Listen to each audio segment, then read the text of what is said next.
Good morning, friends. Welcome to Akul Mac Live, and I'm Chandrakant. There has been a lot of innovation in the edtech area, and some says that the edtech will completely replace the way we do education. To analyze this point further, I will be joined by a very eminent speaker from Singapore. Her name is Farida Chorania, and she is the CEO of Career Zoom. So, friends, let's welcome her.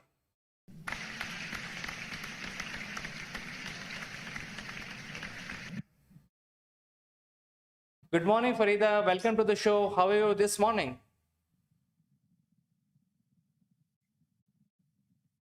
Well, excellent. It's afternoon for us and it's been a very sunny day, so that's amazing. I'm very well, thank you. Hope you're doing well as well.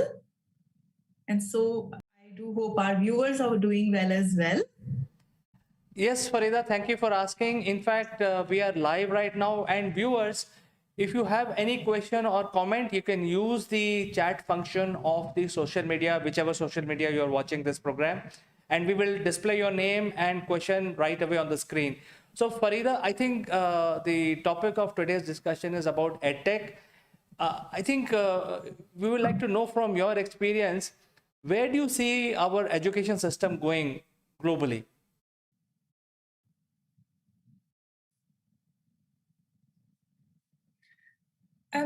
It's a very vast topic, and the whole journey from classroom-based learning to online learning, the whole digitization has happened very, very quickly, not by design but by compulsion because of this whole pandemic situation.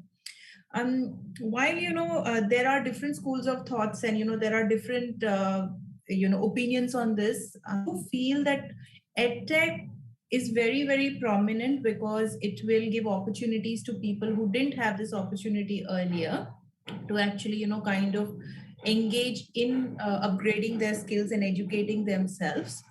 However, it will not completely replace classroom learning because social cues, the ability to interact, the ability to kind of understand working in a team, etc.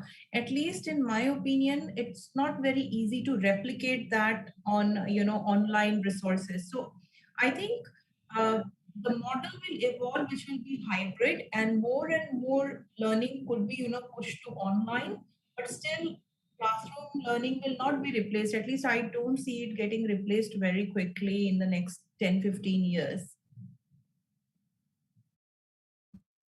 Well, Farida, from your point of view, what are the new developments which are happening in the edtech space in order to make the experience of online component of the education system much more pleasing for the student? Would you like to talk about a little bit on this aspect? Yes, certainly. So, as you know, and some of our viewers probably know as well, that I have a young child because I often talk about her. She's 8 now, and we live in Singapore, and the entire education system has been so there is actually an alternate education system which is available online because the schools actually, close and open depending on how the pandemic is shaping up. So what they have done is that they have created HBL portal, which is called SLS. It's home-based learning portal, and the entire experience is, actually being in a virtual school. So you can go to different classrooms. You actually kind of, go to the library. You actually do your CCA, which is your sports activities, because there are videos and you follow the exercise, etc. So in some countries, it is actually, kind of being developed in a way that at any stage it could be, either could be used classroom-based learning or, home-based learning. So I think in a lot of countries, this model has evolved very well.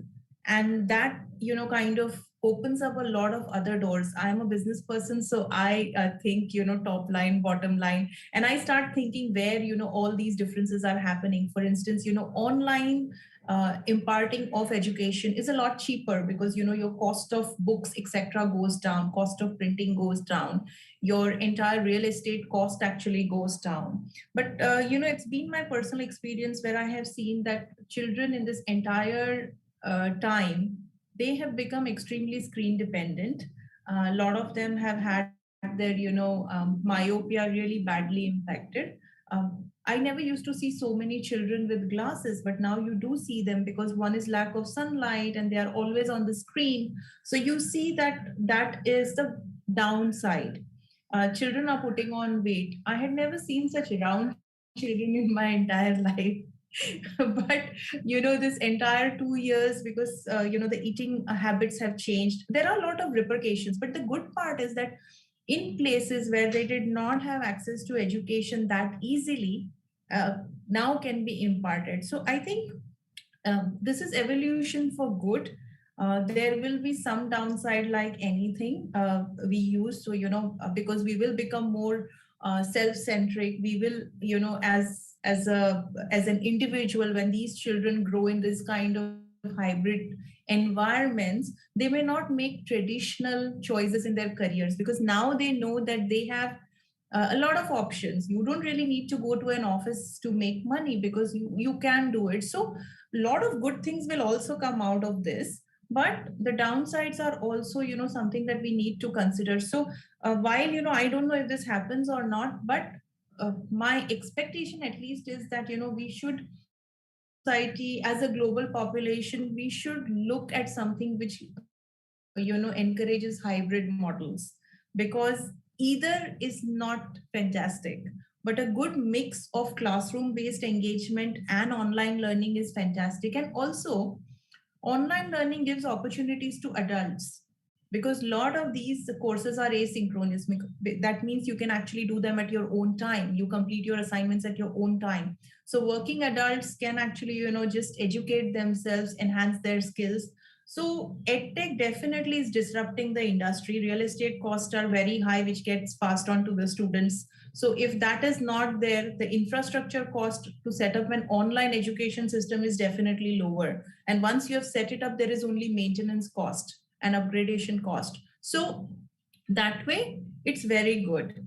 But personally, if you ask me, I do see the downsides very closely, and I do hope that we will evolve into a hybrid model going forward. Farida, I think, as you rightly pointed out, that the students are having a lot of screen time and they are used to using the systems which are currently available. And like any other field, there is a lot of advancement in AI, for example, taxation, office automation, etc. So, do you see a role of AI emerging in making sure that the experience of the students is not merely limited to screen, but a virtual augmented reality environment in education?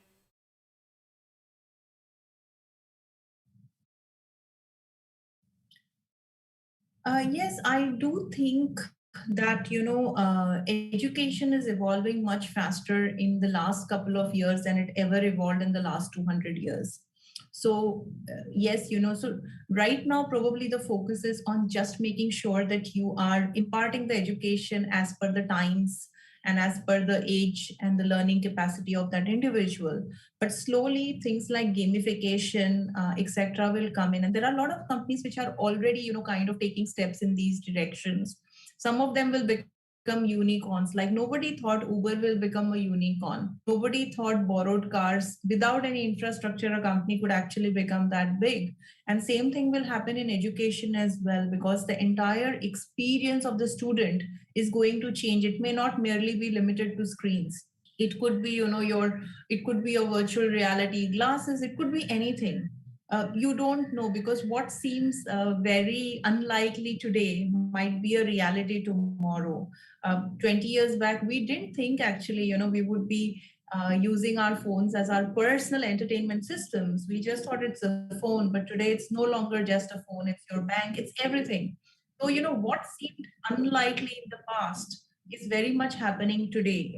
Nobody ever thought that maybe uh, digital currency would replace actual money, but in some countries it's actually replaced it completely. Like China, if you don't have digital currency, you can't make a transaction. So it will all happen, but we don't know how long it takes. It might take much lesser. So I think to enhance the experience of the students, taking this education right from very young kids to adults who are going to adult learning, etc. This experience will be augmented. The AI will come into picture, and AI is coming into picture everywhere. AI is not here to replace humans, like I always say, it's here to augment their experience, and that is going to happen. It might actually kind of even AI might come into things like examinations, because in a virtual environment it's very difficult to figure out if someone is not really kind of being honest with the examinations, and AI can actually kind of come into picture there. So all of these things are possible, but only time will tell how they are going to evolve. And you mentioned a very important point about the evolution of education. And I think while there is a lot of screen time for the students who are studying in an online manner, however, I don't see any evolution over there, because they are still following the classroom pattern. They are still using the textbook, and the only difference is that instead of sitting in the classroom, the teacher is standing in front of a camera. However, why this evolution is not taking place, I firmly believe is related to regulation. So I think that the governments of various countries also need to come out with regulation. What is your opinion on this point? Do you see, or do you have a message to various governments with in this area?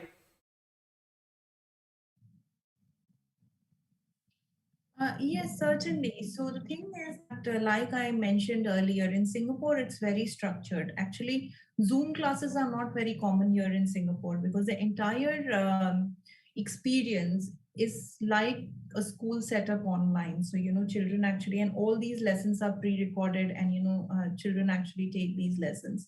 So it really depends where you are. Now, in large countries, it's very difficult, one, to, kind of align regulations, because if you consider a country like India, it's very vast. Not everyone has access to fantastic bandwidths. Not everyone has access to, say, laptops, because a lot of them, and I know of cases where, children are studying through the phone when the schools are closed. So not everyone has access to those kind of screens. Again, languages. In India, not all education is imparted in English.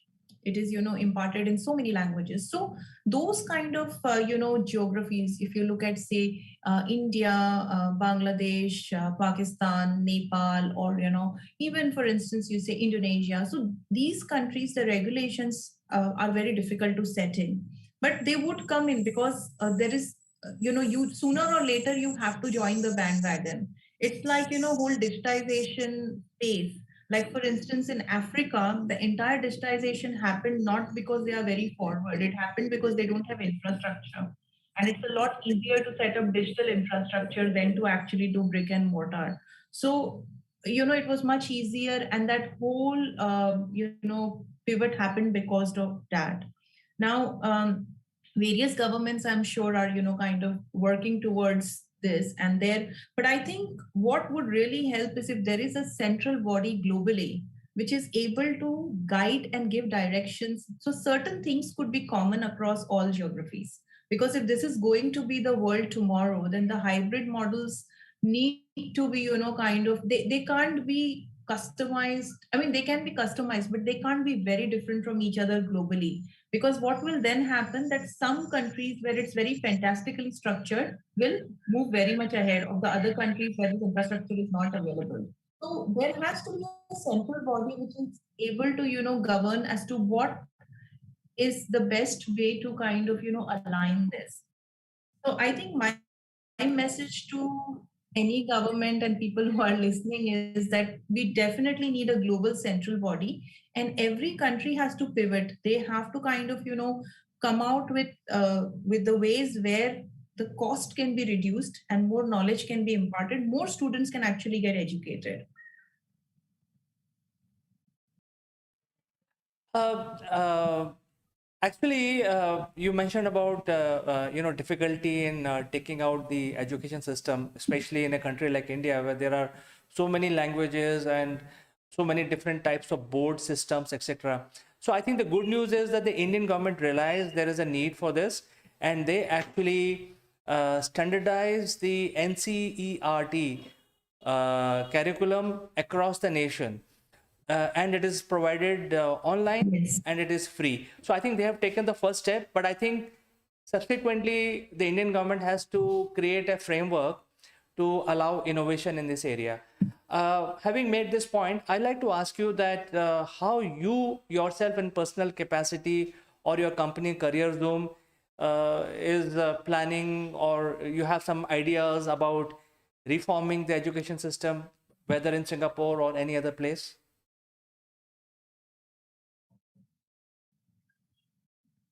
Sure. So I do work with companies in the edtech space more, as an advisor, as a board member.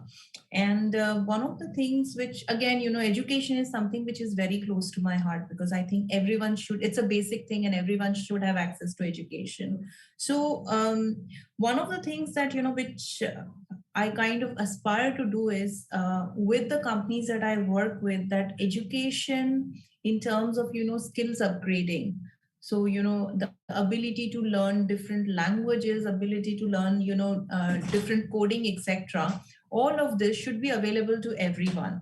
And that needs to be done, at the top. Can't be a one person game. It has to be done at the top. It has to come from the top in terms of the availability, innovation in this area.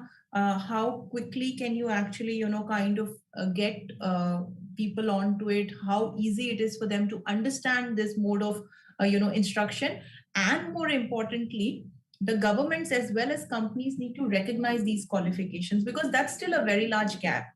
Like, I have an online PhD, but I don't really kind of call myself Dr. Farida Churania, because though, my entire thesis is actually as someone who would, kind of have done with a coach, etc., with a guide and all of that.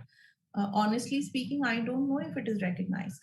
So even if I just put it somewhere, there is no, recognition for things like that. And of course, I got this PhD a few years ago, but the thing is that even today, if I were to have the same PhD, it might not be recognized. So I think the framework needs to come into spaces where what can be recognized as formal education and what can be recognized as skill upgradation, and all of these certifications need to be recognized. It's not just a piece of paper or just not a digital certificate. So I think the pivot needs to be made there.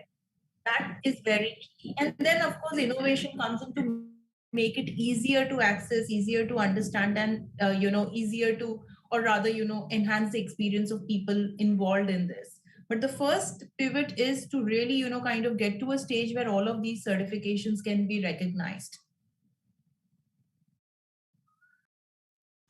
Absolutely, Farida ji. In fact, I second you absolutely on these points, and I think you have spoken very well. I'm sure the viewers would have got some idea. This is a very vast subject. It requires more number of sessions. So as the technology evolve, we will keep following this, and we will invite you again in future for more information and ideas from you. So thank you so much for joining us today. It was a pleasure talking to you.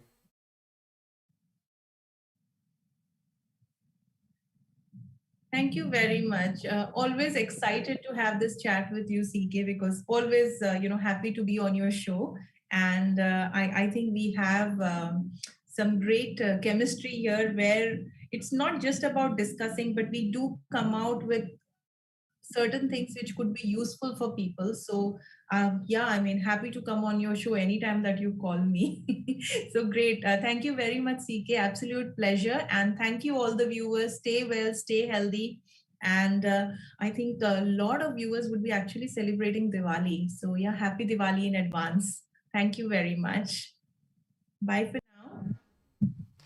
Thank you, Farida ji, and happy Diwali to you too. And we will catch up in the next one.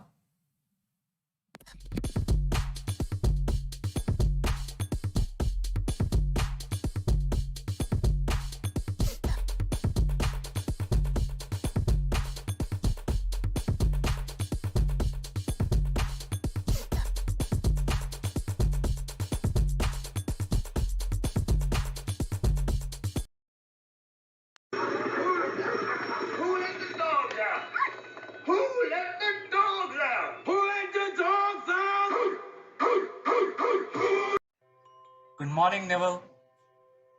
Good morning, CK. Beautiful day in London, and hopefully it's a beautiful day in India. It is very beautiful and it's very bright. There's a lot of hot sun outside, and we are thoroughly enjoying the summers. Fantastic.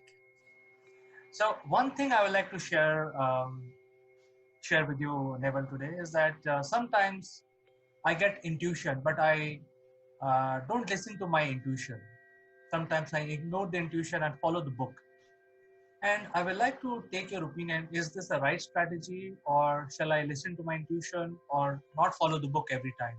What do you feel about this?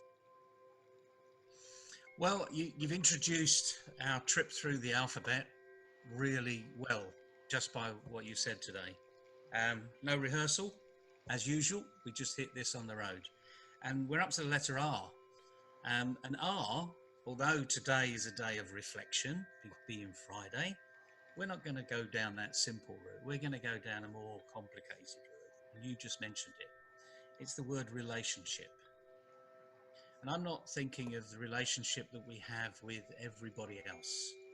I'm actually thinking of the relationship we have with ourselves.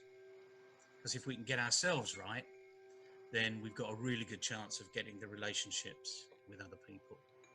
And intuition is one of those funny things where the book says do this, and your intuition says, well, if I do that, I'm not going to feel happy with it. You know? And being happy at what you're doing is a relationship with yourself. And we've all been there. We've all been, if I follow the book, I'm just going to get the same. What if I just do something slightly different? And the thing is, do it. As long as it's not life-threatening, do it. Follow that intuition. But be aware, part of the relationship you've got with yourself and following your intuition is being aware of what's happening at every stage of the change. Because, as you said, the book says do this. And if you follow the book's got the answer, But your intuition will not necessarily have any answers. You've never done it before. Or you might have done it and it worked here, but it didn't work here. So what you've got to do is you've got to be very aware of what's happening when you follow your intuition. And there's a point where you drop it because actually, do you know what? It's just not the right time and right place. And that's the relationship with what's going on. But it's very personal. I hope this sort of makes sense. It's a simple concept in some respects, but once you start to get deeper into it, it gets very complicated because you can't compartmentalize it. Other things happen. Even your son might come running into the room when you're deep in something and you think, oh, for goodness sake, go away. But you need a relationship with yourself because your son's coming in for a reason. And just because it's interrupted your very important stuff to you, just think it could be important to him too. Now, we know this. You know it, don't you? Yeah, I think what you're saying is right, but I think, I've got a problem. My problem is that although there is intuition, but there is a lot of confusion at the same time because whether this is right or whether this is wrong, or shall I follow the book? I think that's where the confusion lies. Whether should I listen to myself or shall I do what everybody else is doing? It's a difficult one because if you do what everyone else is doing, you'll end up where everyone else is. And the question is that where you want to go? So you've almost got that end game that's defined for you. And as long as you follow the book, follow the process, because it's a process, the likelihood is you're going to get to the same place as everybody else. But is that where you want to go? Is that right for you? Does your intuition, which fundamentally builds upon your experience and your expectations, we're back in the earlier part of the alphabet now, the letter E, your experience is part of your intuition. That really doesn't feel right. And I do this all the time, frankly. You know, I'm not perfect by any stretch of the imagination. Fortunately, I've got good family around me that tell me every time I've done it wrong. I wish they'd keep telling me when I've done it right every now and again, because it would really sort of help me a bit. But like anything else, we're quick to be able to tell people, no, you've done it wrong there. You know. And if you've got a good friend around you, they'll tell you that all the time. And as long as they're little things and they catch you early, then it's not a big deal. But this intuition is not their intuition. It's not their experience. It's your experience, and that's your personal relationship. So inside of you, you've got three voices going on all the time. You've got this really expansive, you know, I want to change the world, I'm going to do this and that and the other. That's a can-do person that's in here. And we've all got that can-do person, you know. So although people don't think that they're capable of doing things, yes, you can. You may not have the experience or the right knowledge, but you can do it. But then you've got two negative voices in there. So that's the positive voice. You've got two negative voices. One is, I can't. I'm going to go with the flow. And that's there in abundance. And I'm sure you know that, and people listening know that too. And then you've got this other nagging voice out there. I'm not going to do it. This is a stubborn voice. I won't. And as you see from the map behind me, those are the three options that you've got. Everything you do, wherever you do it, you've got those three options.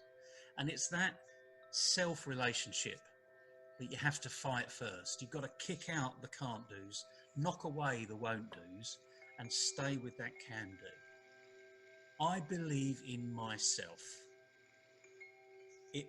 Some people will call this risk. Well, if it's a real risk, roll the dice. Let the dice decide for you, you know. And if you're really worried about it, don't use one dice, use 5. Because then you've got a chance of, you know, one dice will give you 1 to 6. 5 dice will give you 1 to 30. Pick a number when those dice land, and I'm going to go with that, you know. That's a real risk, you know. You're letting chance happen. But your intuition is more than chance. You're balancing that risk. And you're saying, I'm not going to go with the flow. You know, I'm not going to go with those people. I'm going to go and do something different. And it may only be marginally different. No, you don't have to be a radical and flow in a completely different direction. But remember, if you're going along on parallel lines like this and you just go 1 degree away, then after a while, look what happens to that 1 degree. It really does move away. Right. And the issue there is, as you move away, what's happening? If you're improving, and I'm not going to say what you're improving on, but you've made a decision to do something different. If you're improving and it's working for you, are you going to stop and go back, or are you going to do more? Simple question. If I'm improving, definitely I'll continue on that path to improve more. I don't want to stop that process. But if you're not improving, when are you aware that you're not improving? It's getting worse, or it's not as good as it could have been. That's the issue. And that's when your intuition kicks in again. But it's only because you're being aware. Now, these are really complex concepts in some respects, but you have to take that first step. And the first step is know who you are. Have that relationship with yourself. Nobody is perfect. No one gets it right all the time. And when you realize that, the first question you ask when you start to move away and it doesn't improve, you say, well, is it me? I done something wrong. And although that might sound very critical, you're your best critic. Then you've got to handle it. So everything we're talking about here is captured under this term, emotional intelligence. And the best leaders in the world are highly emotionally intelligent. That doesn't mean they're intelligent.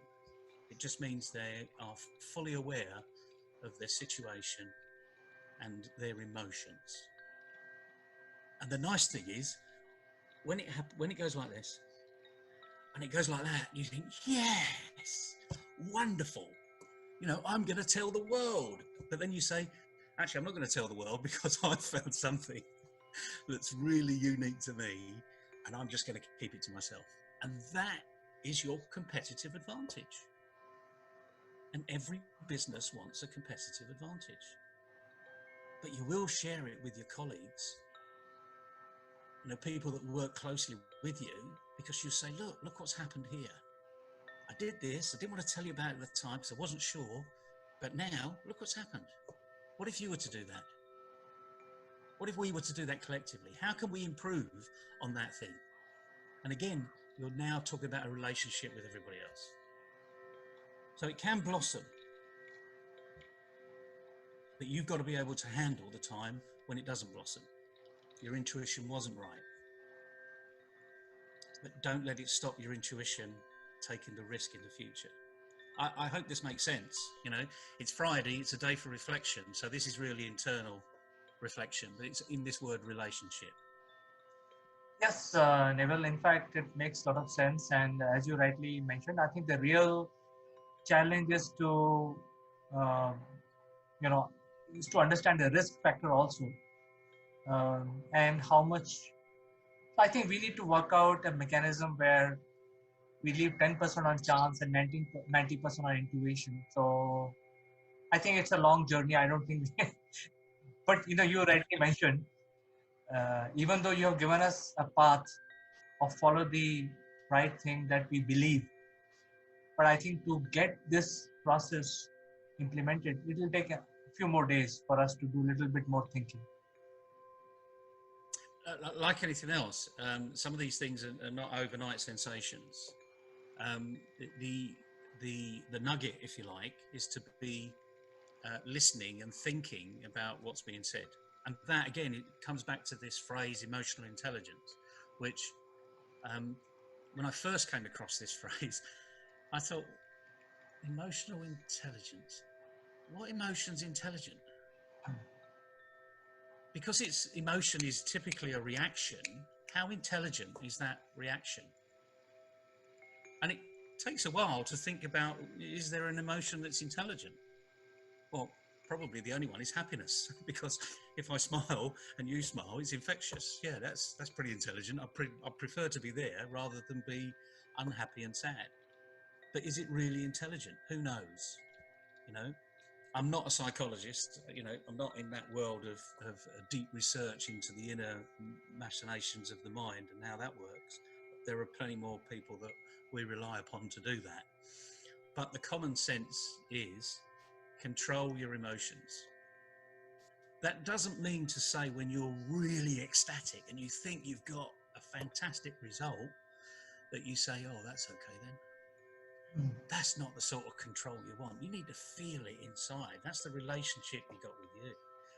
You know, when your favourite cricket team, you know, scores a 6, you know, how do you feel? You know, it's very exciting. You know, it's thrilling. Exactly. It's thrilling. And when they hit a second 6 off the same over, how do you feel then? Well, there are, I think, 2 or 3 Indian cricketers who hit sixes on every ball of the over. So the expectations are much higher, because if this guy, Yeah, exactly. You say, yeah, and all the tin cans are coming out, and the hoots are going, and the straw banners are going, and you're expecting the third one to go for a 6. And when it goes for a 6, your level of expectation goes up higher and higher. Okay, and then when the over finishes, fortunately, you only have to have 6 sixes. No, but remember, there could be a wide in there. You might even have 7 sixes. Who knows? So, but the interesting thing is, you're in control all the time. Yes, when I get a result, I get more excited, and I want to do more. when I don't get the result, don't feel down about it. This is the relationship you've got with yourself. Just say, okay, so it didn't work out this time, and move on.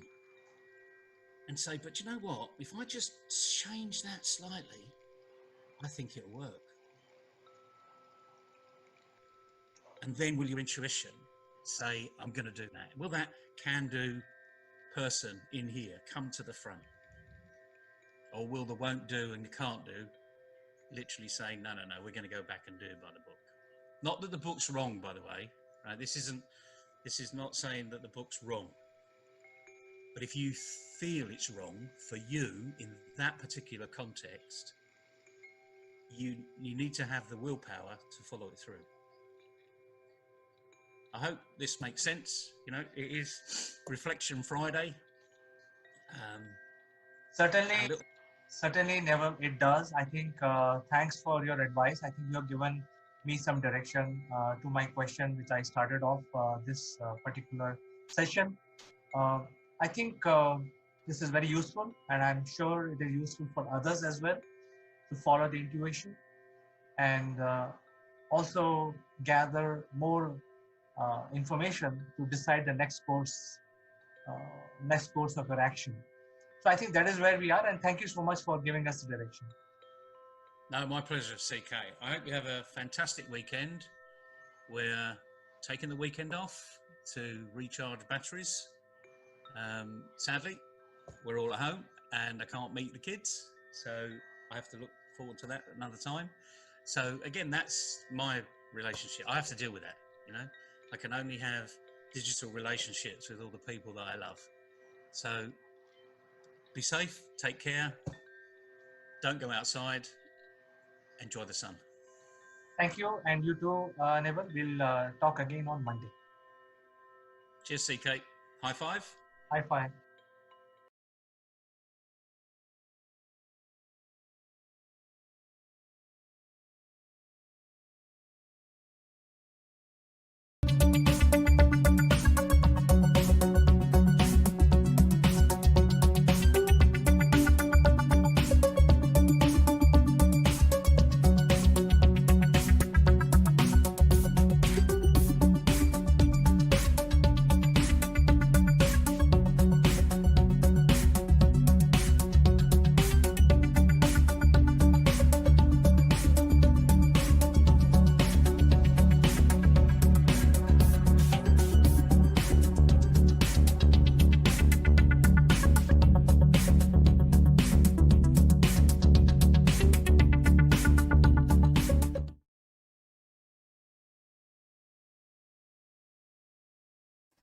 Hello friends, this is Akul Mike Live and I'm Chandrakant. This video is sponsored by Performance Works International. More about them in a bit. Today we want to discuss something about which is latest. It is going to affect all our life and it is called quantum computing. What is so different in quantum computing which is not there in our usual computers? We will discuss this after a short break. But you know, friends, I must remind you that we are live across all popular social media, and if you're watching from whichever part of the world, from whichever social media, you can use the chat function to engage with us. Send your questions and comments. We will display them straight away on our screen and address your queries. So before we start our discussion, a word from our sponsor. This video is sponsored by Performance Works International. Are you ready for the challenges facing the modern workplace? Recent events have taught us the importance of transformation. Businesses now face a perfect storm of challenges. No business is too big to fail, and many are too slow to succeed. Our workforce is changing fast. We're entering a new age of empowerment, and everyone can contribute. The Inner CEO reveals how we can all play a part in making leading at all levels a reality. Written by Jeremy Blaine An expert on business transformation and growth, it provides a roadmap to help everyone unleash their inner CEO and contribute beyond their job role, whatever their level. Traditionally, strategy has been owned by the few. Now it's time for the many to contribute. Leadership must come from a broader base. Everyone has the potential to step up and make things happen. It's a new model of collective and collaborative leadership which unleashes the power of people, enabled by appropriate technology and a supportive management structure. The book provides a roadmap for a bold new age of empowerment. Supported by a range of resources, the book provides a toolkit to help anyone unleash their inner CEO. Organisation health, development and growth is owned at all levels. Are you ready to unleash the inner CEO?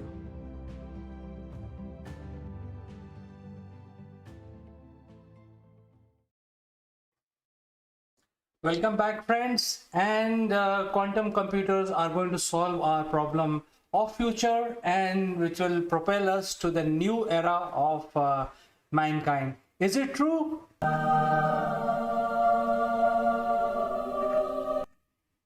Well, it may be. So we will actually try to understand what is quantum computer and how does it work. Is it much more powerful or is it something different? So I think first we need to understand what is the computer itself. Computer is a bunch of switches which can switch on and off, and that gives a logic in terms of if there is a command given, it could be right or it could be wrong, and based on that, 0 and 1 is assigned by the computer. And this is basically what it does. And then by codifying what information is coming from the computer, you are able to make some logical conclusions out of it. And another thing that you also need to do is you need to put some logic gates after you have received your responses from the computer. And these logic gates could be different kinds, and some of these logic gates are and, or, etc. So then you can decide the problem that you are actually dealing with and how it is being computed. So once you're able to add things and subtract things, then you can pretty much do everything. And why I'm saying this, because this mathematics is the logic behind the whole normal computer that we use in our houses, calculators, mobile phone, etc. The CPU basically does a lot of computing, but these are all very simple computing problems. The only good part here is that if there are too many computers working together, then the sky is the limit. You can pretty much solve whatever problem you want to solve, because there are many computers working, many small computers working together. Now, we understood this in 1950s, and we started building more and more compact CPUs, and today the CPUs are so compact that the width of a transistor is not more than a couple of atoms. And since now we're talking about atoms, we have to get into quantum physics, because quantum physics, as we know, is the science of the small. The Einstein theory, which changed the physics, is basically explain things very well, in fact absolutely accurately, for larger things. But when it comes to small things like atoms, electrons, neutrons, protons, etc., Einstein theory and the physics is no good. We need to follow a certain different type of science, which is called quantum physics. And what quantum physics does is basically explain how these particles behave. So I'll come to that, but let's finish the regular computer that we use today. And the regular computer will then signify all alphabets and all numbers and all possible combination into zeros and ones. And once it calculates that, and it passes through the logic gate, all these zeros and ones, we can then understand some sort of answers out of what we are trying to do here, what we are trying to compute. So so in nutshell, just to summarize, the computation that we do today is more number of computation that more than human brain can do in a shortest period of time, because we are now using electronics, and therefore it can calculate faster than human brain. But these are all very simple mathematics, like adding, subtracting, divide, etc. These are very, very simple mathematical situations. However, because many transistors are working together, they are able to solve day-to-day life.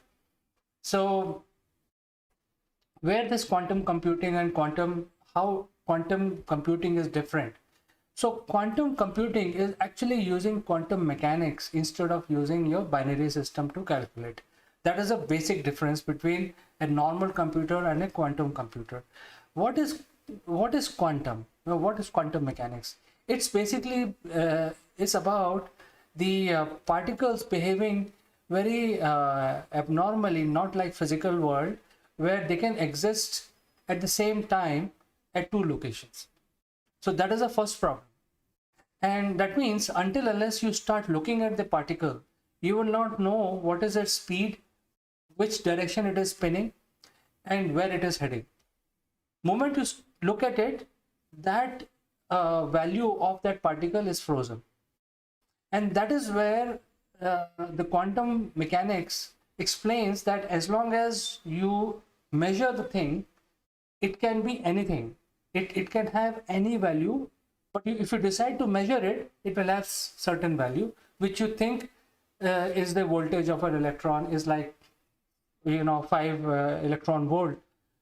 Value of certain a certain weight of a certain object is so and so. So the quantum mechanics says that weight can be anything until you decide to measure it. It could have many values, and it could have even infinite values sometimes. That is why quantum mechanics is a very, very mind-boggling concept. But it has been proven time and again when it comes to atoms and subatomic particles. The quantum mechanics is the only part of science which can explain the actual nature of the universe.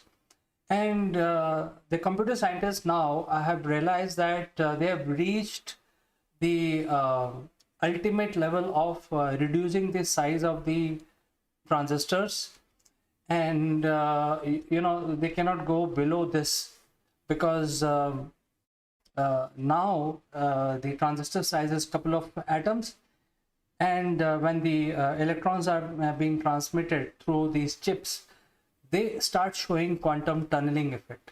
So what is this quantum tunneling? Quantum tunneling is and quantum entanglement. See, it's like this. In the atomic world, when you have two attached particles, if there are two particles which are attached with each other, then one particle will have a positive, let's say one particle has a positive current and other one has a negative current.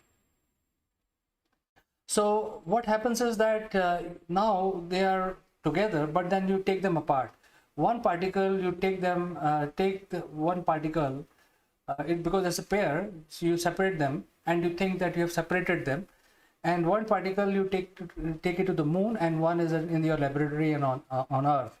Now you know that the laboratory particle which is there is the particle which is having negative charge, and the one you have taken on the moon has a positive charge. Now you play a game here. You actually flip the charge of the particle which is with you on in your laboratory. Then moment you change that particle charge of that particle here on Earth, you will notice that the charge flip automatically, and the charge of the positive particle on the moon is now negative. So this is called entanglement. You can take them very far off, and in fact the effect of this entanglement is breaking the law of physics as per Einstein, because the effect of between two particles is traveling faster than speed of light. So it's one of the big question which is not answered completely right now, but this is how the nature of these particles are.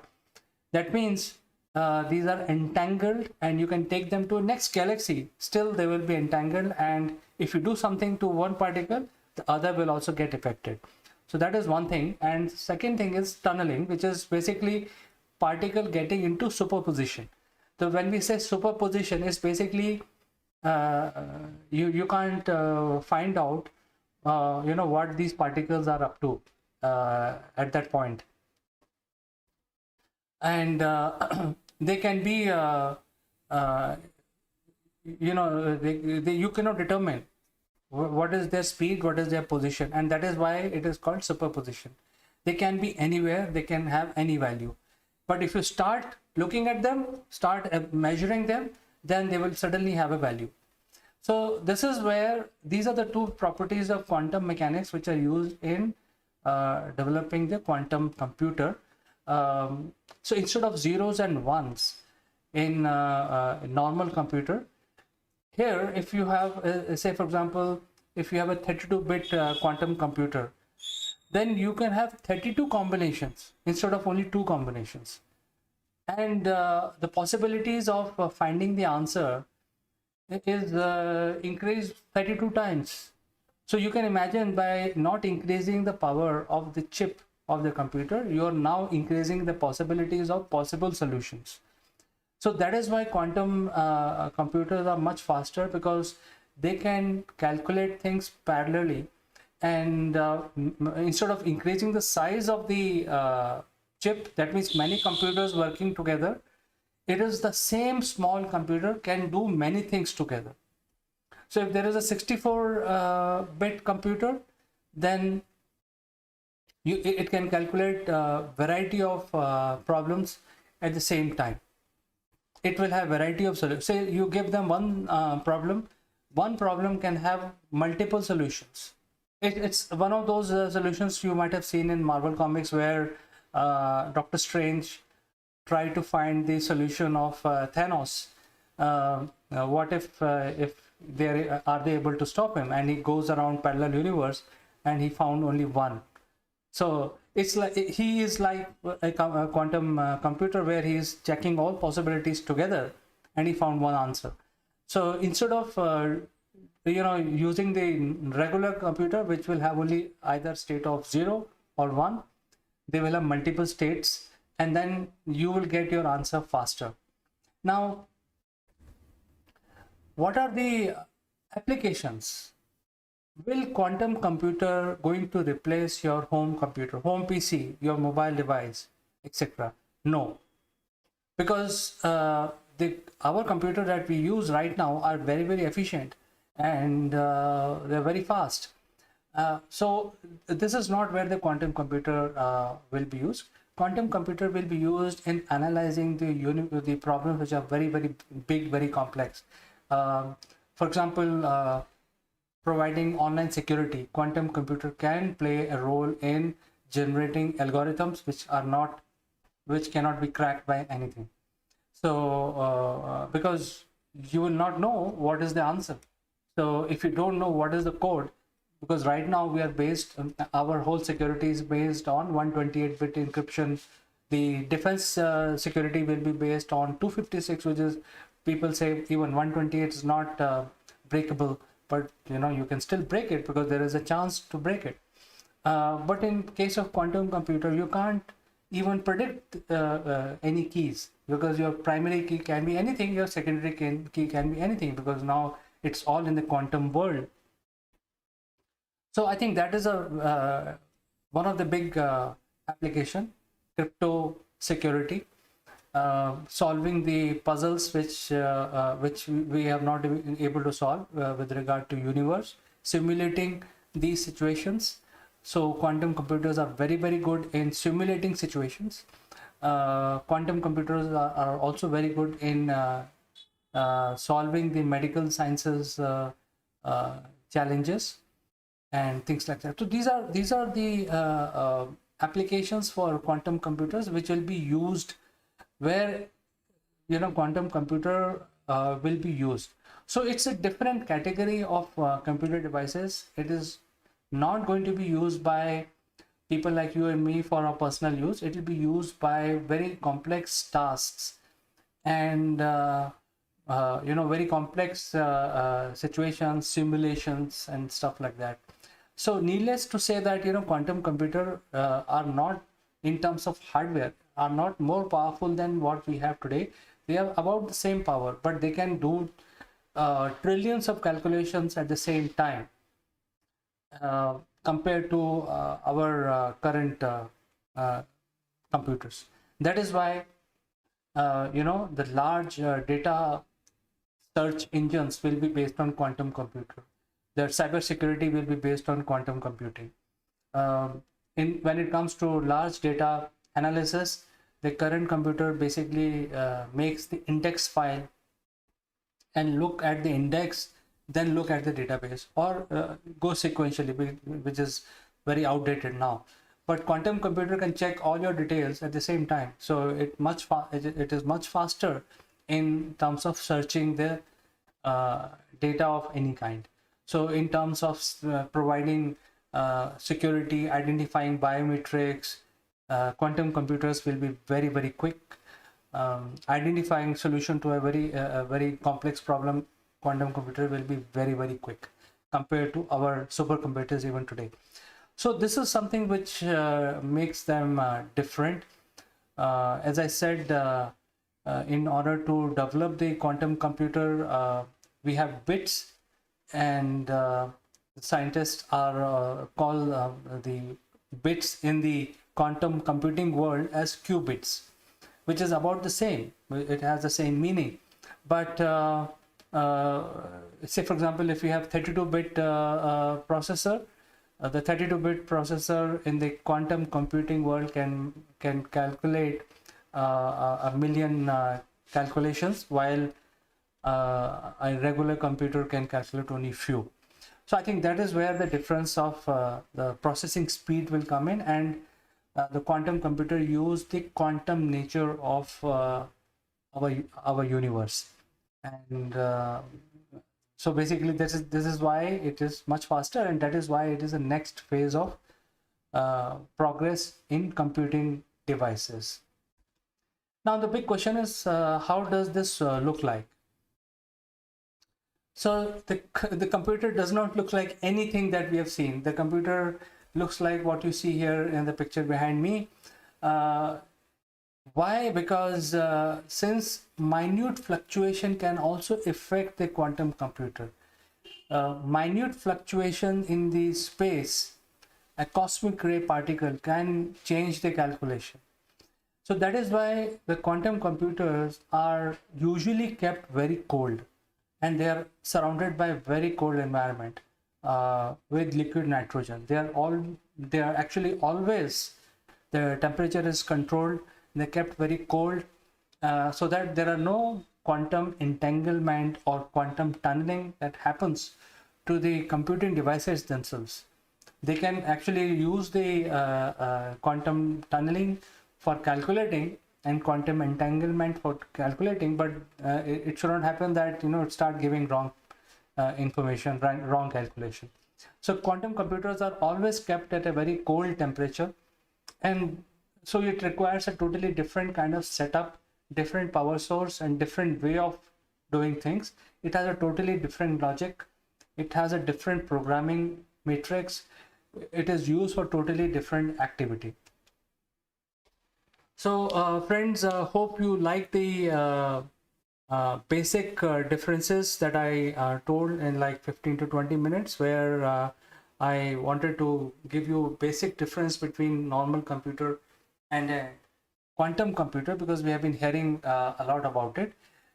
You can engage with me by sending a message from your social media. Before I go, a big thanks to our sponsor, which is Performance Works International. Their book Inner CEO is a very, very important book. I think it has a lot of tricks and tips for chief executives, whether you're a startup or even an enterprise. This is a book which is required and is a must read by everyone. So with this, I like to say goodbye. By the way, you can book your copy by clicking on the link in the description below. And I like to say goodbye, only to catch you next time.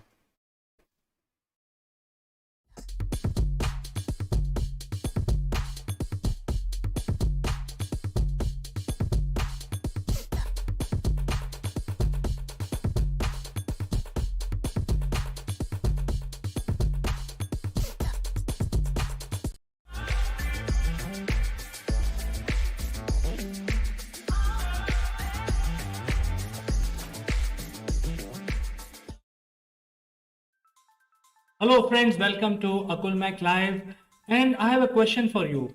Do you believe that the cybernetic organisms or cyborgs, are they real, or are they going to come into our lives or our future generations' life for real, as we have been seeing in the movies? And that is something which is I want to analyze today in the program, that this cybernetic organism is an organism which is a combination of the biological material and the cybernetics which are attached to the biological material or biological mind. That is the definition of cybernetics. And when we are actually planning to go to space, the conversation is revolving around taking our, making large ships, taking our food, our environment, our gravity along. And it is a very, very difficult task to do that. You know that, traveling from outside Earth also is a very energy consuming process. So when we want to explore to other planets, other parts of the galaxy, we would need to get into a situation where we have a long life, we don't get entangled into carrying this atmosphere with us, carrying our gravity with us, and so on. And that is when the question of having cyborgs comes in. In fact, if you remember watching these movies where they show that along with humans there is also a robot which goes and do a lot of these jobs which humans find it very difficult to do, which I presume should not be the case. And we also notice that there is going to be an AI element. That means the AI will derive most of the equipment that we carry, which I find it very absurd. I, in fact, don't believe this. If you see the Marvel Comics, Iron Man, it looks like the Jarvis, which is the AI of Tony Stark, seems to be more intelligent Tony Stark. Yet Tony Stark controls Jarvis, and then Jarvis controls all the variants of Iron Man. So I don't think that is going to be the scene. What will happen in reality is that we will have to become a cyborg. I think that is where the reality lies. And in a way, it is already happening. We can get our limbs replaced. There is already a hip replacement. There is a knee replacement. All shoulder replacements. So all those kinds of things are already happening, are available. You can get to the hospital and get your limbs replaced.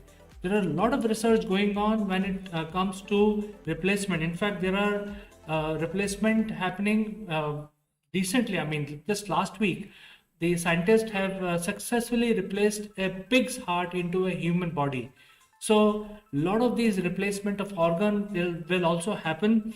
And when we talk about replacements, it is something which is already happening. So in nutshell, are we already sort of a quasi cyborg? And that is a very profound question. Are we already becoming a cyborg? Because we have developed the life-saving drugs for ourselves.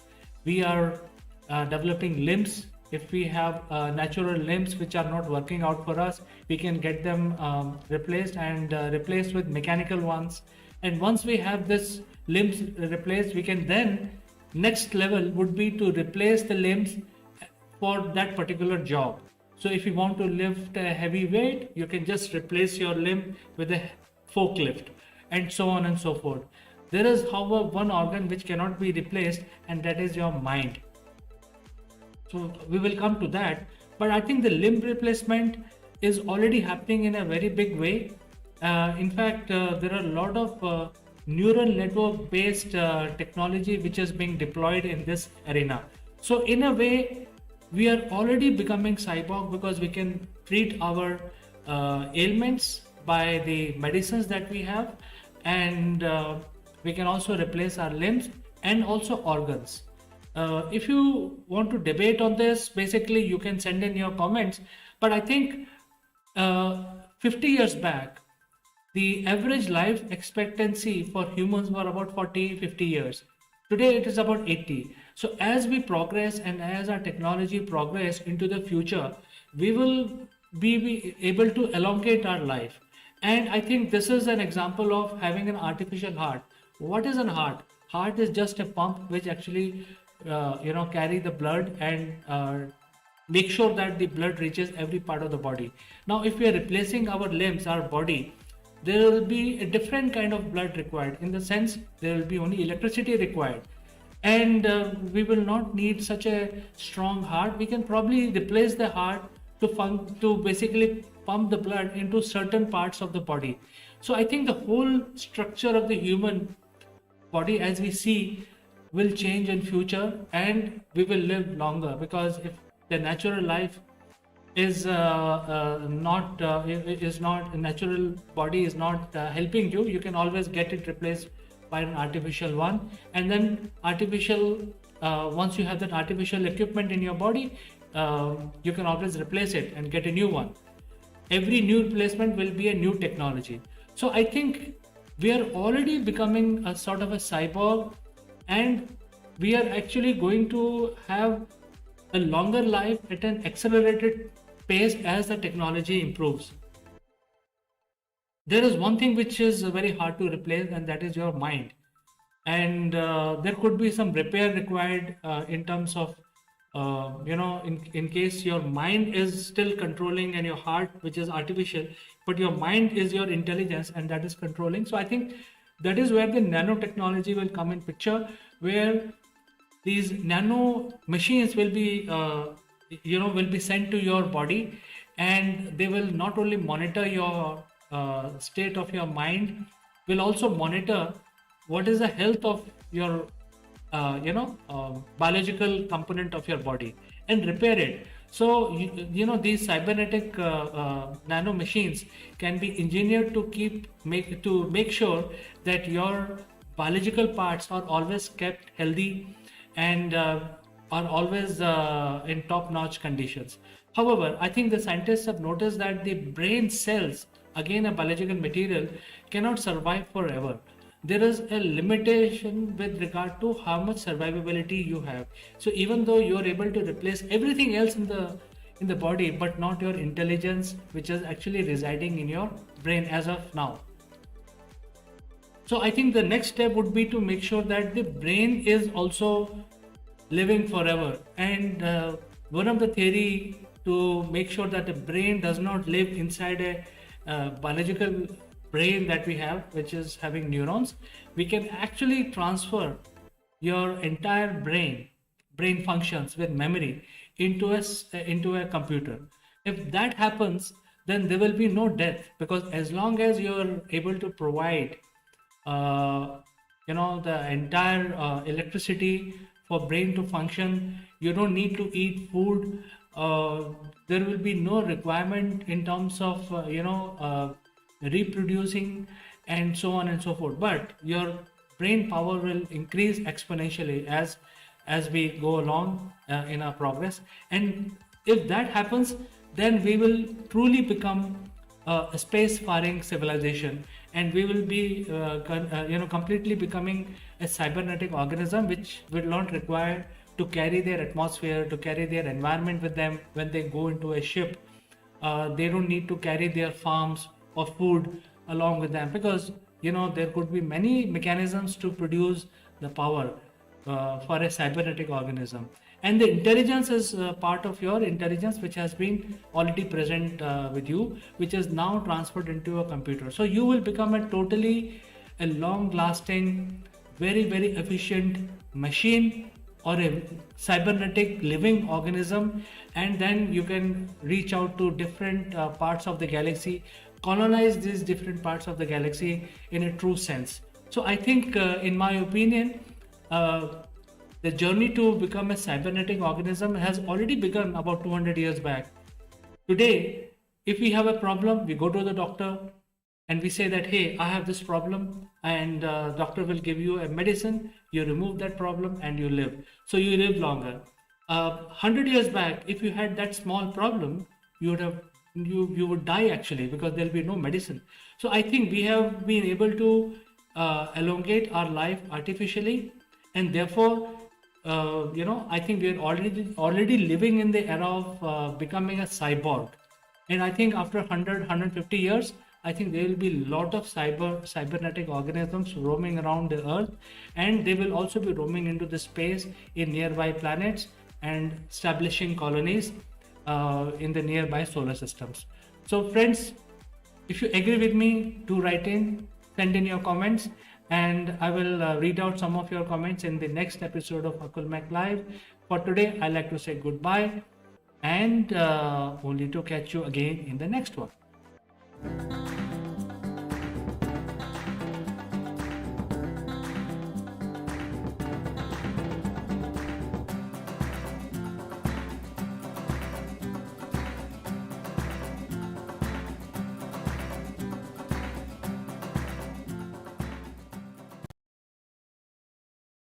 So before we start the session, I would like to tell you little about mandala. Mandala is circular figure representation of universe in Hinduism and Buddhist symbols. Now, what it said, generally it is said that it's a psychological aspect of creation, and it is a symbol of dream representing a dreamer's research on completeness and self-unity. Teaching mandala is symbolic, generally in Sanskrit circles, and they are of three types. One is a religious mandala, sand mandala, and teaching. Now, when you are learning mandala, that means that we are initiating a step forward for learning something very auspicious. Like when we say that we are learning meditation. So first we have to learn meditation, and then we have to practice. Likewise, mandala also we have to learn mandala, and then we have to practice, come out to get the healing and spirituality aspect which is related to mandala art. Even if you go back in history, even Mayan calendar, in Mayan era, it is also represented in mandala art. Have time, you can visit any website and find out. Mandala in modern era is that, as Swiss psychologist Carl Sang, he explored mandala, and he said that in his personal journey and in his practice, he believed that it collectively, unconsciously heals you while doing mandala. So let's now start mandala learning.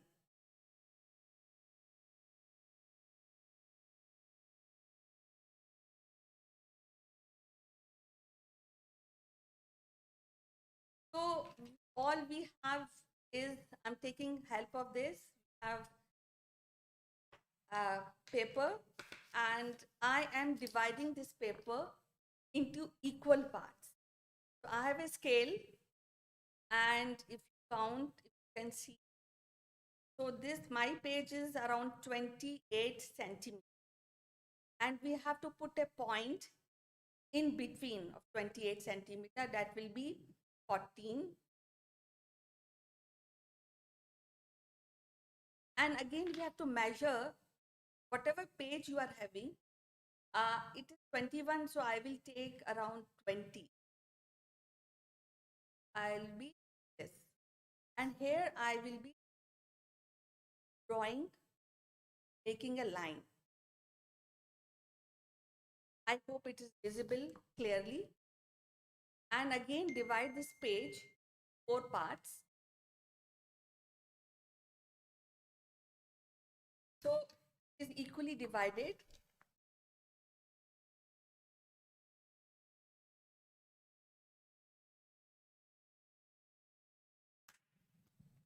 Now I'll take a compass.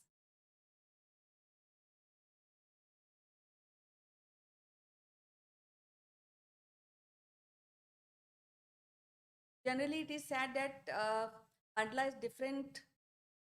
It's not different. It is a pattern based, but actually it is different because unconsciously it your spiritual mind, unconscious mind. So first of all, I'll take a measurement.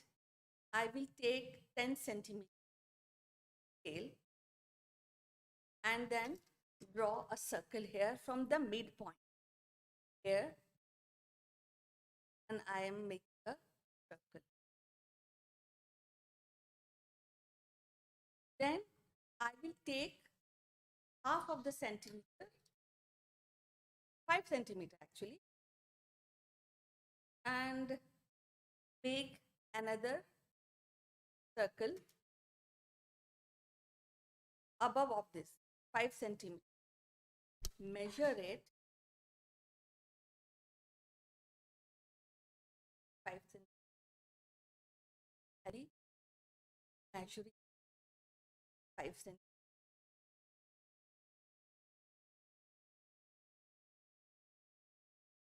Then again, I'll measure, take another 5 centimeter, mark here, hit here, and then again.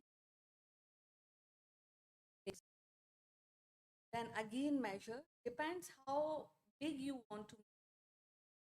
Again, I'll mark 5.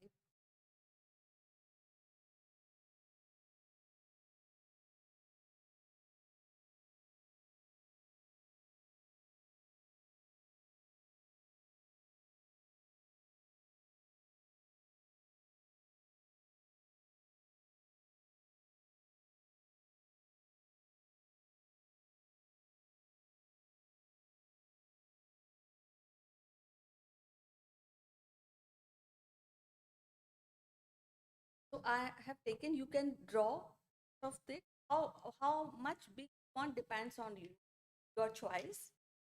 Now, once we are done with these circles, we have to again divide these portions, all the portions.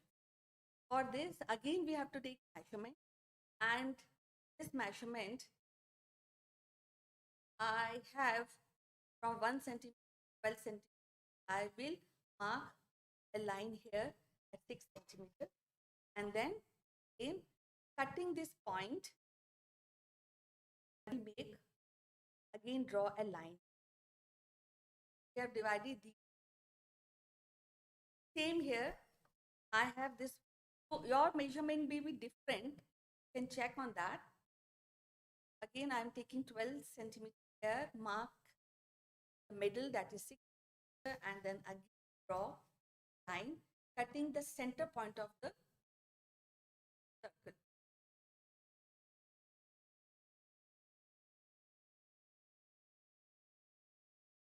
You want to make a very intricate design, so you can divide these portions and make all these designs. So I will cut more, one portion more, and for that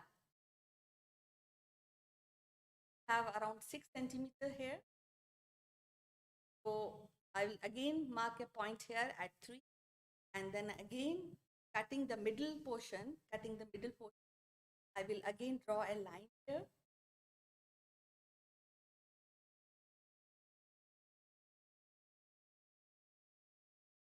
Here again, this is 6 centimeter. I'll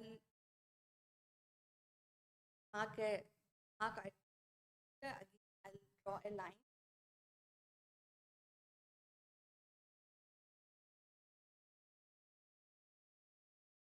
So now all these portions are equally divided. Now, generally, you must have seen the designs of mandala in on many faces or other places. But generally, I advise that whatever design you come from within, because copying mandala will not be very effective if you are looking towards meditation or spiritual healing, or where you want to really make a very artistic, and it should from the within, though all designs are based, but still, if you make your ideas sit in a corner and design something on a mandala design, and I think it needs practice really come out with the intricate design, and once it is done, it present your idea, and if the mandala is presenting your idea, that is where the journey of making mandala starts. So now we have these. So I'll fill this portion so that you know how we can fill this. For that, I'll take another page. One minute, as some joining me.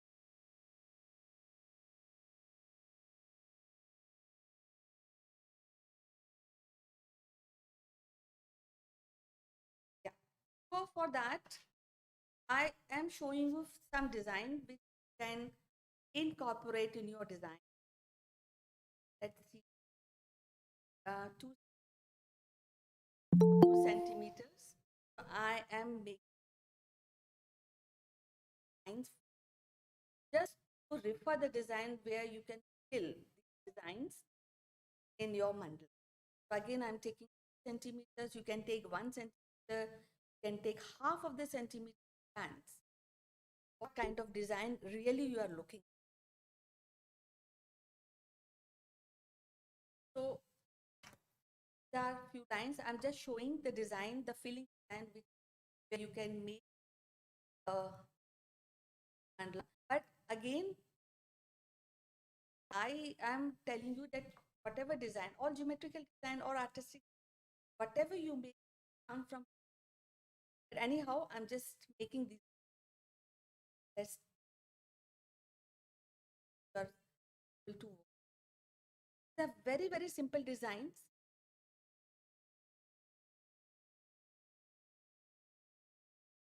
and you need not to copy any design.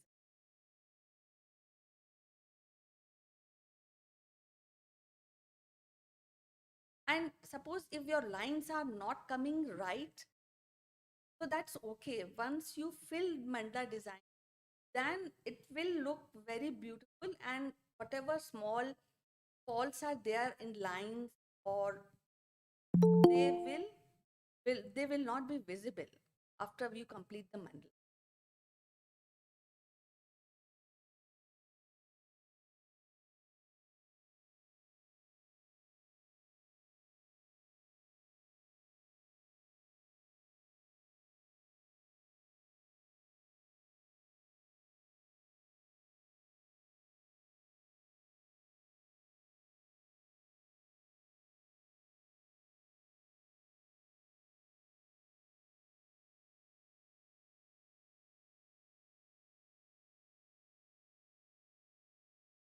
Something like, or you take round and you fill round, like fill this, and then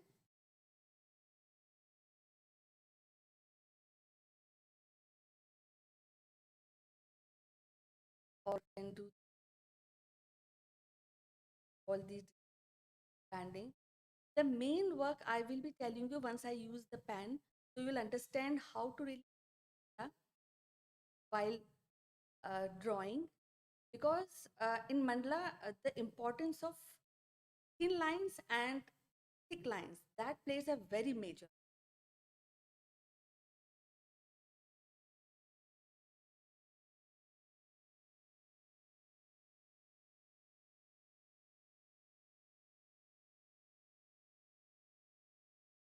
You can always share after the class design if you want to know more, like show you design, can fill of design. Whatever comes in your mind, whatever design you make, in any case, it will look nice. once the mandala is complete. You can fill this, and if it is the top line, you can always put kind of design, all these kind of design. You can say circular designs, you can triangles, you can make more artistic by using thick and thin pants, black color pants. I will be showing some designs which I have done in the puja and good. So these kind of design you can make. I will be sharing a list of class. So now I usually take pen with art line pens. They are very good. I am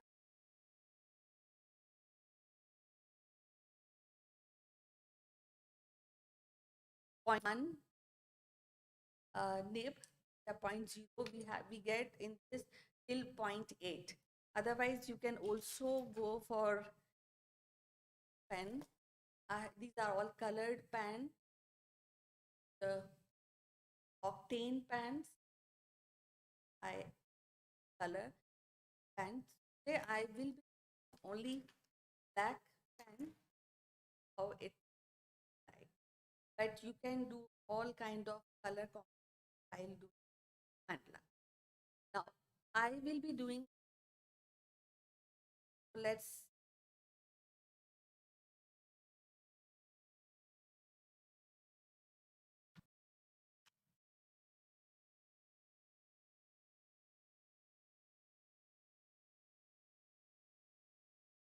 I'm filling these uh, designs in these measurements.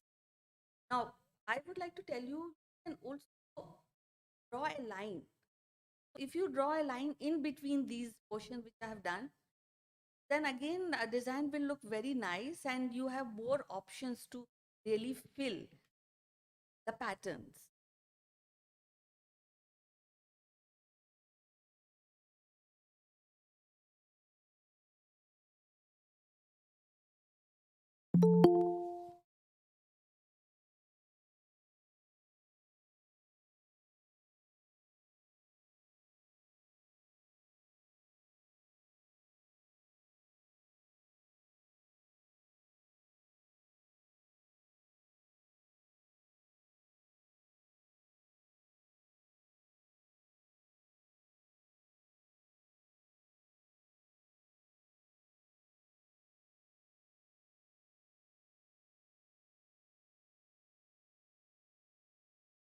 And by Manda, I will patience, because patience goes long way when you are doing that.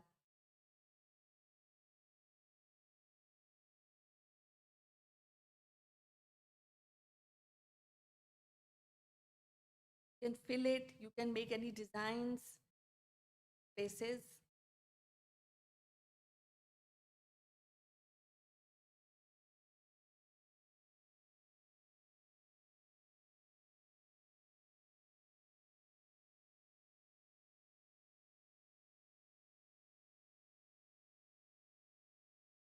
I will be sharing few designs I have made. You can take reference from those designs and share your designs with whenever you are completing your mandala.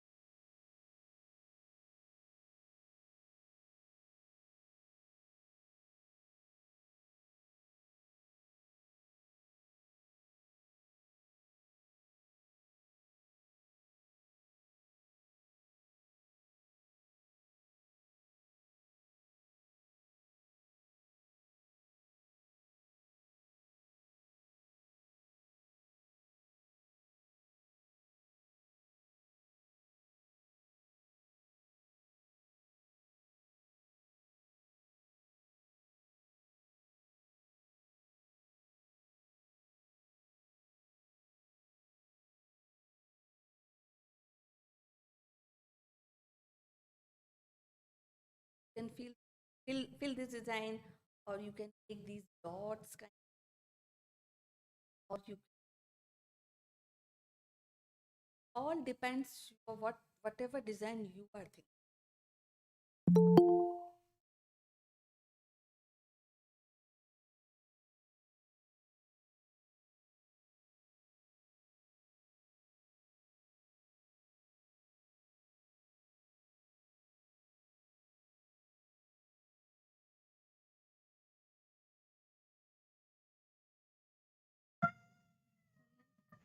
अब उधर जाओ अभी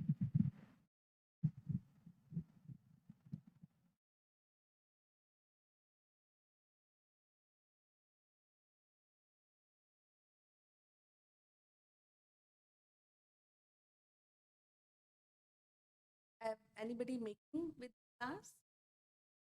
A good, at least try it.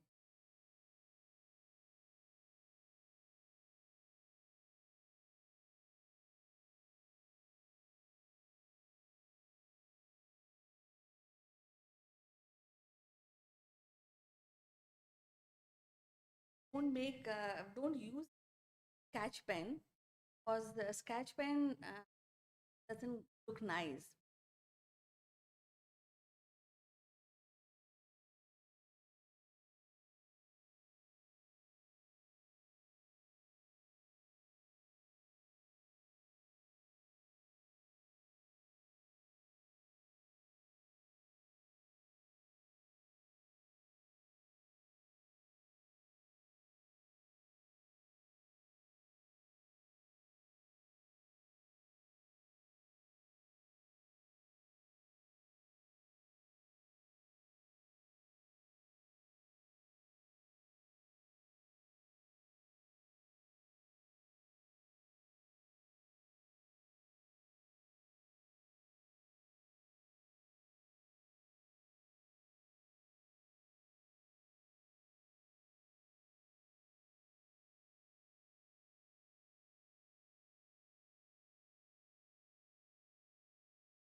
When I'm talking about lines, so the combination of thick lines and thin lines, that plays a major role when we draw a mandala.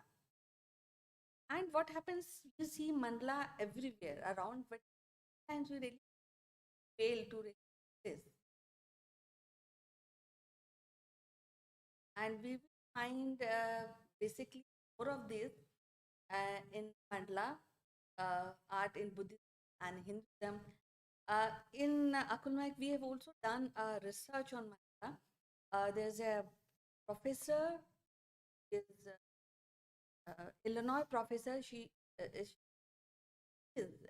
in University of Illinois, and she has done a great work on mandala. And she says, according to her study, the Kashi itself is having a architecture of mandala. All the buildings are made Kashi, Banaras.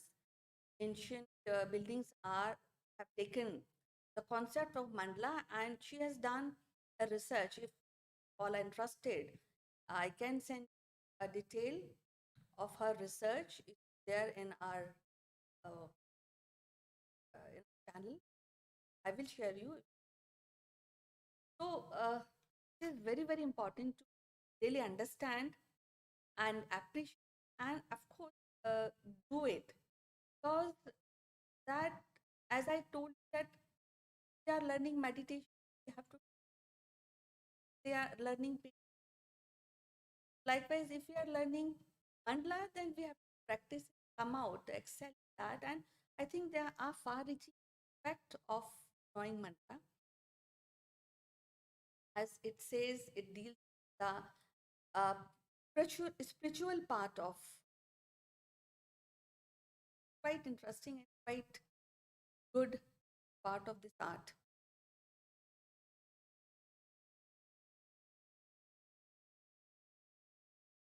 And I would like to request you all that kindly draw and share your work on in the group. And I am available if any query, always.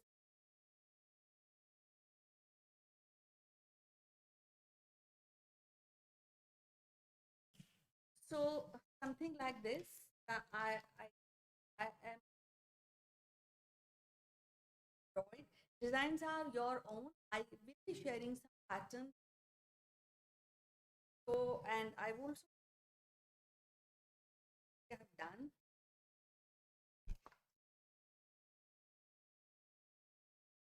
something I have done a puja session.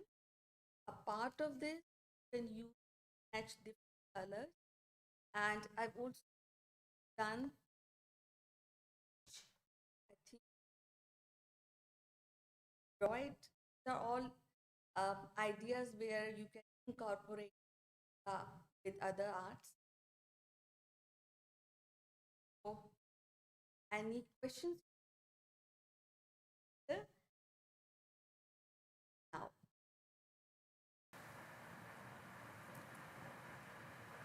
Hello friends, this is Chandra. Welcome to Top Brass.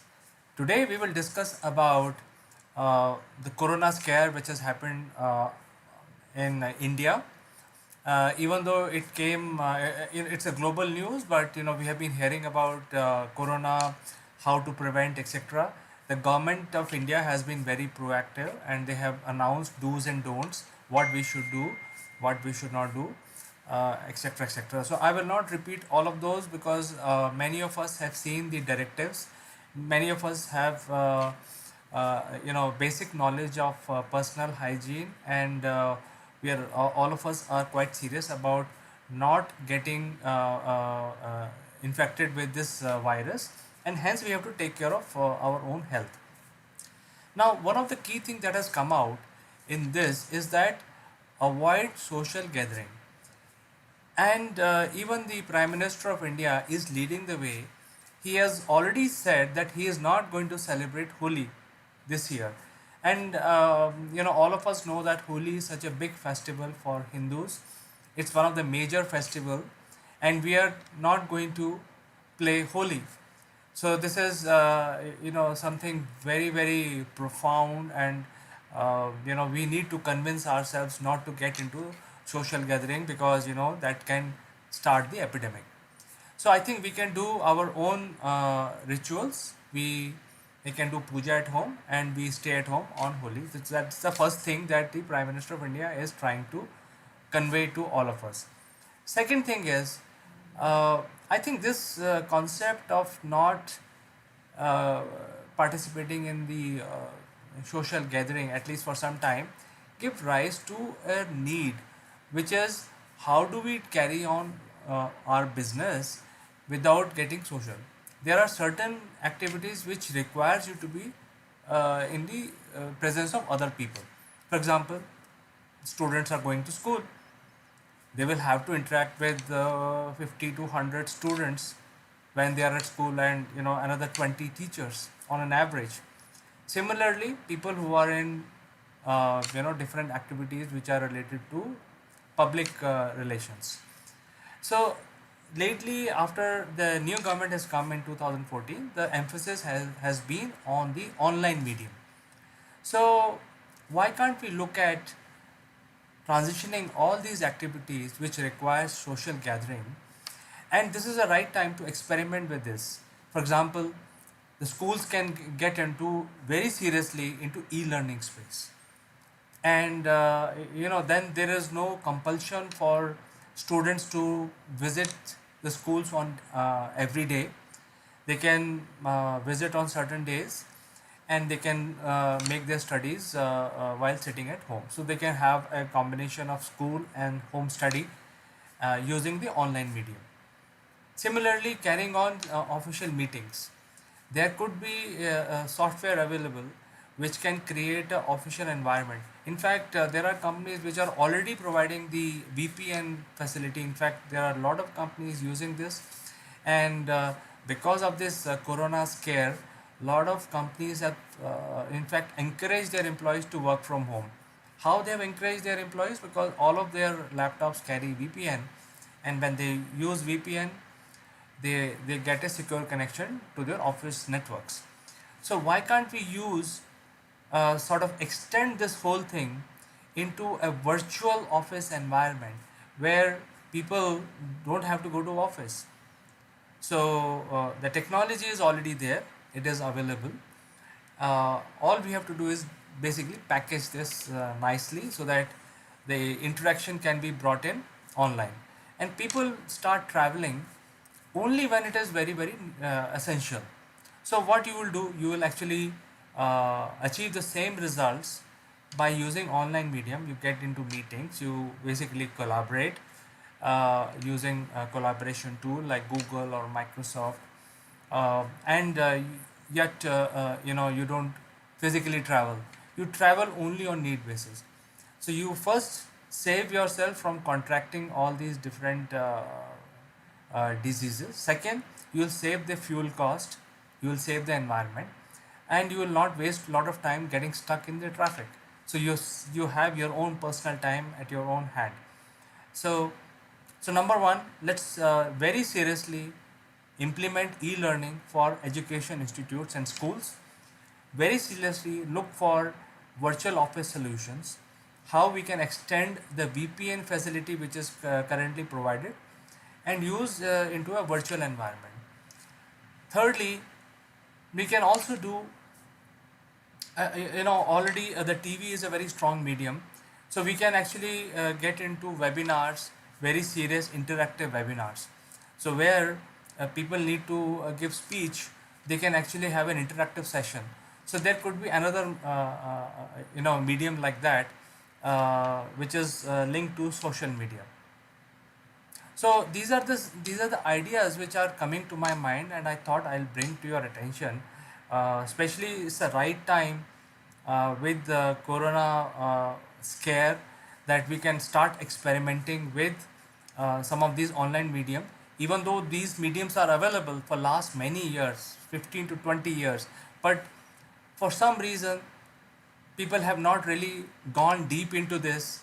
They have not really experimented with this, and this is the right time to start very seriously migrating our education systems to e-learning, migrating our office to virtual office environment.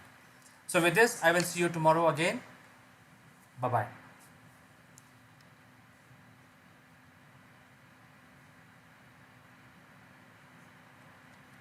So with this thought, let me end this discussion today. But I will like to welcome your comments and what you feel about this whole concept, which I think is very doable in today's time, especially when the bandwidth is available, the solutions are available. All we need to do is the will and the packaging. So I will meet you again, friends, very soon with something more interesting and some more analytics that I feel are important to bring to you. Until then, bye bye.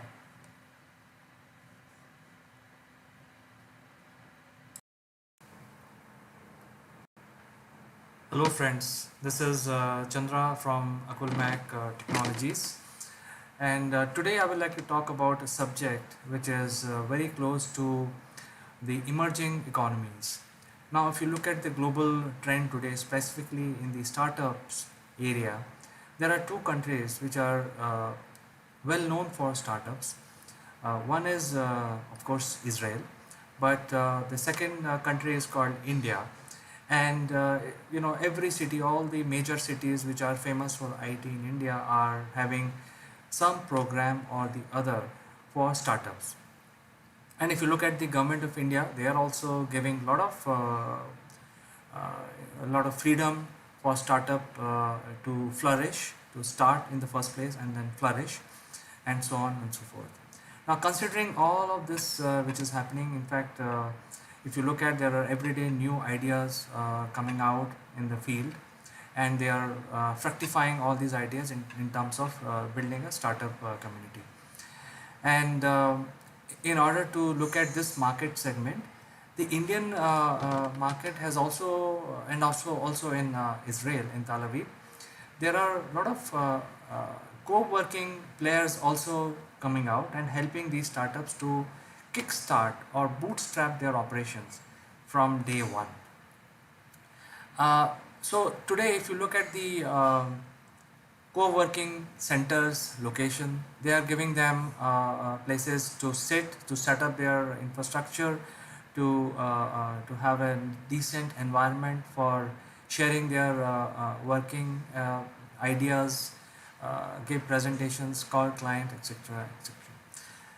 And there are so many of them. So basically, the co-working centers, if you look at cities, one city, there are so many co-working options available for startups. And all of these co-working centers are giving them good working environment. So today I would like to talk about what these co-working should do as far as my opinion goes, because every one of them are giving them good working environment, good place to sit, and of course this place to sit is not free. The startups have to pay rental in some sort of the other. So my opinion is that in addition to providing them the place to work, to start their operations, I think the biggest challenge today is how the startups will start making money. Even though there is a lot of freedom given, first year or 2 years of tax haven which is available, but how these startups will actually emphasize on their technology and start making money, start finding clients. So one of the biggest challenges, while I have a space where I can start my operations, but I don't have any other shared services which are available from these co-working places. So it makes more sense for the co-working centers to form strategic tie-ups with different kind of uh, players, players who are providing branding services, players who are providing them some sort of influencer services, uh, players who are providing the marketing services, and so on and so forth. And there could be more innovative ideas. So in nutshell, what I want to say today is that it's no longer the space or the environment for which startups are willing to pay the rental.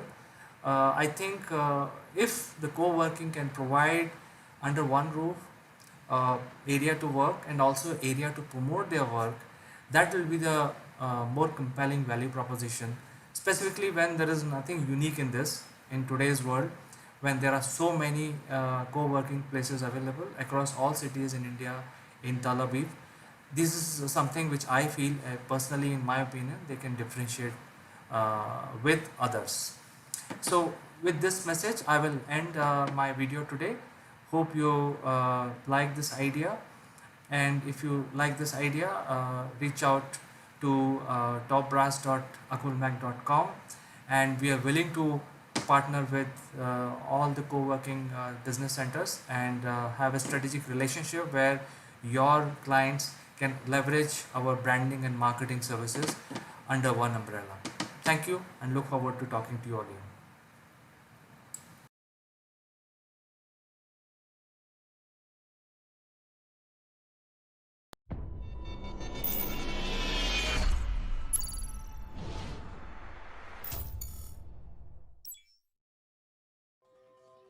Hello, friends. This is Chandrakant from Akulmac Technologies, and I graciously invite you to Jeremy Blaine Live. And in today's session, we will talk about the mastering sales in the digital era. And for this discussion, let me invite my friend from UK, Mr. Jeremy Blaine. Thank you very much, CK. Great to be back. It's great to see you, and you're back in your castle, Jeremy. I am back in. I am back in my castle. I know that you'd be very upset if I wasn't back in my castle. So yes, I'm back here. Great. So, Jeremy, I think the discussion is about uh, basically the paradigm shift in the business, where the businesses are struggling in terms of finding new clients. And I think there's a lot to do with how they approach the market in terms of their lead generation exercise, their different marketing campaigns, how they engage with the client. So there are a lot of new aspects of generating business which are undergoing tremendous changes. So I think I would like to know from you where we are today in 2020 and what is the business has to do to stay relevant with regard to finding new clients. Yeah, it's a good question to ask, because before we even hit this year that we've talked about during some of our sessions, is that many organizations, as we know, were struggling with the so-called digital transformation, transforming their organizations for the more digital era. We're working more remotely. We were working more remotely. We were doing things in different ways. From a point of view of marketing and sales, we were doing marketing in a different way, digital marketing, more direct and targeted marketing. And then from a selling point of view, we were having to do a lot more, be more analytical, embrace data, also be expert networkers, because that was also how we would grow our business, through prospecting as much as with existing customers. So where we are now in this year that has accelerated a lot of these trends is that many sales organizations have been left behind a little bit, because sales is one of those areas within business that hasn't, in my experience, transformed so much.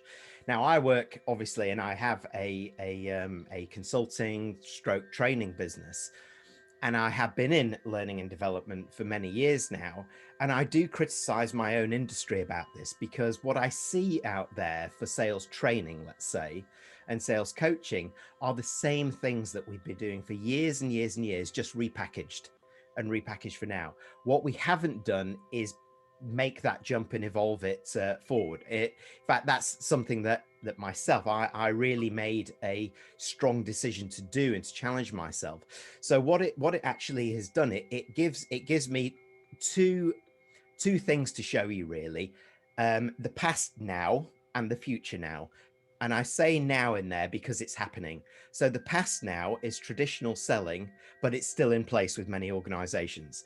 It's still products and solutions focused. We have sales professionals. It's very driven by the human touch and face-to-face touch, which has been challenged this year. We know our competitors. We're driven by KPIs. We have traditional skills that we are still trained in, which are still valid, of course, by the way: questioning skills, presentation, value proposition, objection handling. But if we fast forward to the more enlightened organizations who are future now, they see selling differently. They've moved from solution selling to customer and consumer journeys, understanding at each point in the customer where they can impact positively to add even better value for them. So this is creating great experiences, engaging the overall organization, not just our buyer or the people that we're used to seeing. Being digitally enabled, using technology to help us, being data experts, data-driven decision-making, helping our customers understanding through data what the strategy might be moving forward, etc. And understanding that we live in hyper-competitive times. So we know some of our competitors, but we don't know the competitors who will come tomorrow. So we need to be agile, ready to act. So in terms of our own skills, we need to be far more connected to the underbelly of the industry. We need to be great on LinkedIn. We need to be at industry events. This year, we need to do it online. We need to reach out, and we need to be industry spokespeople. So we need to not only be experts in our products and services, but also in our industry and create a voice for ourselves. So it's actually creating a very different brand.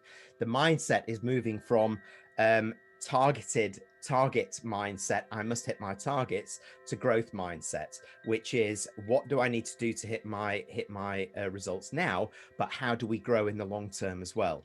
And how do I use digital to enable all of that for collaboration, communication, customer mobilization, customer engagement, and doing this all together? So these are the things that are happening now, and many organizations are still in the past now, whereas the more enlightened and potentially more successful ones are future now. So, Jeremy, I think the biggest challenge any sales guy will face, whether you are a CEO or you are a sales manager, is basically making the customer remember you. And one of the key aspect of that is you don't want to look like a Me Too player when you meet the customer. And when everybody is getting on to the digital platform, somehow there is a new skill required to get into that or get out of Me Too syndrome. What do you suggest to our viewers how they should leverage the digital platform to not be part of a Me Too ocean and get out of from Me Too? Well, it's really interesting question, that, because the Me Too versus the competitive advantage was always about the product, the service, the solution. What has emerged this year through this intense period of remote working, remote selling, is that relationships are trumping traditional solutions, services, and so on. So creating very strong human touch relationships, albeit remotely, like we're talking here, helping the customer through this very challenging period as much as working ourselves, is actually giving the very best salespeople out there competitive advantage. So in the digital era, the human touch becomes more important than it ever was. In fact, that you can do more digitally, so you can be more connected. So we're seeing much more less of the formal selling. So my hour meeting at a client, much more of the short 15-minute, 20-minute meetings with one agenda point, but also the informal communication via platforms like WhatsApp, for example, whereby we're exchanging much more than we used to do and keeping in touch very much also from the human side of things. Empathy is being demonstrated, an understanding of where we all are in the situation. But the very best salespeople out there, if you consider them, there is a growing gap between them and those salespeople who are still more traditional, who are still saying in their minds, no, you can't do selling without having a very strong human touch and being face to face. This is a myth. You can actually have an even closer relationship. So there's a sense of readiness and a sense of mindset within sales professionals to switch to think, how do I become better? Because actually it's upskilling myself in areas that I haven't been able to work with before, working remotely, the technology, being digitally enabled, being great networkers, all of these things. What's interesting, a piece of data has come out from Spotio that talks about, in the B2B and B2C spaces, buyers who are now buying through trusted referrals to people or companies has increased from 60% to 92% in this era in terms of remote working. So it goes to prove what I'm saying is that the human touch is trumping the traditional services and solutions that we have. Of course, we have to get that right, but actually being able to do digital and create great relationships remotely like this is great, because they'll pick up referrals like that, and over 50% are actively following them up. So that's a prize worth having by getting this right. So I think, in nutshell, what you're saying is that you have to up your skill of networking, because now you're not physically visible to the client. You have to do digitally. I think that is one tip, very important tip. And people who are watching this program, they have to get that essence of what Jeremy is saying. That means you have to do networking, and the challenges are that you need to pick up digital skills to be able to become a good marketeer, a good salesperson, or a good network person. Well, In fact, CK, I mean, I have to use you as an example here, don't I? Really, because you're doing exactly what I'm talking about here. So you have your own products and services, but you're doing so much more than that for the industry. If I look at your the videos that you publish, the live videos that you publish every day, every week, you're adding so much value around topics in terms of life, business, work, personal, the human touch. And it's giving you, it's increasing your brand, not just in terms of what you used to do in products and services, but actually there's so much more that you offer out there as value add. So therefore, you've got people who are far more now willing to have a conversation with you about your business services because you're actually doing so much more for the community, for the business industry that you're in, and outside it, of course, but also that demonstrating that strong human touch and bringing people in from all over the world. So it's, you know, and we met by doing exactly what we talked about, this networking. It's network to get work, right? So this is what we were doing. And I think you and your company is a fantastic example of this. So, Jeremy, thank you so much for recognizing. I think we are doing our bit, but I think that brings me to the third question, which is very relevant. You see, when we go out and meet the client, we are always judging whether he is the person to target or follow up in future. That means whether he has the money, authority, or need. So every sales guy is looking for these three qualities in the client also. When the client is looking at a salesperson, the salesperson is also making a judgment. So I think in the digital arena, the qualification or the client qualification is becoming a big challenge. Would you like to give some ideas how a qualification can be done using digital platform? Yeah, well, this goes back to my original point is that sales has not evolved fast enough. So the way for me to describe the challenge that you talk about is the ability to up our game as a sales professional or as a sales rep. So if I go back 10 years, what key account management was yesterday is being a sales professional today. So it's actually you're having to move from where so the thing is that traditionally when we look at how salespeople have been recruited, and I remember because I was a salesperson, I started my career in Procter and Gamble, and I was recruited into Procter and Gamble, and it was based largely on personality. I had an outgoing personality. I got really excited and passionate about stuff.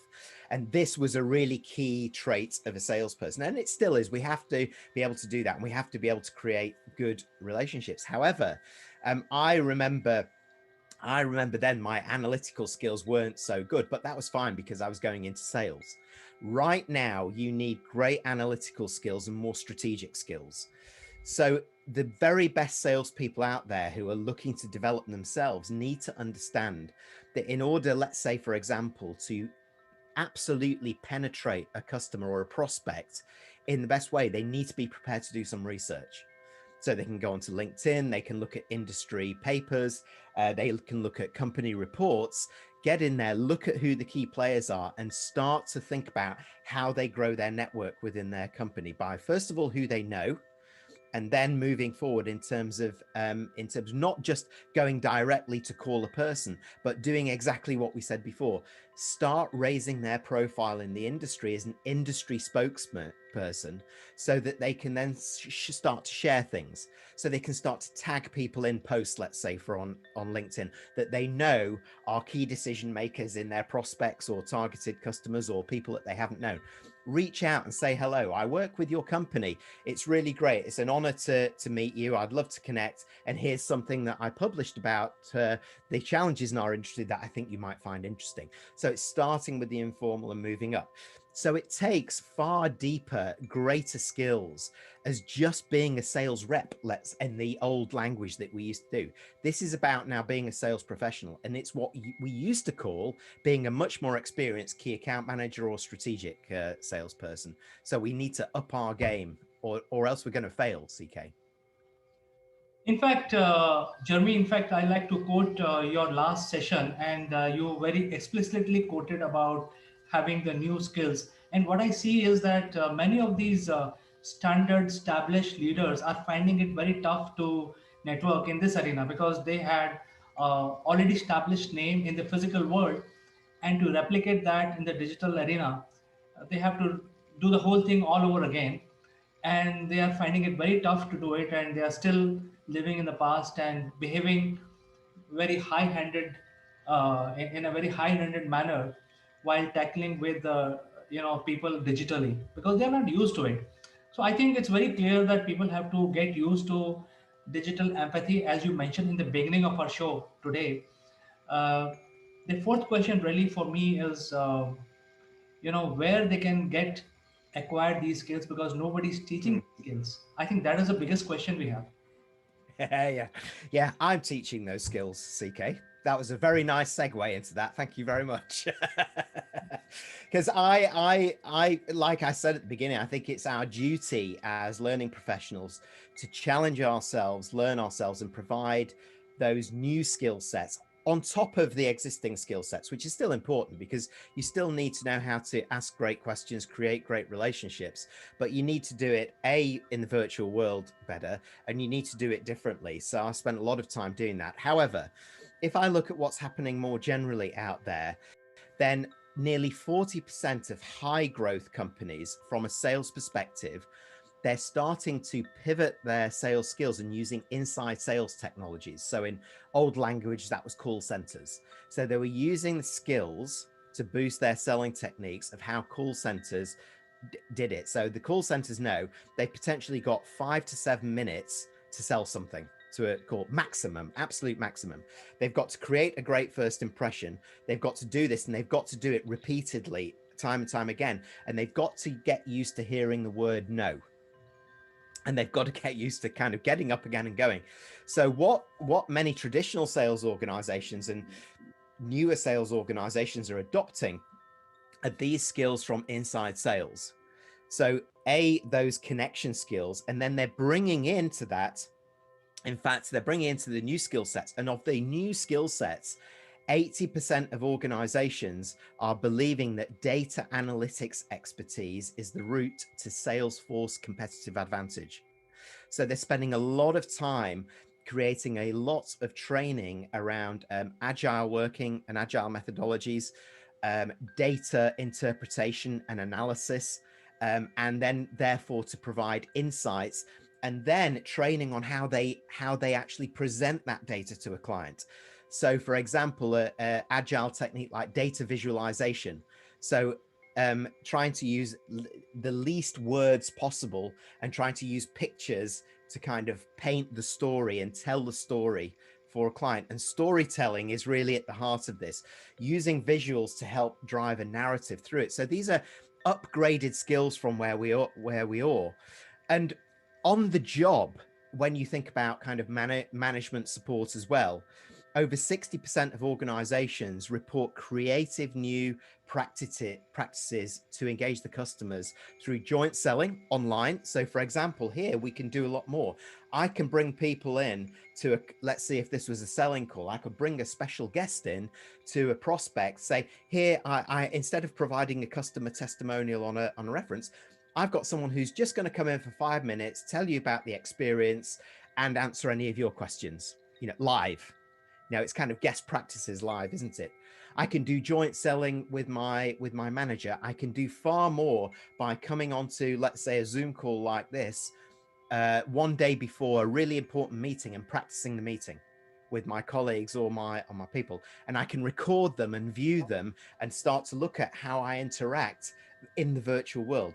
Do I provide great eye contact, for example? Do I look into the camera, into your eyes, or am I looking at what I'm presenting on my screen down here? Which is really key for sales. You've got to keep that eye contact and got to keep your body language very positive. So smile, open your eyes quite wide, and be very open. Use body language, although I'm using too much right now, I know. So don't use too much, but use some of it. And you can start to create these brand new skills and understand also the changes that you need to have. Your meeting now might be 15 minutes. So have 1 or maximum 2 agenda items with the customer. Pre-prepare them, talk about upfront what the outcome is, so you can get down to it when you're on the call. But one thing that has emerged from, 2 or 3 of the customers I've worked with this year, when I've talked to them about what's really worked, they've said spending 5 minutes, even though we've just got, 15 to 30 minutes on the meeting, spending 5 minutes just talking at a human level and connecting around how people are feeling and talking about, demonstrating a bit of empathy and talking about how we are, has made a very, very big difference to engaging and mobilizing customers to be orientated around your products and services and being ready to listen to what you have to say. So a few tips there, I think, CK. These tips are very valuable. I think people who are struggling and try to start their journey in the digital world, I think they can take the cue from here, which is just the tip of the iceberg. I'm sure there are a lot of things which you can bring on the table, and there are a lot of things in digital empathy which people need to really learn. Sit in front of a guru like you and learn, pick up those traits which are very important. And I would like to say one more thing before you speak. One is that people used to meet 100 clients in a year before the digital age happened, Yeah. and now this factor has you simply multiply this by 1,000. So now people have to realize the power of digital platform. They have ability to address 10,000 clients in a year now. So I think the strategy itself has to completely it's a new strategy. You have to work on a new strategy to be able to talk to 10,000 clients as if you're talking to them face to face, isn't it? You're right. You're absolutely right. And we've gone from here in traditional selling, let's just say just at sales rep, sales professional level, to what a sales rep, sales professional needs to now is up here.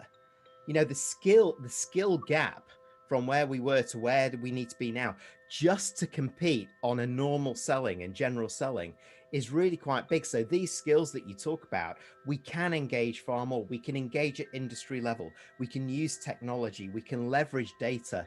We can do so much more, but it takes a modified and upgraded skill set to be a super salesperson in the 2020s. So, Jeremy, I think we had a very fruitful discussion today.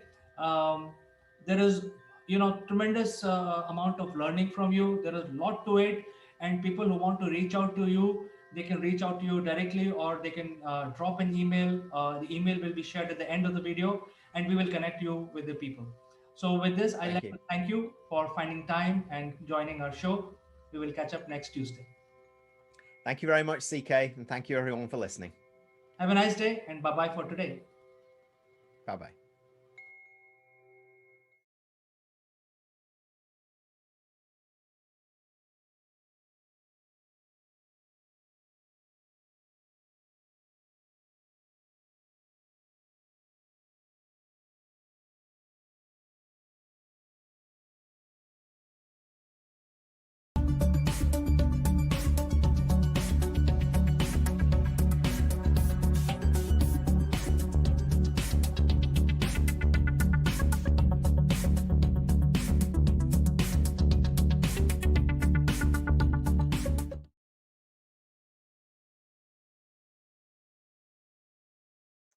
Hello, friends. If you are a sci-fi fan just like me, then clearly you know that there are two kinds of sci-fi fans, and they are divided. There is one type which is the sci-fi fans of Star Wars. Actually, there are three types. The second is Star Trek fans, and the third, which is my type, which is fan of both. So what happens if the mega main weapons of the each world go against each other? So the mega weapons of the Star Wars is the Borg. There is something called Cyborg, and uh, you know so these are the Borgs, which are cyborg, but in short, they are just known as Borgs. And what is this life form? This is basically combined with machines and the intelligence of the living being. So Borg is a very it's a killer proposition. Basically, they don't care about what species of life they get. They will simulate all of them into Borg, and all the Borgs are controlled by a central authority. So it's like an anthill. If you compare a Borg civilization in our galaxy, it is like an anthill where individual Borgs are simulated from different civilizations, the captured people, and then they are controlled by a central authority. And everything boils down to central processing and computing system. So it's a killer proposition of a villain actually, and it's ultimate. And the best part is the living beings which are simulated into their Borg society don't remember their past. They only know the objective of finding more planets and converting them into Borg. So in the Star Trek arena, these are very difficult adversary to deal with, and this is a killer proposition. And they also have something called their potent weapon, and also the craft is called Borg cube. I mean, this is the thing that you see here. And as per the Star Trek, the dimension of this Borg cube is 1 mile by 1 mile by 1 mile. So it's a cube of 1 mile. So it's not a small entity. It is huge, carrying huge number of Borgs in it, and they live in an environment which are conducive to machines. And similarly, if you now change tracks um, and go to the Star War worlds, now Star War definitely survives in a different galaxy, and Borg survives in this galaxy. So the chances of these two worlds colliding is very slim. But let's say hypothetically, if these two worlds collide with each other, then what will happen? So let's understand their biggest weapon. It's a planet killer called Death Star. So what Death Star do is basically go around slowly, get into the orbit, and then fire their main super laser, which is sort of a nuclear generated blast, and it can destroy the entire planet. So all the Star Wars fans know about this, and objective of all the rebel groups is to destroy, somehow find weakness of this object and destroy. Now these are manned by almost 1 million crew. So these are not small spaceships; these are huge, and roughly to charge the super weapon, which is their main laser that can destroy anything in the universe, takes about 6 minutes.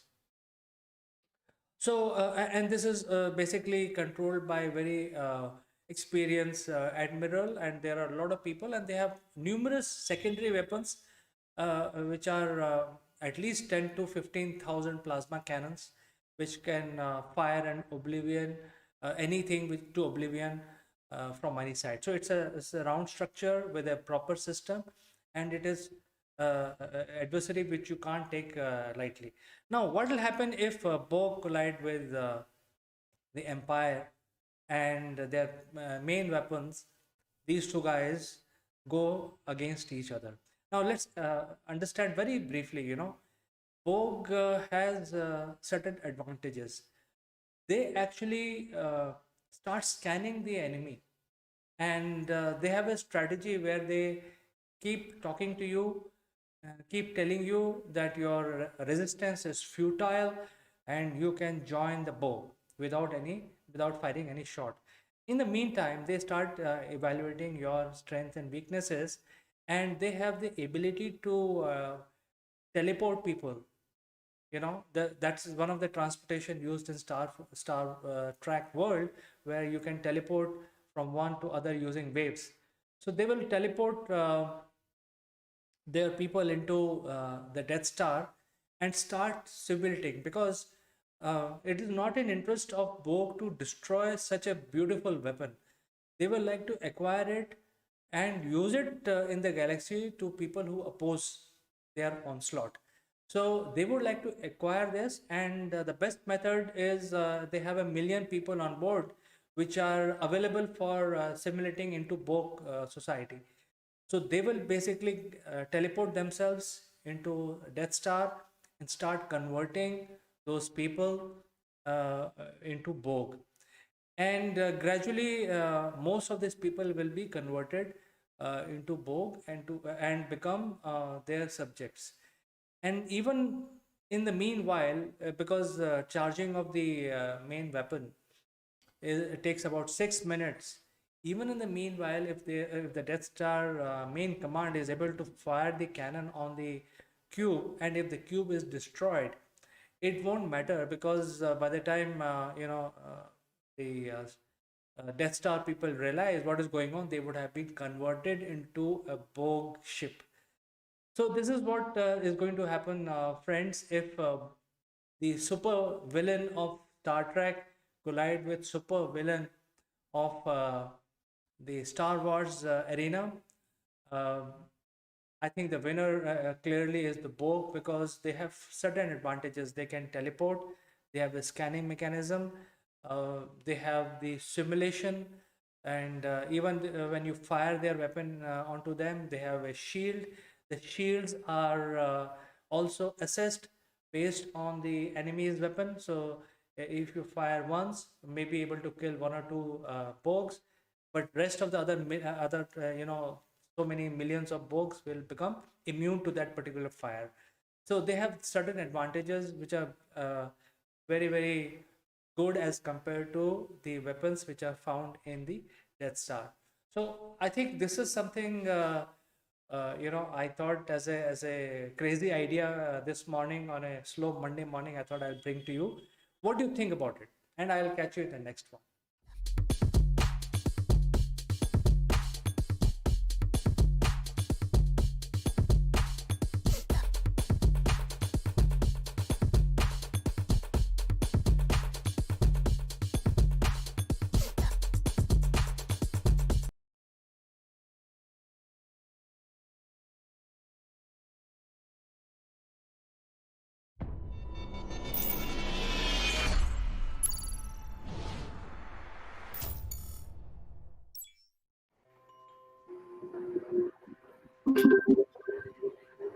Hello, friends. This is Chandrakant from Akulmek Technologies. And this Friday, I would like to welcome all viewers on the edition of CEO Roundtable. And we have very distinguished panel today.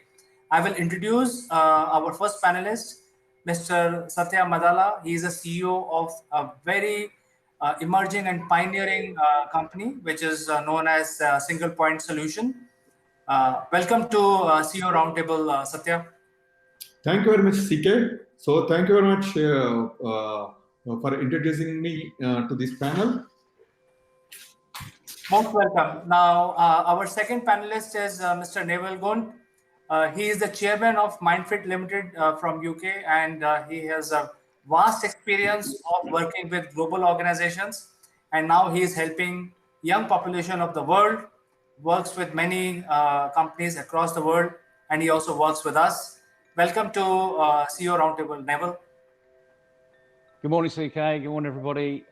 Looking forward to an interesting discussion. I'm sure it'll get heated because it's about the future of the world, not just individual countries. Certainly, Neval. Our next guest is Ms. Farida Charania. She is joining us from Singapore, and she is the CEO of HR organization known as Career Zoom. So welcome to the panel, Farida.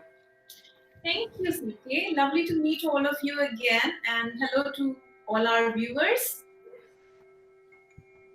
And our last panelist is Ms. Kanchan Verma. She is the CEO of Akulmek Technologies, and she's from India. Welcome, Kanchan. Hello, thank you, CK, and good morning, good afternoon to everybody. How are you doing? Great. So now, after the brief introduction, let me start the discussion. So today's discussion is about the skills gap. And let me explain what is skill gap. See, we are all talking about India in particular, and we can discuss the global influence on India or versa. The industry was moving very fast, and there was always a gap in the skills which are being churned out from the industry or from the universities. So that gap was existing in our industry across all multiple segments of business. After the pandemic, the skills gap has even broadened. So we thought that today is a very special day when Prime Minister of India came on TV and he announced the new education policy, changing from the year old 10 plus 2 plus 3 plus 4 plus 5, whatever it was, to 5 plus 3 plus 3 plus 5. So roll out in India, and it will have unprecedented, I would like to use this word, what Neville used, changes in the next generation, which is going to come out from India. In terms of the skills, because the skills will be imparted early on. So the point of discussion today is the skills gap that exists in India, and I would like to invite Satya and ask this question because he is day in day out grappling with this situation because he is a CEO of multiple companies and across all tech work that his companies does, he faced this issue. So Satya, what is your opinion on this discussion point that we are talking about? Yeah, CK, like coming, when we are entering into this topic, actually, I wanted to address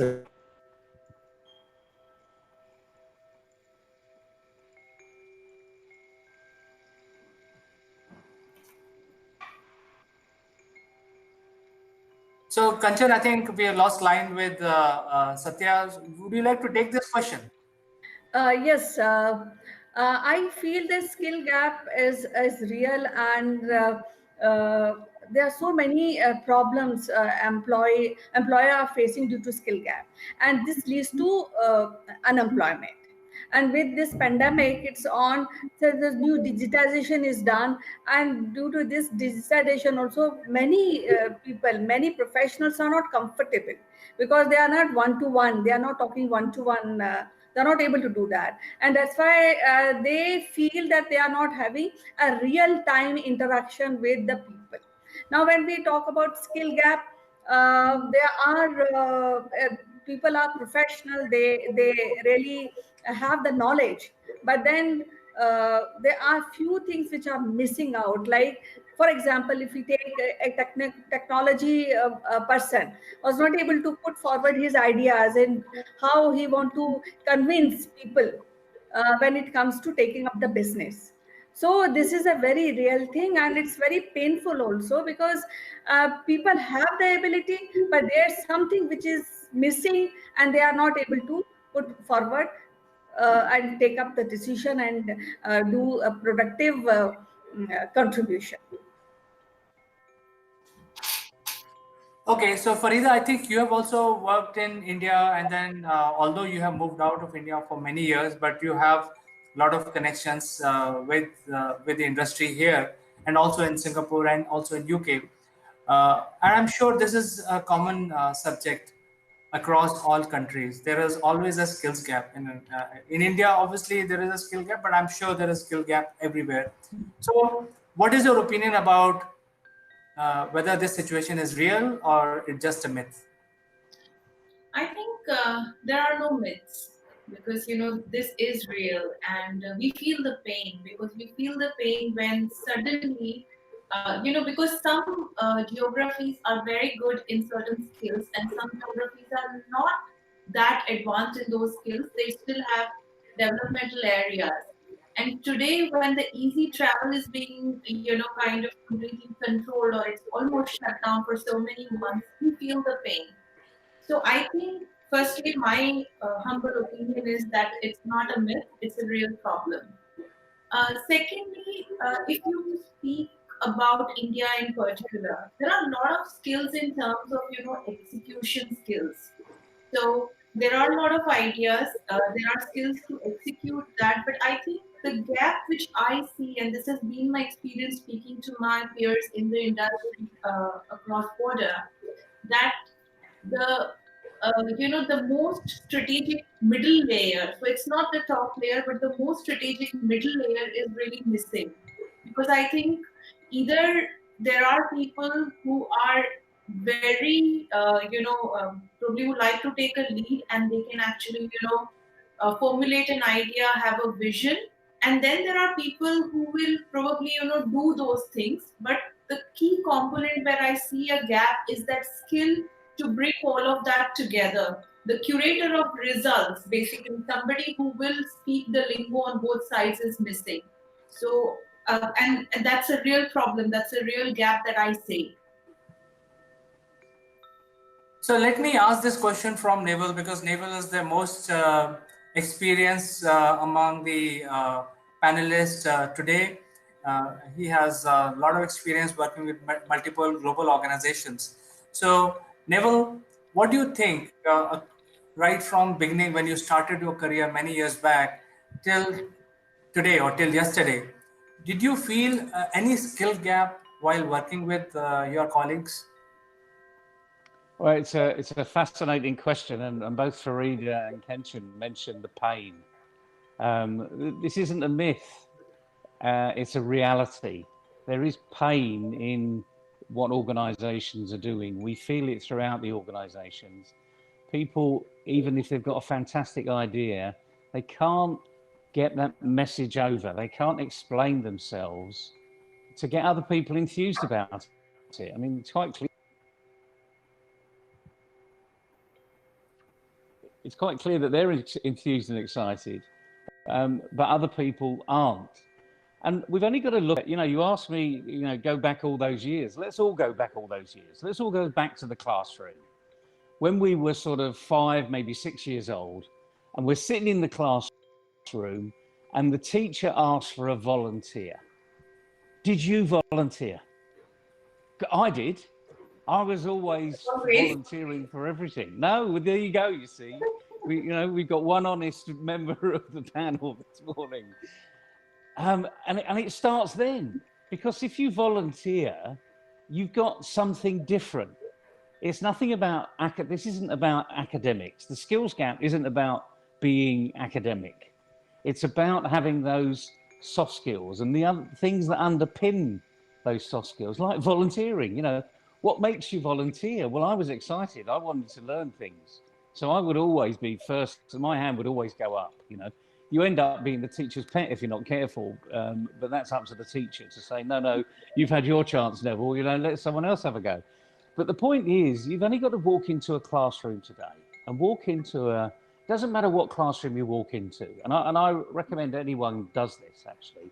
Go into a classroom, ask permission, walk into a classroom, and be introduced and ask a question, and just see the spark in their eyes, because they'll all have a spark, but some will have a bigger spark than others. And they're the ones with the right attitude. They're the ones with the confidence, with that resilience. They don't have a fear of failure, as we might call it these days. They don't even know what failure is, frankly, because they couldn't explain it, even if they saw it. But just look at it and you'll find about 10% will volunteer. Now, that's not good enough, frankly. That is really not good enough for the future of organisations, for the future of the country. So although India has gone through this massive restructuring in the education arena, my guess is it's still academically focused. But the question for the panel is, we're talking about skills gap here. Is it an academic skills gap, or is it something else? So I think Satya is back online. Satya, we lost you at a very important juncture where we were asking about what challenges you face because of the skill gaps across your multiple companies that you have. Would you like to take that question?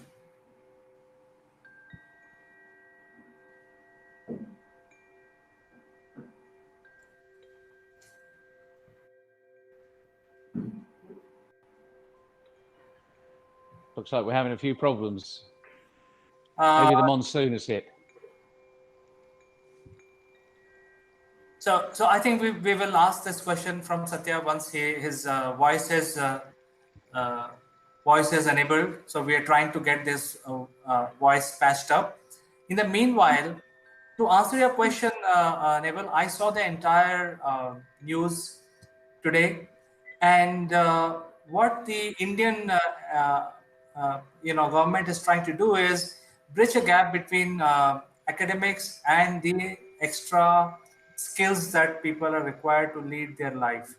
So what was happening all these days is that there was a stigma which was created for last 70 years after we got independence, that if you're not doing this, then you're nothing, you're not good enough.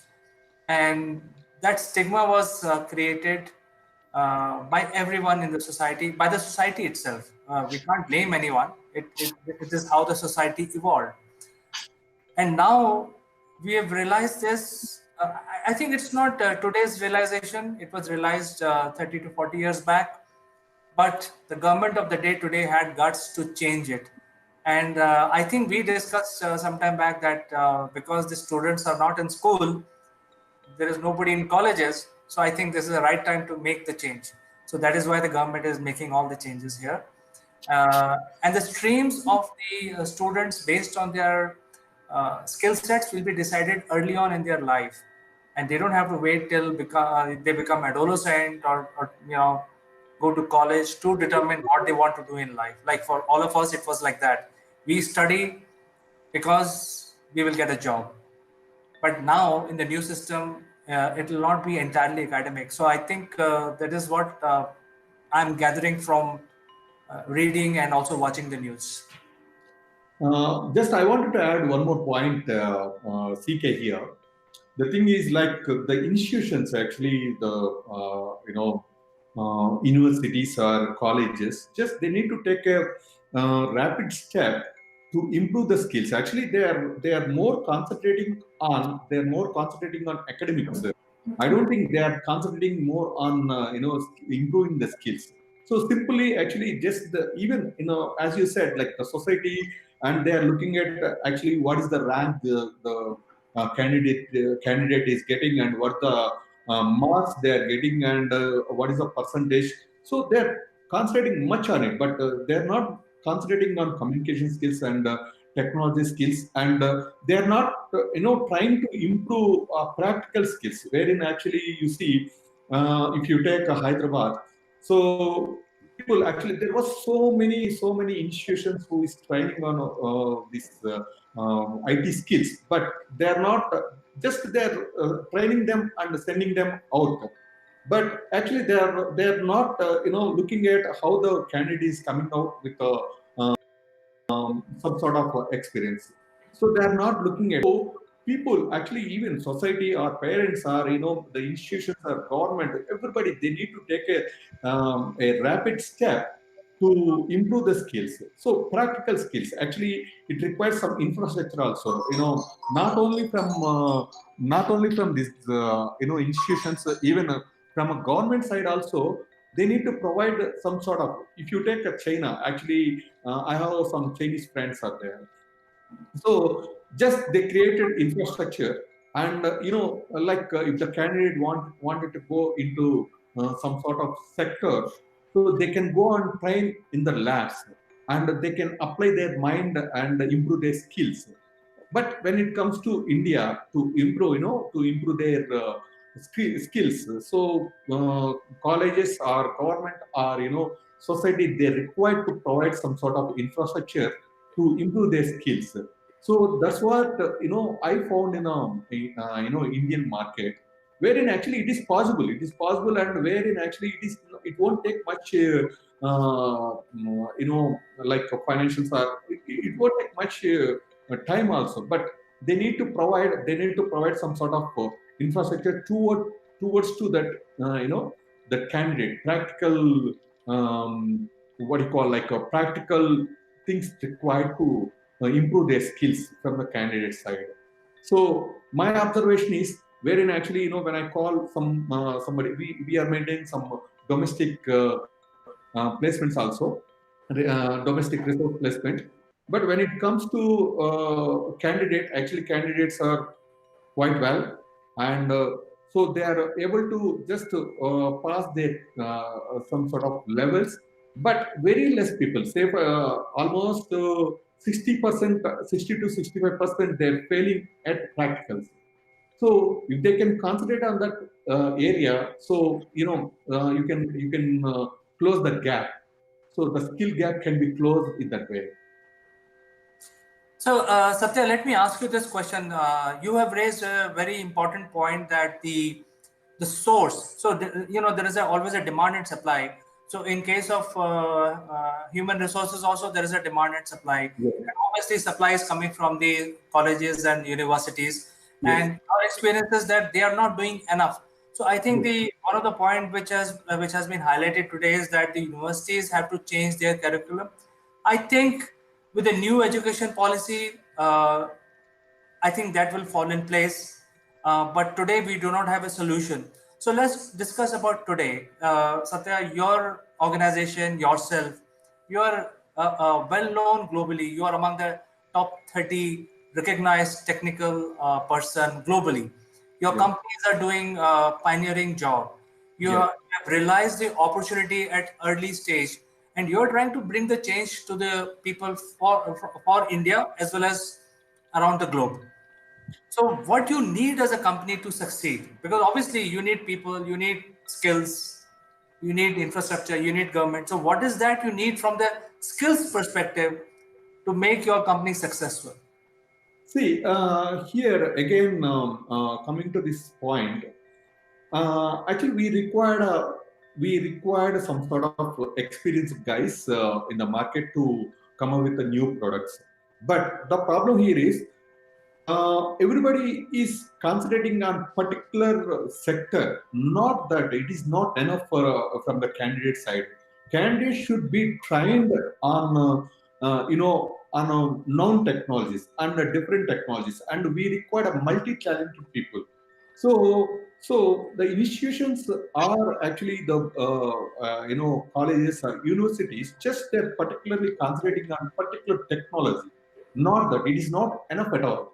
So nowadays actually in IT, if I if you take a IT, um, actually the technologies are overlapping. So the plugins, whatever the companies, Microsoft or other companies, they are coming. Actually, they are coming up with the overlap plugins.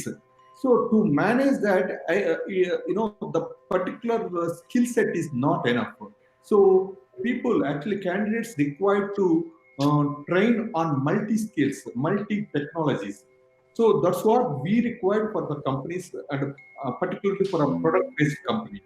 So product-based company, what they do is when they architect the product, actually they bring up multi-technology into the product. So when we require actually a particular technology, so we cannot hire a multi-technology people. Actually, we can hire multi-technical people. So multi-talented people and multi-technology people we require as a company. So we are feeling the gap in the market. At the same time, we are wasting our time by training them in the particular technology and in a particular that plugin or whatever the technology they are coming up with. So we are training them. We are wasting our time. Even if I keep my 90 days time on the particular training, so we are losing our time. So it is costing us a lot, and at the same time, particularly it's a time. So it is impacting our deliveries, product deliveries.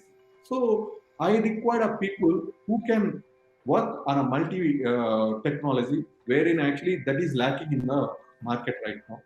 So government or universities are private bodies who are training on this. So if they can concentrate on that area, so they can fill up the gap. That's what my view. I think it's a fair demand from the education industry since you're an entrepreneur.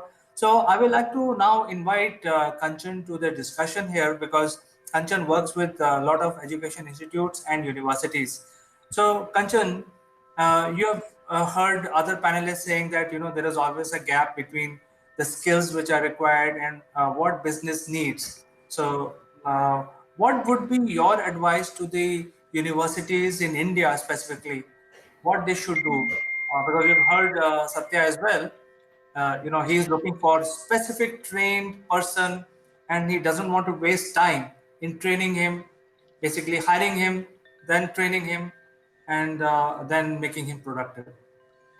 Before I come to the point which you are asking, I would like to add 2 points that every individual should be taught a kind of have growth outcome. He should be able to see that I have to grow, and then he has the ability to take up the feedback also. And this kind of soft skills start only at a very early age in the schools. And what I feel is nowadays soft skills are not should be treated lightly. They have few of them have become a hard skill, and they should be taught properly in the academics. It should be, it's not like a recess period or like a game period, where the children chill out and they don't take things very seriously. So I feel that time has come that people should know the growth potential. They should understand how to grow, and this kind of feeling, its kind of attitude should be inculcated when they are very young. Not, it should not start at the colleges only, it should start in the school only. So by the time they are out from their education, they know they know the adaptability skill, they know how to take up feedback positively. So all these things will add to this skill gap and they can decrease it. And here the hard skill and soft skill, they should go hand in hand. And I can very well understand the pain of Mr. Satya, because he is running companies, and then he is not able to find out the exact skill set for the for the service or the product he want to have. So I feel that time has come. Universities and all schools should take up these things very, very seriously.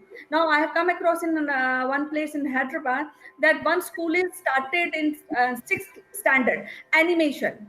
So animation they can start, but they can't. Why can't they start the courses like communication, listening, which is very, very essential part of developing a skill. If you are not able to listen, then you are not able to be productive later on. So I feel that time has come, and all depends on the universities to take up these studies. I genuinely feel that all soft skill, leaving couple of them, they should come into the hard skill parameter, not just soft skill. And it is not like a free period in a school and just chilling out time. No, it is a very, very serious subject, and it's very, very, it should be taken seriously, not in India, but in other countries also. We require these kind of subjects and seriousness.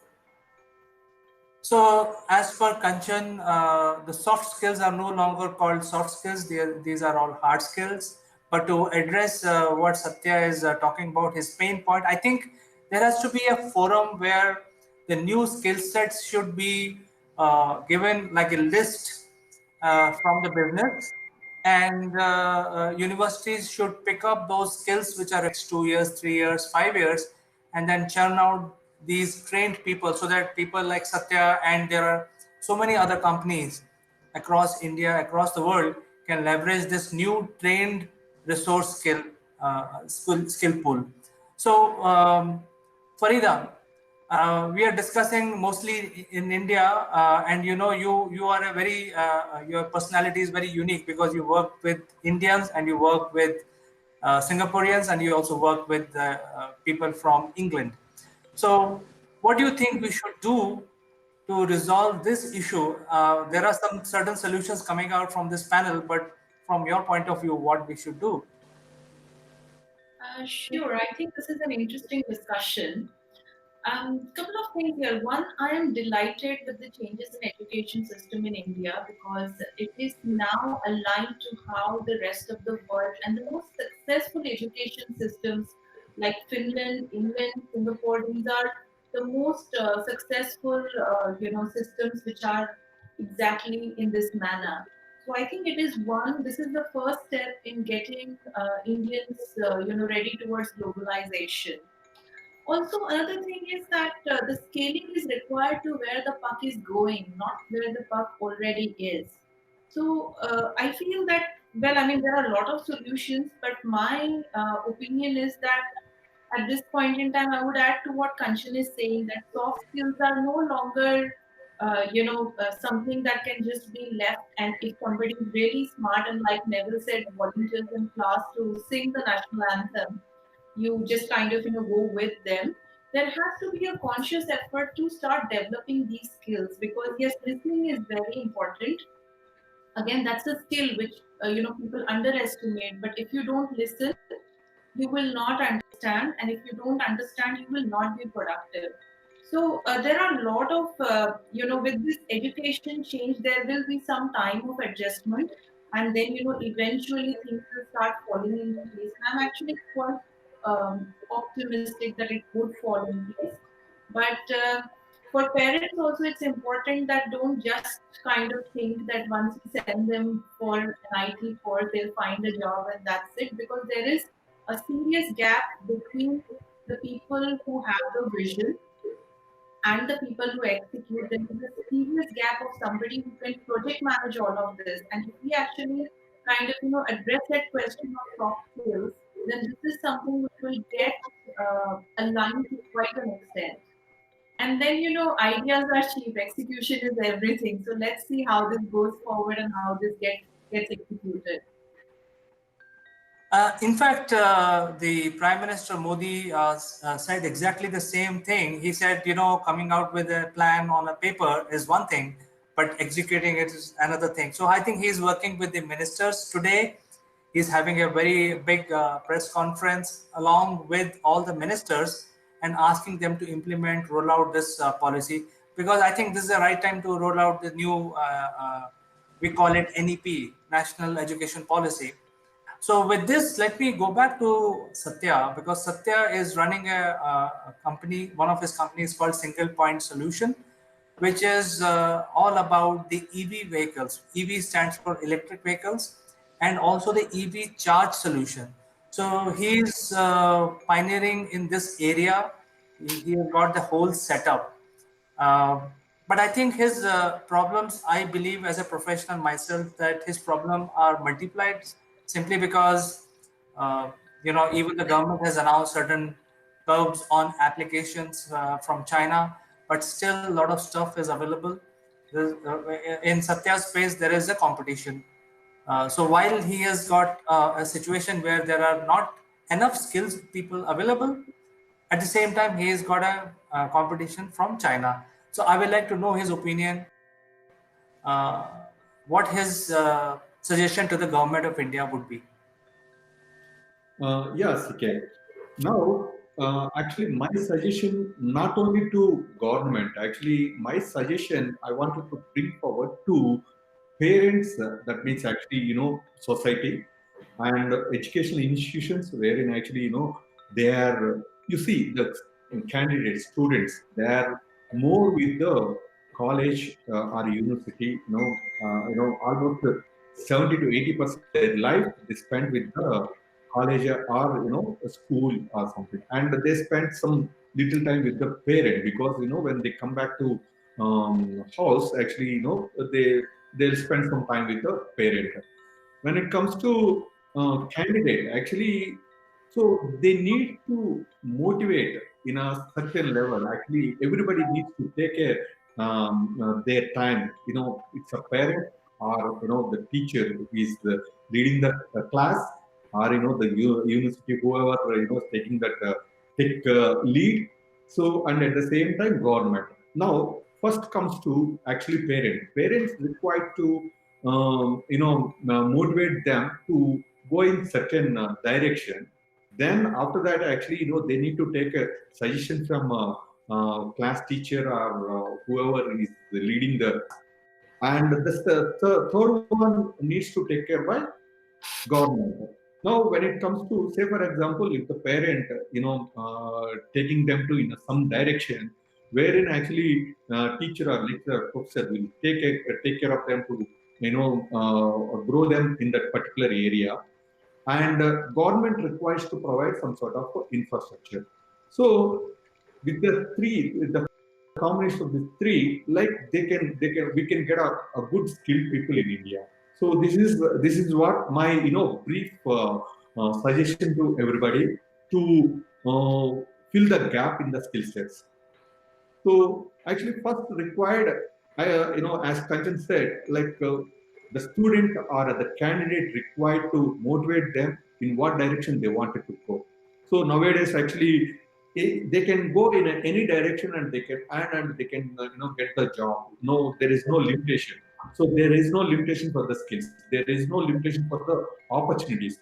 So just motivate them what direction they can go and take the opportunity. So that's what we require to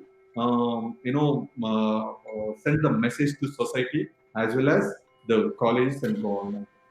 That's what my opinion on this skill gap.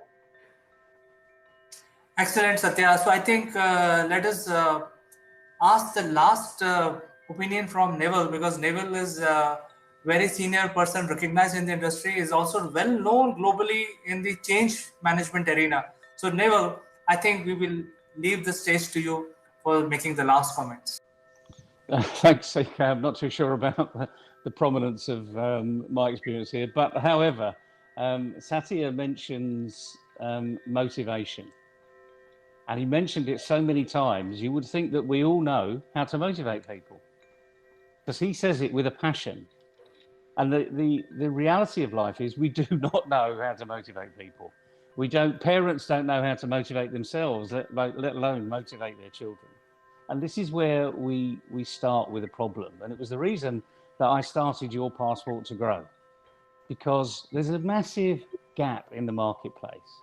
It's not that education doesn't value these soft skills. They do value them. They believe that it is a byproduct of being in school. So just like you would do in a network, everyone gets together and they start communicating and things happen. Well, the school has that same type of theory. It is a theory. Because for some people, that's all you need. As I said, walk into a school and look at 6, 7, 8-year-olds and go in and ask for a volunteer. You won't get many. And that's the issue. If you don't get many at that time, as they go further and further in their life, the numbers reduce. They don't increase, they reduce. So the Satyas of this world, the real go-getters, the entrepreneurs, the ones that are basically saying, I'm an engineer, I've got an idea, I'm going to go and make it happen, is diminishing just because of actually the education system. It's not a fault of the education system, it just happens because that's what happens. So as I say, education values these, but they don't know how to deliver it. And we don't deliver soft skills, we don't get better at soft skills in an hour's discussion, once or twice a term or twice a year in your discussion groups at school. You do not learn to be a good communicator in a couple of hours. It takes a lot of practice, as we've seen with people expressing their views on here. The more practice you do, the better you get at it. But who knows what's the right practice? And the thing is, a lot of these knowledge transfer, which education is, it's a knowledge transfer. There's a bit of knowledge going in, the learning happens, you do your homework, you get a result, you do your exam, and you find out how good you are. That's knowledge transfer. They call that the Kirkpatrick method. But it doesn't actually work in the world of soft skills, because knowledge actually is only gained by doing it. And our problem is we don't know how to do it. And as I'll go back to my example, going into a classroom of 6 or 7-year-olds, the ones that have got really good attitude are the ones that volunteer. That's what we need to be motivating. How do we keep that level of volunteering up all the way through their life? How do we change the ones that are shy or reserved to say, do you know what? If I don't volunteer, I'm not going to learn anything. So it's changing that attitude, really, of fear to excitement. And going back to what Satya said about motivation, the ones that are really motivated are excited. The ones that aren't motivated are fearful. It's as simple as that. And the nice thing about the vocabulary and the English dictionary and the English alphabet is that E comes before F. So get excited and forget about the fear. So stay with E, excited, be excited. And if you can't be excited, find out how to get excited. And this is where I think parents have got a huge job here. From the day we're born, our parents really should be saying, go and explore, go and be excited. And again, letter E, stay on the letter E, forget the F. Stay with the letter E, be excited, go and explore, go and have fun. That's the only letter F you really should be worried about. It's a really difficult arena, and I'm not belittling it by any stretch of the imaginations, but it's so important that we start to get this better. Some people are getting it right, as we see, otherwise we wouldn't have those volunteers. We wouldn't have the satyrs of this world, the evangelists that are out there. So somewhere along the line, we're getting it right. All we need to do is find out that chemical reaction that's happened and do more of it. Sounds simple, but actually when you start to do it, it really is. So that's why, we created Your Passport to Grow, simply because we take people on that experience that other people don't get. And at the end of the day, what is the bottom line here? And the bottom line is self-leadership. So that's what we're developing in everybody.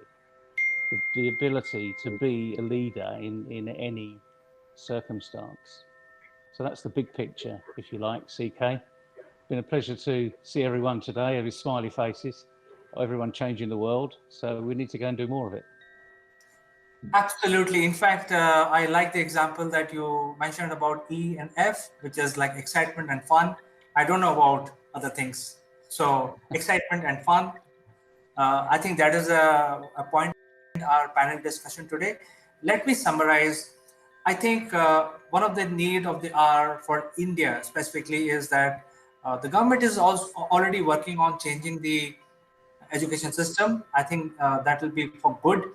But I think the universities and education institutes have a huge responsibility to make sure that for next couple of years, next 3 to 5 years, they actually change their attitude towards education. They start looking at what is needed by the industrialists so that the Indian story can propel forward. And I think, as Kanchan mentioned and Farida also, that the summary of the entire discussion today is that the soft skill is no longer a soft skill and it's a hard skill. So I think at that point we can end, and that is the message we want to give to our viewers, that make sure that you have all the soft skill and think it is not a soft skill, it's really required, necessary for you to succeed. So with this, I'd like to thank all the panelists today, Neville, Satya, Farida, and Kanchan, for joining us today.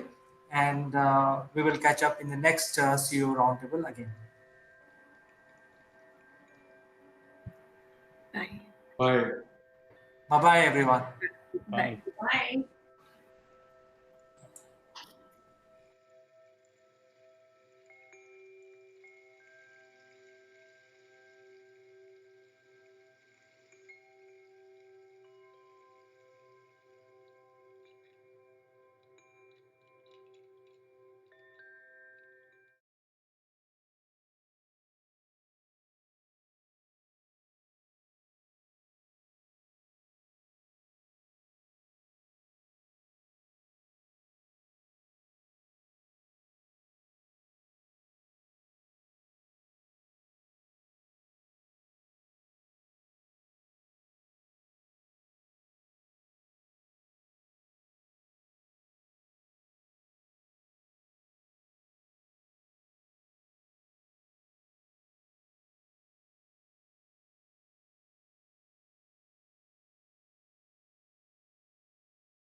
friends, welcome to Akul Mac Live. And today we have a very interesting show, and this is going to be a daily show, as you know.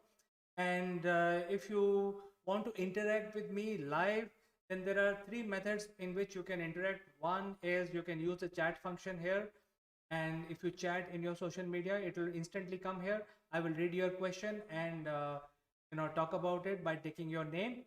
Other method is you can actually join live with me with your camera and microphone. Use this code which is given here. As you can see, this is the code that is given here. It is the Meet code, and the lines are open. You can reach out to me and we can have a chat about the subject being discussed. The third very interesting method is join as an expert. So if you want to talk more about your opinions and what you do, then you can write to us in this email, and you can reach out to us and book your slot. So there are three methods by which we can actually have you interact with us. So moving on with our program, this is called Assimilate with Akul Mac, and very interesting thing happened last week, and this is about the ISRO, which is a premium space research organization from India, launched their solar power calculator. Now you would say that, what is a big deal? I mean, I've been seeing the solar powered calculator for so long, but this is exactly where our thought process is going wrong. Basically, the solar powered calculator is not what they have launched. They have launched solar power calculator. And to explain this in detail, the earth gets the highest amount of sun on the equator and least amount of the sun rays on the poles. So as progressively you move away from equator towards the pole, whether north or south, the amount of solar energy that you can get progressively start. So the countries, if they want to invest, or if you as an individual want to invest in solar power, you want to get the solar power installed in your home, or as a district head, you want to completely do away with conventional electricity, but go on an unconventional, which is solar power. But you have to know how much power is required and how much investment is required for me to basically get this whole plan rolled out. So in order to know that, people will have to do very they have their own mechanism, but this is something which has been done by ISRO for very very long time, and now they are providing it to the rest of the world, whoever wants it, so that they know exactly in their land, in their piece of land on earth, surface of the earth, how much power is available potentially. And in order to do this, you have to rely on satellites. So when I say that it is not a solar powered calculator, it is the solar power calculator, and they're using the satellite technology.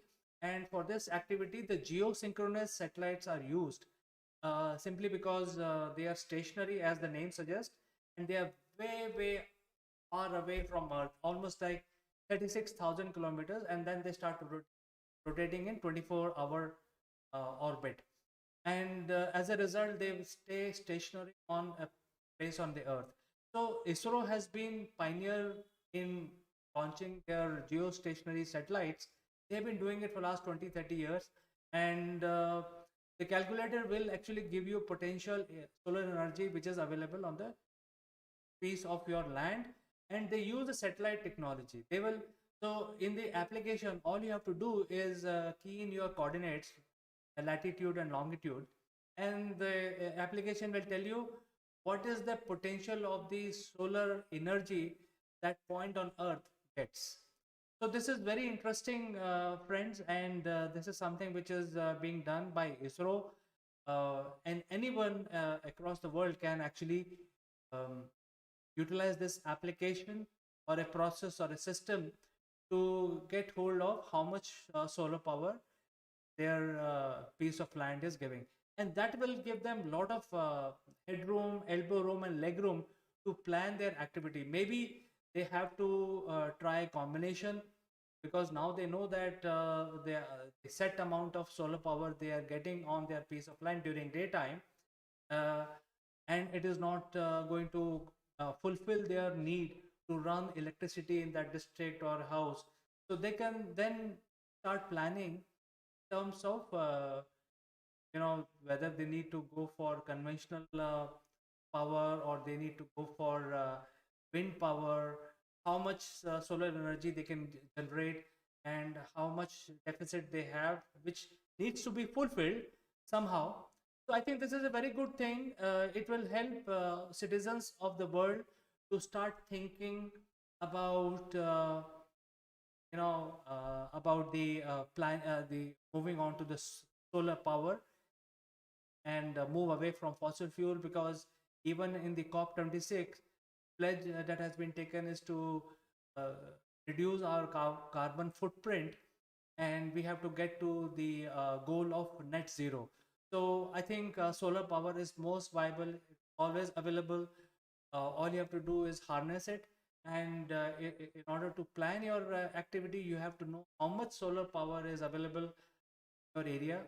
And I think this solar power calculator from ISRO will be very helpful. As you can see in this picture, director of ISRO is announcing about this to the rest of the world.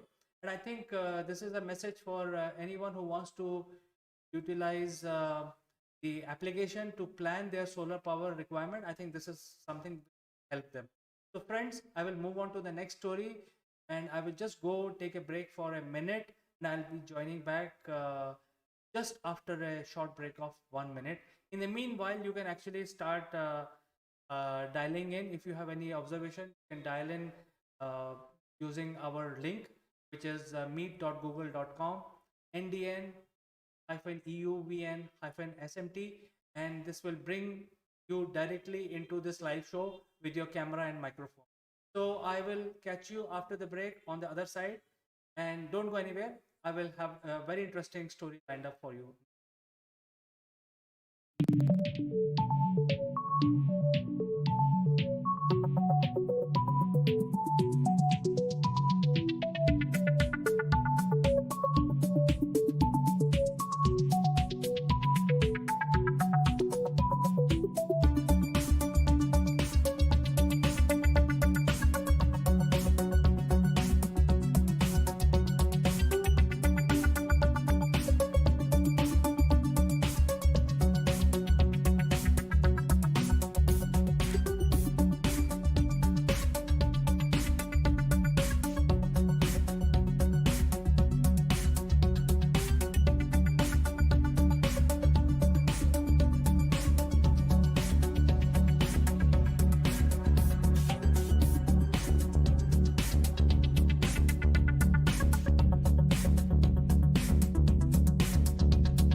Welcome back, friends, and we move on to the next story today. And today being the festival also, but this is a very interesting story. I think it is relevant to the business people, and this is a ruling given by Supreme Court of India. And the ruling is that in case some company does something wrong, and they get caught in income tax or some sort of procedural activity which they get caught. So what we have been saying in the media is that immediately their directors are arrested and put behind bars. So many times it could be a system related issue which requires a very simple explanation, and even if they are willing to pay the fine, etc., but because of this, the directors are arrested and put behind bars, and then it brings a lot of humiliation to the people who are actually running these organizations. So this has been happening, in case there is some text related activity, that the law is going to take its own course. But then in the meantime, before the charge sheet is produced in the court of law, the police basically arrest these directors, and they say that they need this remand of these people so that they can come up with an evidence and strengthen their case, and they can build the case basically against these. while these people actually relinquish in the jail. So this is a very big thing, and people are really annoyed because of this. Many people who are affected, because many times in ignorance mistake can happen. So I think to prevent this and to also uphold the democratic right of everyone, of all Indians, the Supreme Court has ruled, saying that in case the company does something wrong, you can take action against the company, but the authorities have no right to arrest the director of the company.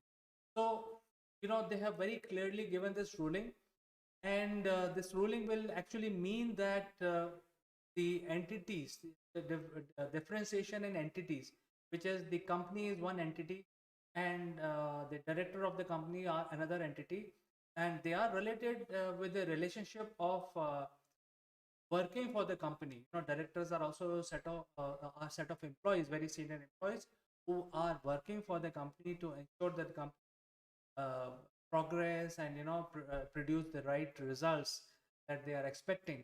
But in case there is some complaint against them, or something which has gone wrong in the system, you cannot arrest the directors and put behind bar, because that is something which is counterproductive.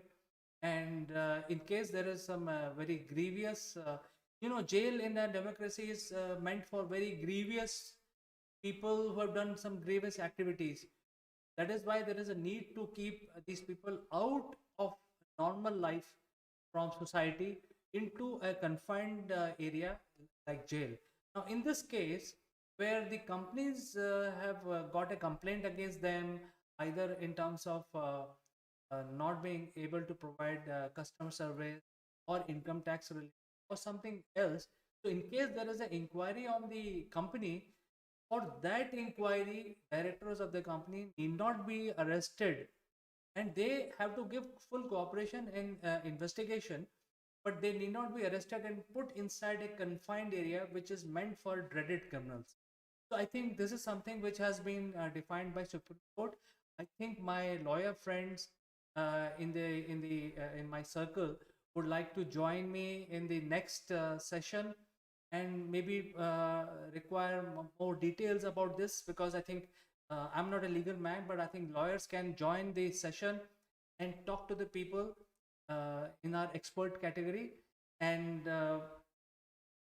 they can use this link uh, with an email, which will basically, we will actually fix up a slot. So appealing all lawyers who want to basically participate in our program, they can send us an email and we can fix up, and we can discuss this very item, which is about not arresting the directors of the company in case there is a complaint on the company. And I think they can explain in a much better way, because they will be able to tell what are do's and don'ts, what are the implications of such a ruling from Supreme Court. So friends, there is a message from Edified Learning, especially the message is that it is very relevant for the business fraternity. So I agree with Edified Learning. I think thank you very much for sending your message, and do continue watching our program. We want to bring more and more value added information to our viewers. So friends, I will meet you in the next item after a minute break. Don't go anywhere. I'll be back just after a break, 1 minute break.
Welcome back, friends. And this week, Prime Minister had a very big agenda. He went to Glasgow for G20 meeting. I mean, he went to Italy for a G20 meeting. After that, he went to Glasgow for COP26. And the next day, he came back, went to Kedarnath, and he announced many activities there. But I think the biggest attraction in Kedarnath is the statue which he has unveiled, and it's a Adi Shankaracharya statue. So before I actually get onto the actual statue part, let me tell you who's Adi Shankaracharya for the benefit of viewers. The Adi Shankaracharya is a person who hailed from Kerala, and so not covering the entire story. There's a very long story, but he actually established the Shivite movement, and he actually created he became an inspiration, very knowledgeable person. He was respected by all kings and people, by and large, across the length and breadth of India, and he traveled across India, and wherever he went, he actually, in the four corners of India, he actually set up the Adi Shankaracharya Mutt, where today these are some of these prominent religious places. And Adi Shankaracharya gave a lot of wisdom and a lot of knowledge to people. And finally, at a very young age, he passed away Kedarnath, where he took Samadhi. So Samadhi is another method of going another life, or Punarjanam, as in Hindi. It's about going to the next journey of yours after death. So instead of cremating the dead person, in case these are very enlightened soul, and there is a method defined in Hinduism where they can samadhi inside in a pit, and they can actually, there's a process, there's a whole lot of process and procedure to take a samadhi. So samadhi, and this place where he took samadhi is called Kedarnath. So as you know that in 2013 there was a major flood in India that washed away most of the establishment in and around the Kedarnath temple, and including the Adi Shankaracharya old statue that was also washed away in the flood. So a lot of activities have been going on. Lot of redevelopment programs have been running in Kedarnath, and in fact, I will talk about the redevelopment in the next story after the break. But in this section, we'll talk about the Adi Shankaracharya statue, which was inaugurated. This new statue was inaugurated by PM Modi in Kedarnath just 2 days back. And the salient feature of this statue is very interesting, because this is a 12 feet high statue, and it has been created by a very well-known, well-established artisan from Karnataka, and this is made of a stone which is very resilient to weather, so sun, water, and other wind, erosion, and all that. Very hard, very sturdy rock using which this statue has been created, and it's 12 feet high. As you can see, it's a big statue. Before the statue was the sculpting of this statue was undertaken, 9 different designs were presented to the government of India, and eventually all these 9 designs reached PM Modi bureaucracy, and finally he actually chose this design. And as you know, many of you may be knowing that Modi, during his young time, he had spent almost like 3 years in Kedarnath area trying to find answers, why we are, etc., and many more questions he be having in his mind. So he went on a life like a hermit in Kedarnath when he was young. So he has a very strong bond with this area, and that is why he actually decided that the statue of Adi Shankaracharya, Guru Adi Shankaracharya, has to be like this, and this is now installed in Kedarnath. I think it's very, very interesting, very detailed. And if you can see, this is minutest of the details have been captured in this sculpture. It's amazing. I think it's really amazing. I am now waiting for corona pandemic lockdown related issue, or even the pandemic related issue to go away in the past, so that we can freely move around and go without any risk to Kedarnath and have a darshan of Lord Shiva, and also get to see the statue of Adi Shankaracharya ji. So I think this is amazing. This is something which is quite heartening to see that the reconstruction of the Kedarnath township is going on, and in a very modern way. So don't go anywhere, friends. I will join back and give you more information of what is going on in Kedarnath in the next story after the break. Don't go anywhere. I'll be back after a minute.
Welcome back, friends. Our lines are open. You can use this link which is given here, NDN EMT, to dial in using your mic and camera, or just mic if you have any observation want to add to the discussion that we are having. I'm waiting. Join and I will bring you live or show. Or if you want to join as an expert, send us an email and we will schedule your slot, and we will get you in the future programs as an expert. So, friends, moving on, I think we were talking about Kedarnath, and the Kedarnath, we were talking about the statue. However, the Kedarnath redevelopment program is on full swing, and as you can see, Kedarnath, there is no road which will take you there. So, I think the last journey from the last motorable road, you have to do it on foot or on a horse or a pony or different cradles. So if this is quite high, and this is a sort of a small plateau on which the temple has built. Surprisingly enough, there are two rivers which flows on the side of the river. So during the 2013 flood, most of this town which was built, and a lot of dharamshalas and hotels and shops for pilgrimage were washed away. A lot of people died. They something like estimate perished. However, unofficially, some people say more than 200,000 people perished in flood. Was very, very devastating. So the surprising thing, the temple stayed protected by the rocks, and whole water which was gushing out because one of the natural dam collapsed up in mountains. So now, as part of the Kedarnath redevelopment, one course for redevelopment, and eight new programs for betterment of Kedarnath. So now they have changed the structure completely.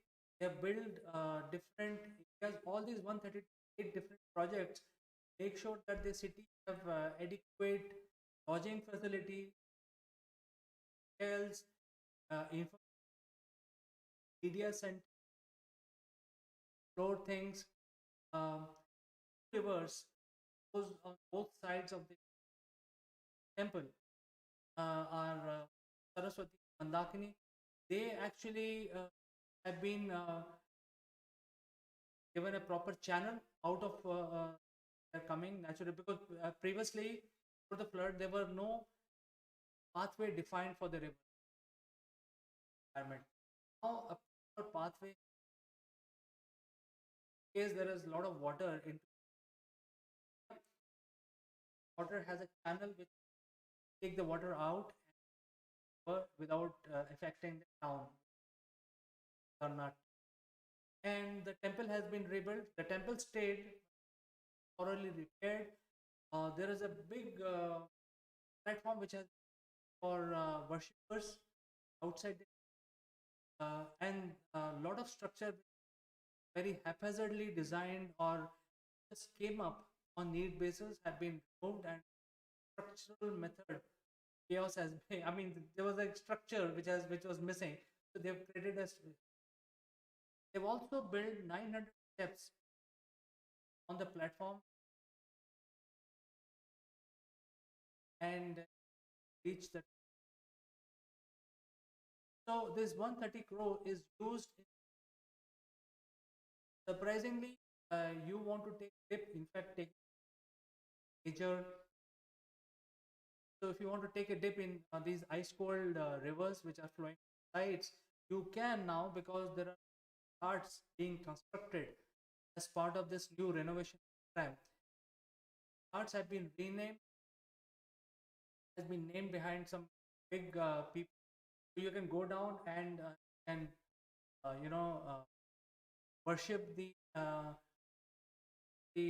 Lord, and also take a holy dip these rivers. So there are ghats, multiple ghats are coming, that there are no crowding in one area. At the same time, there are proper token systems, that there is no proper queue, unnecessary crowd built up. So to ensure all of this, all the announced 8 new projects, which amounts to 130. Very interesting to see the whole redevelopment plan of Kedarnath. I think by the time this pandemic is over, I think operational, we will here see have a divine connection with God. So, friends, I think I move on to the next three. Lines are open. You can join me using this link, and if you want to join as an expert, as a speaker, you can send us an email, and the lines are open. So I'm waiting for you to join me, and also your comments. So I will take a short break and join you back after. Just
welcome back, friends. China was missing from the global forums last week. They were missing from G20, also missing COP20. So why, all why they were why they are one of the most populous country, and the environment related are definitely very genuine, or everyone should be a genuine concern. Not only the leadership, but also the people of the world. Also includes China with their 1.5 people. So why they were missing in action? Why they were not participating of these global forums? I think this requires my attention. The whole point is that the China has come up in a communist country. We don't know what goes on inside that. Freedom to people. Yes. So whoever wants to report taken for a task, purge as they call it in world, purged, or horrible things may have people. We have no idea. So coming back to the environment issue, uh, in area of environment, I am only thinking because they have progressed. So they don't care about the all. In India, which is the second populous country, they are very concerned about the legal ramifications. We don't want to do that illegal globally. As as a race, we are very particular about following law, and I can't say as much with a lot of confidence Chinese because individually they may be doing it, but there is a lot of pressure to use these small things. The smallest of the supply chain is coming from China. The people who are behind this supply chain may be producing these things, and because of that, the government, which is one party system there, communist government, the government have taken the global format, taken those consideration to their people. For example, if India has to do things, then we have to follow different global regulations like anti, or have to do import export, follow the import export law. In case there is some person who committed a crime and fled the country, have they back. So there are international laws. We need, while keeping the rights of the city, not only of foreigners but also citizens at par with the foreigners. So the Indian citizens' freedom is equal to any free citizen across the world. We have to ensure all that as a race, as a country, as the government, which I don't see happening because there is one party which is ruled by one person in China, any other communist country. So it's not entirely democratic. And if the leader is good, things will work properly. The wheel will rotate properly. If the leader is not good, then things can go south. So now I have no problem with Jinping. He is a great leader. His intentions are good for his people. However, as the country, you have to remain in coherence with the rest of the world. You cannot start multiple fights at the same time.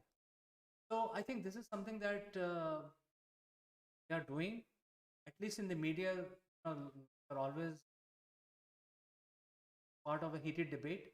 However, they were missing from these forums, which are very important for the world itself. So I think they have not created the ecosystem for environment. They have actually built their industry and the global supply chain today based on violating a lot of environment friendly policies, environment processes. And we all know that none of the living, I mean, they have zero ethics for the rights because the habits are like that. So I think when it comes to environment, animal protection is also part of that. Animals eat them. So I think the whole ideology of China as a country dependent on violating different global laws. There is no democracy. Nobody can object to what the government, and within the government, only people will have the power, most power. Rest will be just followers. So, in such a scenario, China to agree to net zero targets, it's impossible because if they were allowed to follow that, I think they are the biggest polluter today because of the industry. They are not their industry, which is a small scale industry in nutshell, not be completely automated, may not be completely environment friendly, not be completely clean.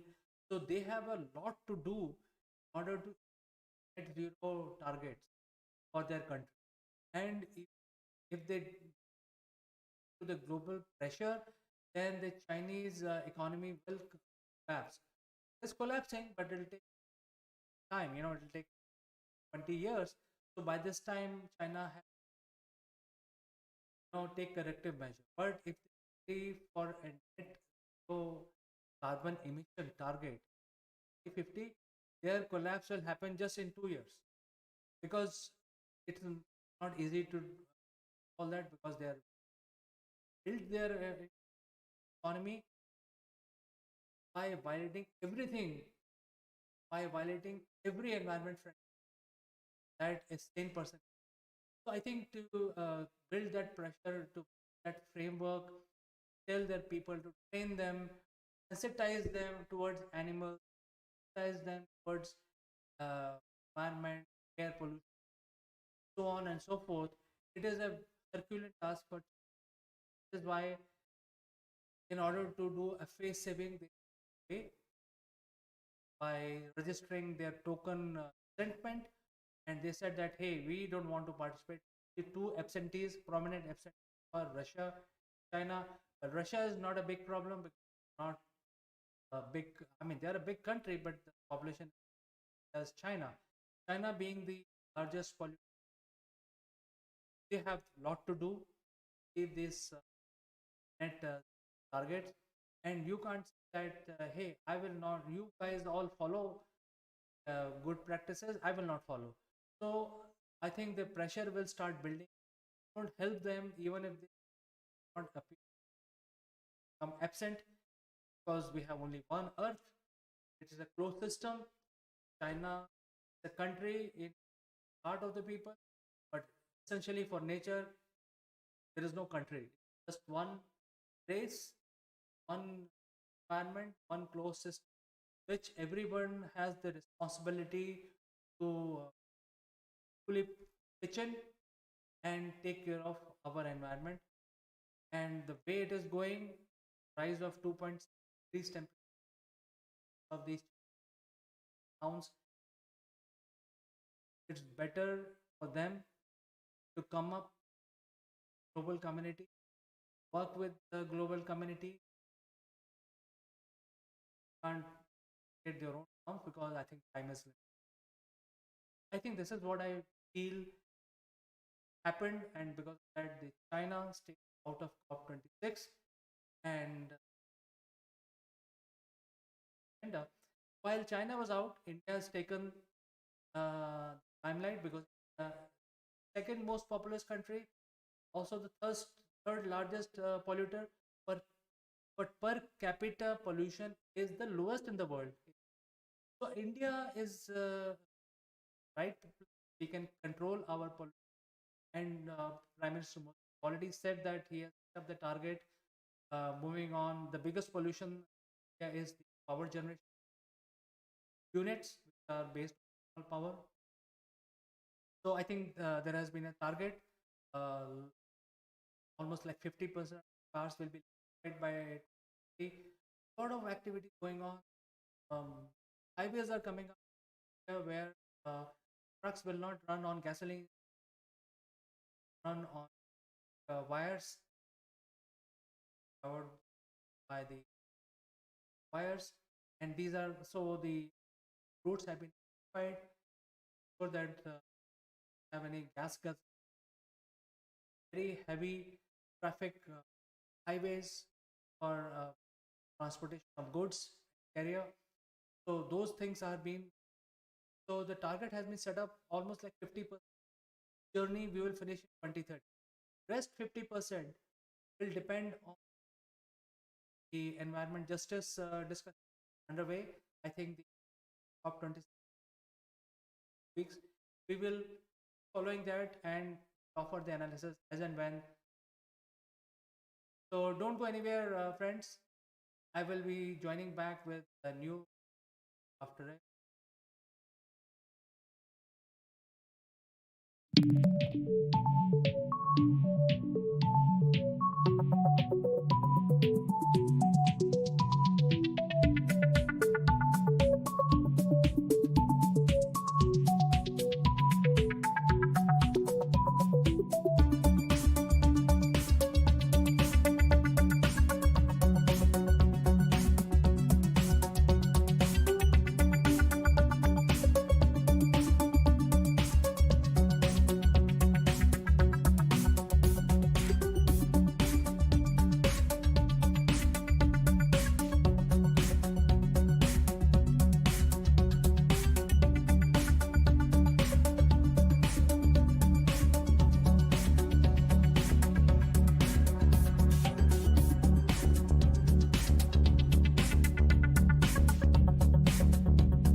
Welcome back, friends.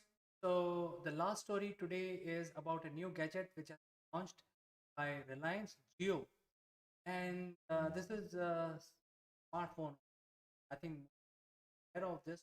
But I think the new smartphone is Horizon, while the first phone was the cheapest smartphone uh, being developed by Reliance and Google, tech giant from United States.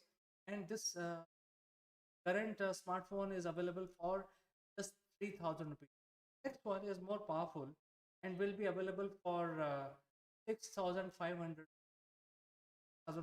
something. So, so this mobile phone is slightly more punchier. It will have more tech in it. And see what happens is when we use our mobile phone, like 1.5 lakh rupees to buy these devices. Uh, but um, I think security is becoming now. When we talk about security, half of the things that we cannot do, even if we spend 1.5 lakh rupees or $1,000 mobile phone, or even $1,500 mobile phone of dead weight, basically, very expensive. Most of the things which are which we do is this low cost mobile phone. 90% of our activities that we do today, WhatsApp, checking, browsing, watching a movie, this device, which is a low-end device, just 6,500 is going to be launched very soon, a couple of months' time by Reliance Jio, and this is going to do most of the things that we mobile devices, smart devices for. So we don't have to really do uh, these are expensive to so much, and because of security, half the things are not allowed now. What were what was allowed, applications are allowed, like app are not allowed anymore. So what's the point in having an expensive mobile device when you 90% of your job is taken care by this device? So I think this is so interesting, and it's logical.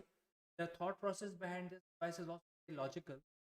It is going to be Android powered, and they have created a new OS called Pragati. There's an Android OS. It's done in partnership with Science and Google. They have a low power Qualcomm Snapdragon processor, which is 1.3 gigahertz. And because it's a 1.3 gigahertz, you don't need a very battery. I mean, if you have a very heavy, high power CPU, then you need a good battery. 1.3 battery size is also. So these are the main items in where it has Qualcomm Snapdragon processor, good quality. OS is Android, which is designed especially for this mobile for Geo. Google has Bluetooth of 4.2, Wi-Fi 0.11, like Wi-Fi 5, but and it has a graphic card, and also has a wireless. So the size of this is 4.45, quite watch. The decent size watch here comes with 32 GB internal, also RAM. So I think you can then enhance this to higher storage, external cards. I think this is something which is good and quite reasonable, because most of the things that we need our devices to do can do it at just 6,500 rupees, and get this device as a launch. I mean, the device is already available. This is slightly more powerful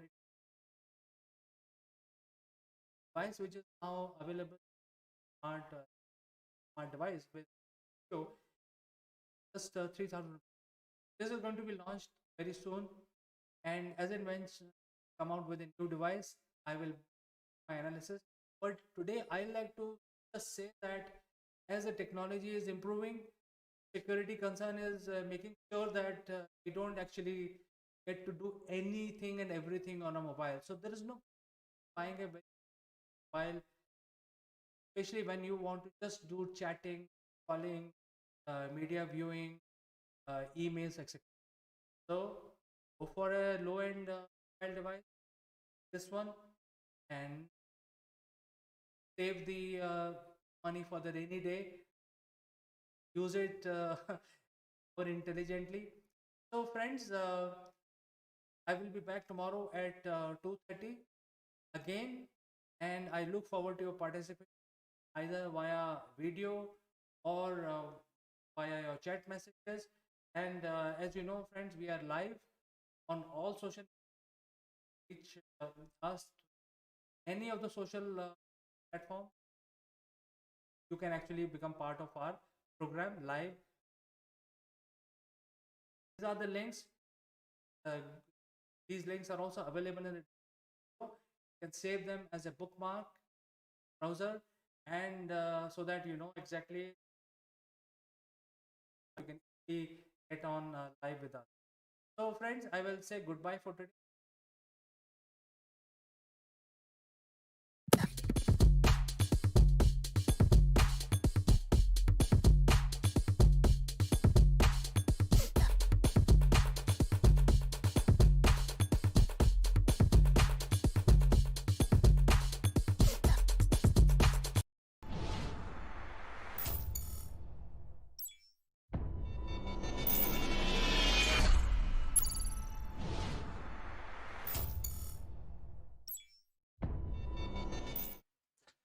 Hello, friends. This is Akul Mac Live, and I am Chandrakant.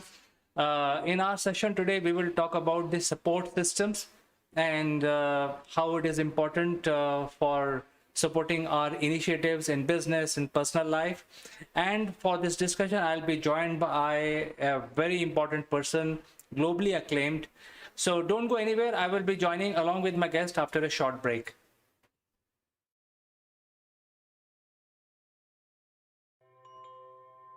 Welcome back, friends, and we are very pleased and honored to have Mr. Neval Gund, who is joining us from UK, and he is also the chairman of MindFit Limited. Welcome to the show, Neval. Good morning, CK. Good morning, everybody. Support systems.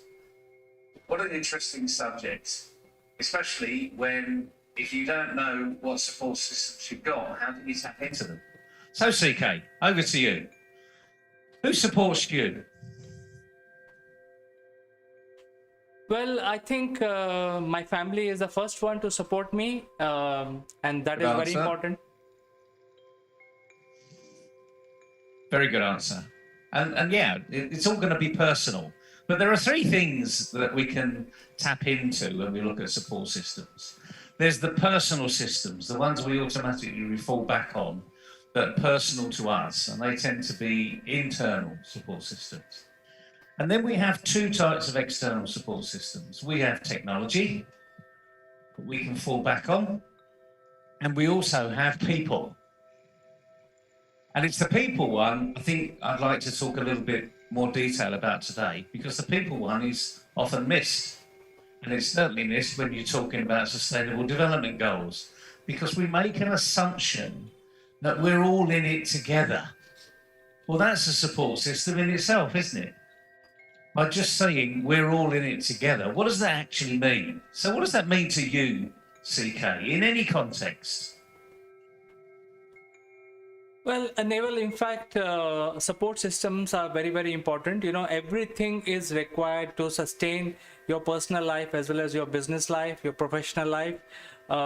If one of these things are not working properly, for example, if antivirus fails, then everything else will fail, you know. My personal life will go for a toss. I will have to spend more time in fixing that antivirus, you know, 2 or 3 hours will go easily. So everything has to work. So as simple as an antivirus stops working today, for example, you know, it could swing the balance of personal and professional life into one direction. Similarly, if the front office executive does not turn up. It could become a problem. If there is no payment from a client as expected, it could turn up things in things a little bit south. So things like that, I think it's like a sort of coexistence of all these web of people who are coming together and making sure the systems are working, even small or large scale. I think that is what my thinking is, Neval. Yeah, you're absolutely right, CK. And it's all these little things that we just make an assumption that they actually work. So, for instance, if you walk into a room and you switch the light on, you expect the light to come on. And when it doesn't come on, what happens to you? So this is the support system I'd like to look at now. What happens when things go wrong and there's no one else around and there's just you? Do you go off in a panic like a headless chicken and say, oh my goodness, the world's going to fall in, nothing's, the light switch is not working, Armageddon's coming, doomsday's here? No, that's unrealistic, but it just bores the point out that some people do panic, and they panic at different levels. So let's just keep on that little theme. When that light switch doesn't work, what goes through your mind? Do you have a logical mind? Do you have a focused mindset? So in other words, are there any other lights on in the house? So have I had an electricity failure completely? Are there other people in the street got lights? Because we're all connected, no matter where we live, we're all on the same electricity system. Is it that one light bulb that just needs replacing? Is there a bigger problem? And it's those internal mechanisms that we assume there, but when we come to rely on them in something as simple as you turned the switch on and the light didn't work, what actually happens to you? And just by these very small things, we can actually find out who we are. So we don't have to look in the mirror and think about all the worst case scenarios. We just need to think about the simple ones. So when your child comes home from school and they're crying because they've had a bad day or whatever, where does your mind go? Do you blame the teacher immediately? I know some people that do, actually. That's how ridiculous this can become. But it's that internal mechanism that we need to initially work upon. That's your first support system.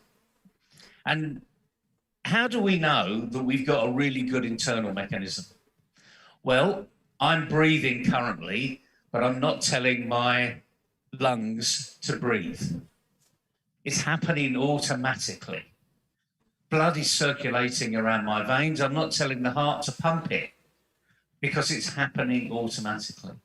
So we've got certain things that are in our system that happen automatically. And the beauty about what goes on in our brain is that we can make other things happen automatically too.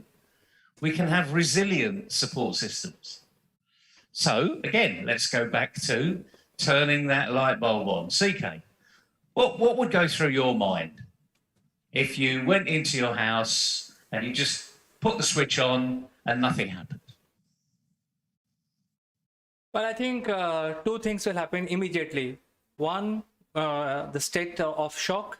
Oh, there is no light, and that will last for a few seconds. And after that, the logical thinking takes over and say, okay, fine. Let's examine the problem, where the problem lies, and then one by one eliminate. And that is what exactly goes on if the light bulb kind situation. And I think this is true for everything, The first reaction is always, oh my goodness, this is not working. What is going to happen? My day is ruined. And things like that. I think that's the first reaction.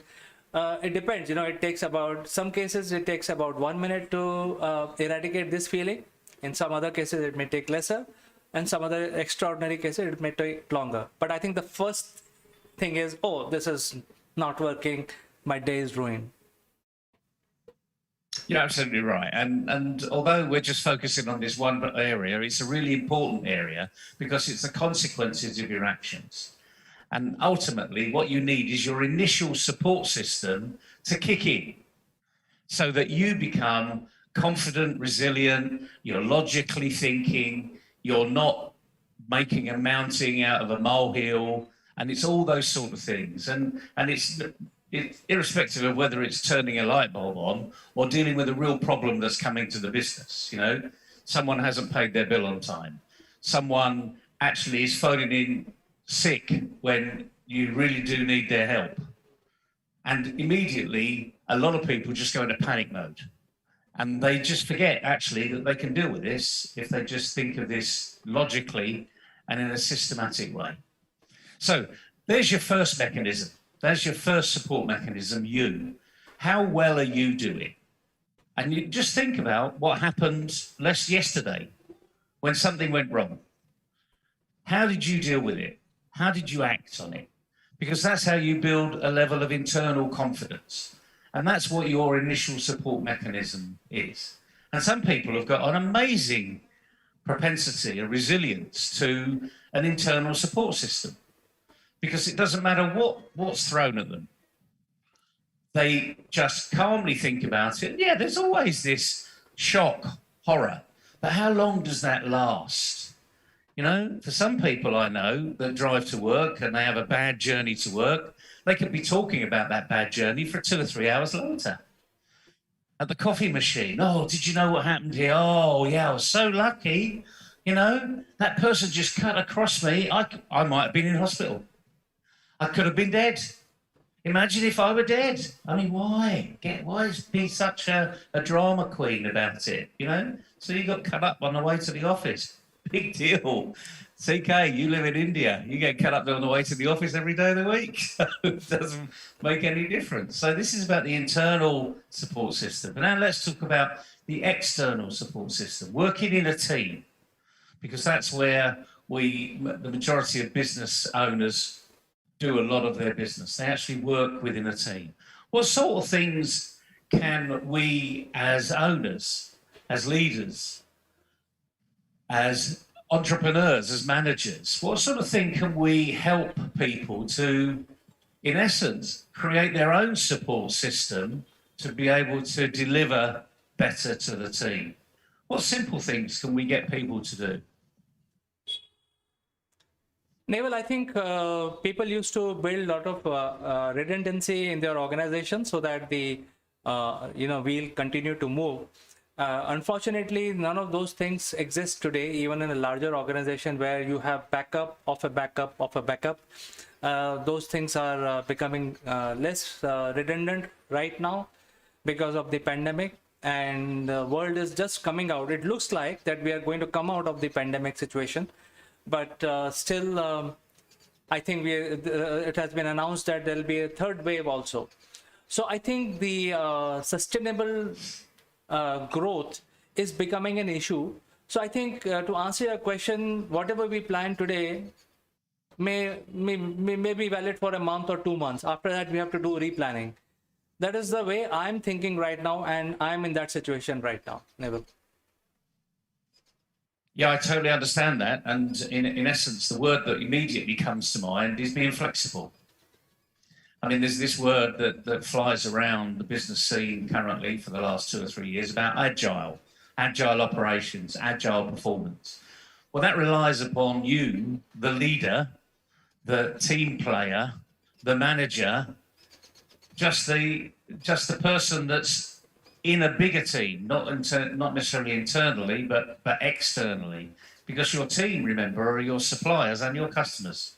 They're all part of your team. And this is about you being flexible now, your business model being flexible, recognizing that we are still, in difficult arenas. There are lots of companies that didn't survive, but you have, and you've come through this. So you've been flexible, agile, if you call it, and your support systems have worked. The key now is work out which support systems have really helped you. And look at yourself for one, because it's that internal support system you need to look at. But then when you're looking at your team, you need to see the people around you. What have they struggled with?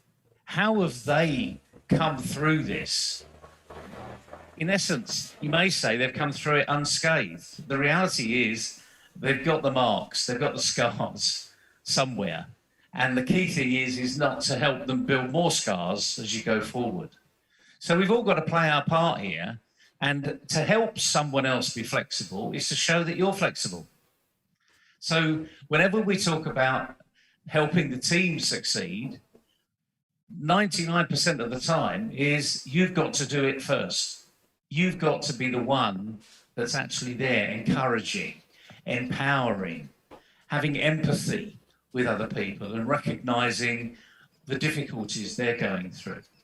So you become their support system. So there's nothing difficult in understanding what this is, but there's a lot of difficulty in doing it because you're going through your own problems at the same time. Does that make a bit of sense, CK? Can you see that flexibility is something that we really do need to be building upon these days? I think so, Neville. I perfectly concur with you about being flexible because I think that is the only strategy which is going to work, especially in the SME, SMB arena and startup arena. And personally, none of us have time to look into other people's problems because, you know, we get so many emails. Hey, I need a job, I need this and I need that.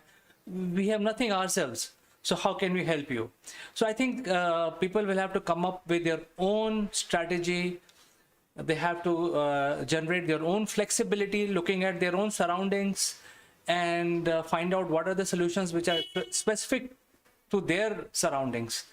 And I think this is where the SDG goals comes in picture, where, you know, we all need to sustain. We all need to think about if we have to change the strategy. We have been doing this successfully for last 10 years, but now pandemic has put the spanner in everything. So we have to reinvent ourselves. We need to be flexible, as you said. I think this is where we are today, right now. And even if we plan things, especially, you know, my kind of people, if we plan things like 6 months, I know for sure that there is going to be some other, you know, something else will happen in between. And the 6 month strategy may not work. So let's look at it month on month on month, maybe a quarter maximum. That is what we can think of.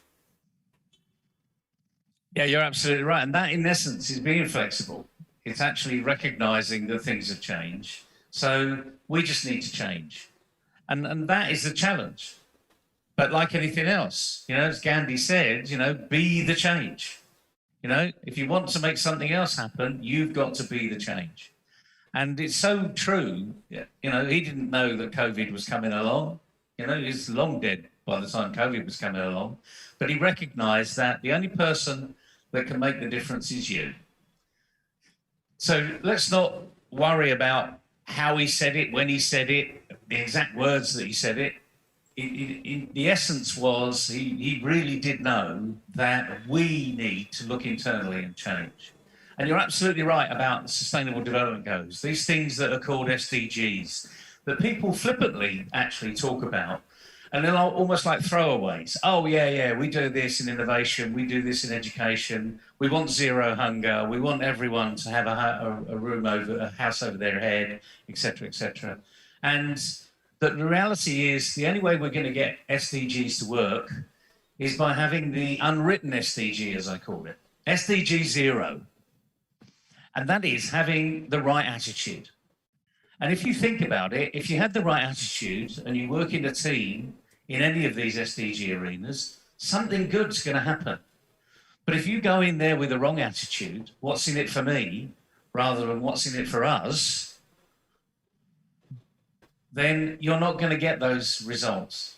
So I talk about SDG 0, you know, quite widely these days, because it's that missing SDG. It's the one that we assume is there, but unfortunately, it just relatively, on the little occasions, that it is really there for everybody. Everyone's in there. And we know what that means when we've got a team that are all pulling in the same direction, CK. I'm sure you've had many occasions where you've had a little team and you've had that one person mention something and it just goes on and on and on and on, and it just skyballs into something that's absolutely enormous. You've experienced that, haven't you? Yes, Neville, I have experienced this, many times, this kind of snowballing of, good or bad publicity should be stopped, in my opinion. Excess of anything is bad. So while we are talking about SDG, I think there is a question from Ramesh, and he's asking, in his business, he also looks at SDG as an important tool for running his company, but he has no clue. He's saying that there is a training available where I can learn SDG different levels and go from there. Is there something available like that, Neville? Well, as far as training goes, I think you'll have to Google that, because I'm aware of a few people that call SDG training, but to me, it's more of a reality check. So my comment to Ramesh would simply be, what do you do in your business? What's the benefit of your business? Who really gains from your business? How do you do your business? And then step back into each of these SDGs and just have a look at which one's going to be affected. So, for instance, let's just say, a throwaway one here. Let's say you're in a delivery system. You use lots of pallets, and all of your product is moved from one place to the next on pallets. What happens to those pallets? Because they're just a medium. They're just a convenient way of moving things around. Or maybe they're shrink wrapped, with all this plastic that goes around it, because it keeps it tight and it keeps it so that it can't be broken up. What happens to that shrink wrap? Because that's what SDGs is. It's the recyclable nature of what happens to it, because someone has created that plastic. Someone has put the pallet together. And to put the pallet together takes energy. So energy is the carbon footprint. So immediately you need to start to think about, what do you do in your business? So as for going to the question, really, as for training, I'm afraid you're going to have to Google it. But a lot of it is raising your awareness as to what SDGs really are. So what is the education SDG? What does it mean? It doesn't mean free education for all, as a lot of people might think it is. But when you get zero hunger as an SDG, we know what that means. It means that everyone's got food on a regular basis so that their life improves. And health for everybody. So I say, you've got to look at what your organisation does, what your business process does, and how it impacts or is impacted by each of those SDGs. I hope that helps. I'm afraid, like anything, it throws it back into the person who's asked the question. Now you've got to do some research. Well, I think there are levels already defined by the United Nations, and there are different levels. And I think you were mentioning about SDG 0. I think that is where they start, has to happen for every business, for every professional, where you actually start understanding what is the sustainable goal for your organization. I think that is where we are. And I think we can Google it very easily, read a couple of paragraphs on that, and then you have to do a lot of thinking. I think that is where things are, because training is one thing, but you can't have a cookie cutter approach where whatever you learn in the class, you apply to your situation, because your situation may be different. I think, Ramesh, in a sense, this is what I understood. So one question I have from my side, Neville, and that is that the opportunities are visible in certain areas and there are no opportunities are visible in any other areas. For example, if you look at the space exploration, there are a lot of opportunities, but to reach to that level, you need a lot of funding and a lot of backing and a lot of time, and people have already spent 2 decades. They are actually making the killing right now. The other area of interest is healthcare and education. So what happens to the other sides of business? How they actually look at the support system in their business, because somebody is having a hotel, for example, nobody is coming into his lobby. Nobody wants to stay in a hotel right now. Very few travelers. So what they do in order to have a support for their own business? Oh, it's a great question. In essence, we need to start looking at those that have made a real success of not owning anything. I mean, you talk about the hotel business. The biggest hotel business in the world is Airbnb. They own nothing apart from a very smart algorithm that's online and anyone can sign up to, customers and clients. So the business model has to change. I mean, the other thing is, I know this is an old adage, and a lot of people say, yeah, I know that, but the thing is, you are where you are. And no one else knows where you are. So the first thing is identify where you are, what industry you're in, why are you doing what you're doing. Because even in the hotel arena, I've noticed, certainly in the last 5 or 6 months, whereas although COVID has closed it down in certain areas, because they've been in lockdown, they haven't been able to do things, they have been able to do things about their business. They have thought about, okay, how can we get new customers through the door? How can we be more inviting to our customers? And some of it is very simple, of just looking at the business model that they've already adopted. What used to work? Maybe it won't work today, but maybe it will. Date nights are coming back. One of the things that hoteliers do know is that people go on romantic, getaways. Well, because lockdown has happened to everybody, not just the hotel industry, romantic getaways are going to be what a lot of people want to do, because the first thing they want to do is to get out of the house. Not only have they been not going to their place of work because they're working from home, but everyone has been in that same house throughout. You've experienced it. Your kids are at home. They're schooled from home. You live with your parents currently. You've also got your sister on tap. So the family unit has been forced back together. And that's not a bad thing, but we've been there for 8 months. So, I'm afraid the internal mechanism could be getting a little fraught here. So this is where people that know their business inside out, that can actually come out of this in a growth-minded arena.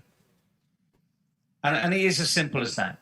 I can't profess to know in the ins and outs of every specific business. But if you were to sit down with every business owner and say, okay, what do you do? Why do you do it? How do you do it? Where do you do it? What's changed? Is it a real change, or is it your perception that it's changed? And as you and I have spoken about in the past, about the digital economy, lots of retailers in the West certainly have accelerated their digital programs, almost to the point of some big high street names have closed down their big stores. John Lewis in the UK, John Lewis and the Waitrose partnership is a household name over here. It's a high-end household name as well. And they're closing down stores. Why? Because they've gone digitally. Has it been painful? Yes. Have they lost people? Yes. Have they looked at what happens in the digital world? Yes. And the interesting thing is, although they've made people redundant from their previous role, they've actually said, you know what, there's another role over here, and we're looking for a supply chain management system that I think you could really set up. So let us help you set up business as that supply chain manager. So in other words, doing the job you used to do for us, but doing it for yourself. We can't afford to pay for that specific service inside, but if you do all the supply chain management, we'll pay you the premium to make sure the supply chain works. So it's just a different way of doing business. And I think this is where this internal support system is coming through, Because if you can think logically, you will see through any problem that's there. I mean, these are big problems, don't get me wrong. I mean, some industries have been absolutely obliterated. But I've seen what once was a tourist group that used to work outside of their area. In other words, if they had their regional tourism arena was, let's say, around Mumbai or the Mumbai district, then previously they may have been advertising overseas. You know, come to Mumbai, it's wonderful here, etc., etc. You can set up business, da-da-da. Now what they're doing, the smart ones are doing, they're saying it's an internal mechanism. You know, come to Mumbai. We've got all of these options available. You can do this, you can do that. You can't do that in your local area. So it's internal tourism that's now taken place. And of course, when we're talking about tourism in India and you're in lockdown, you can't travel anywhere else in the world. You've got 1.3 billion people that can be moving around. So again, you just need to think differently. If this is not a permanent position currently, things will change.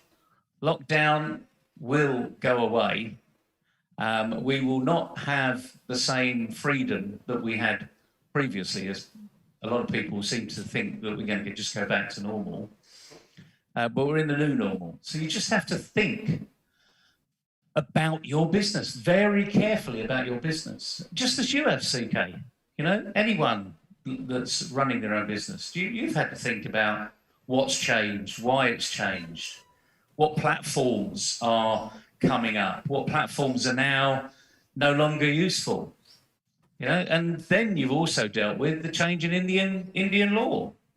So you never know whether those platforms are going to be available tomorrow, because if they don't comply, all of a sudden, the Indian government say, okay, you're shut down.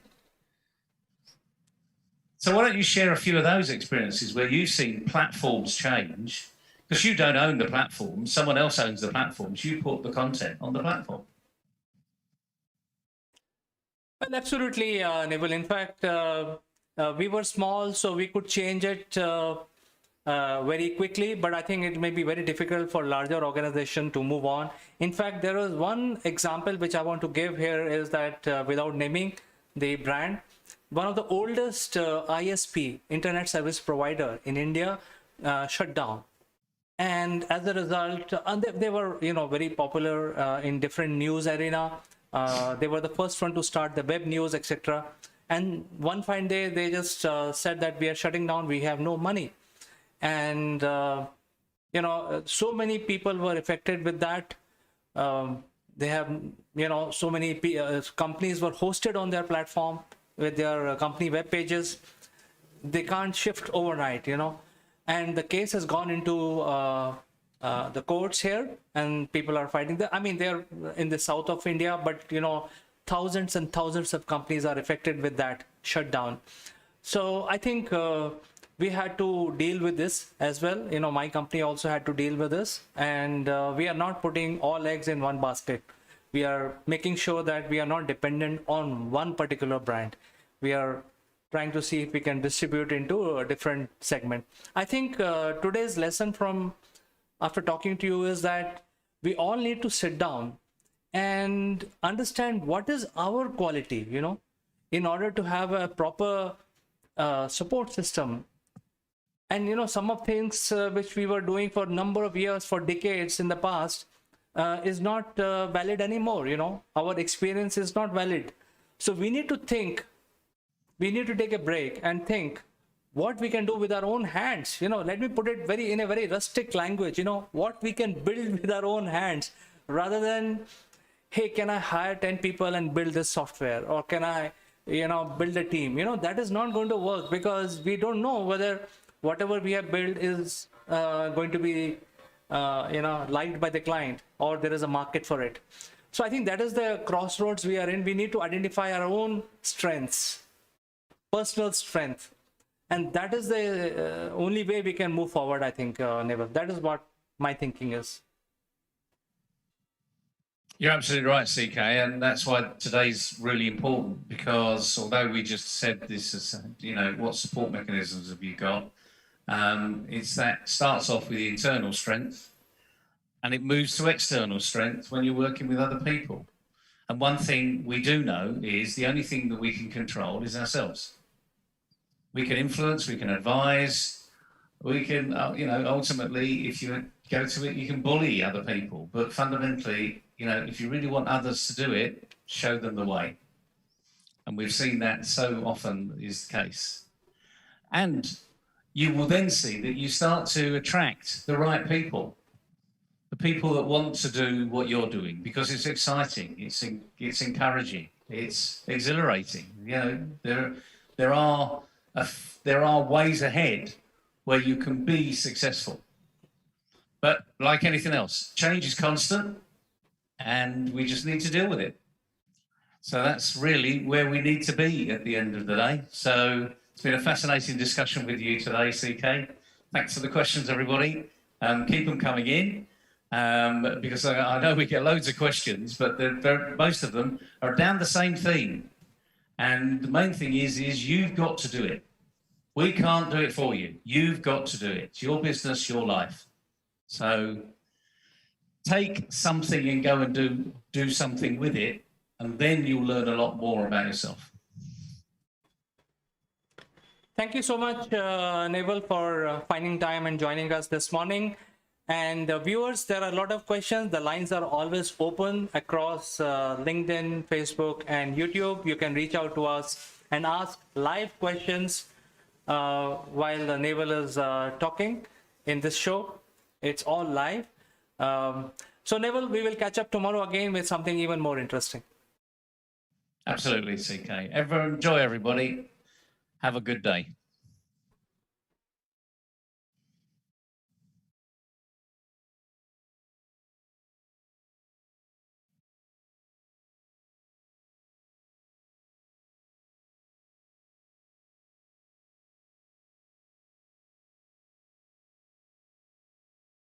Hello friends, this is Akul Mac Live and I am Chandrakant.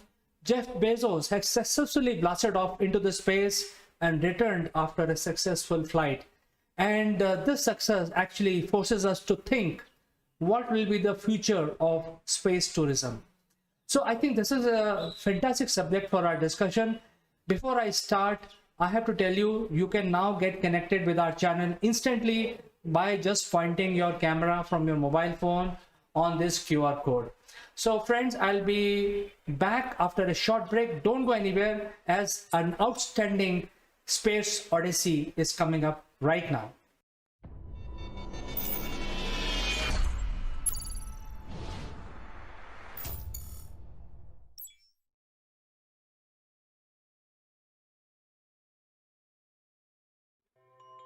Welcome back, friends.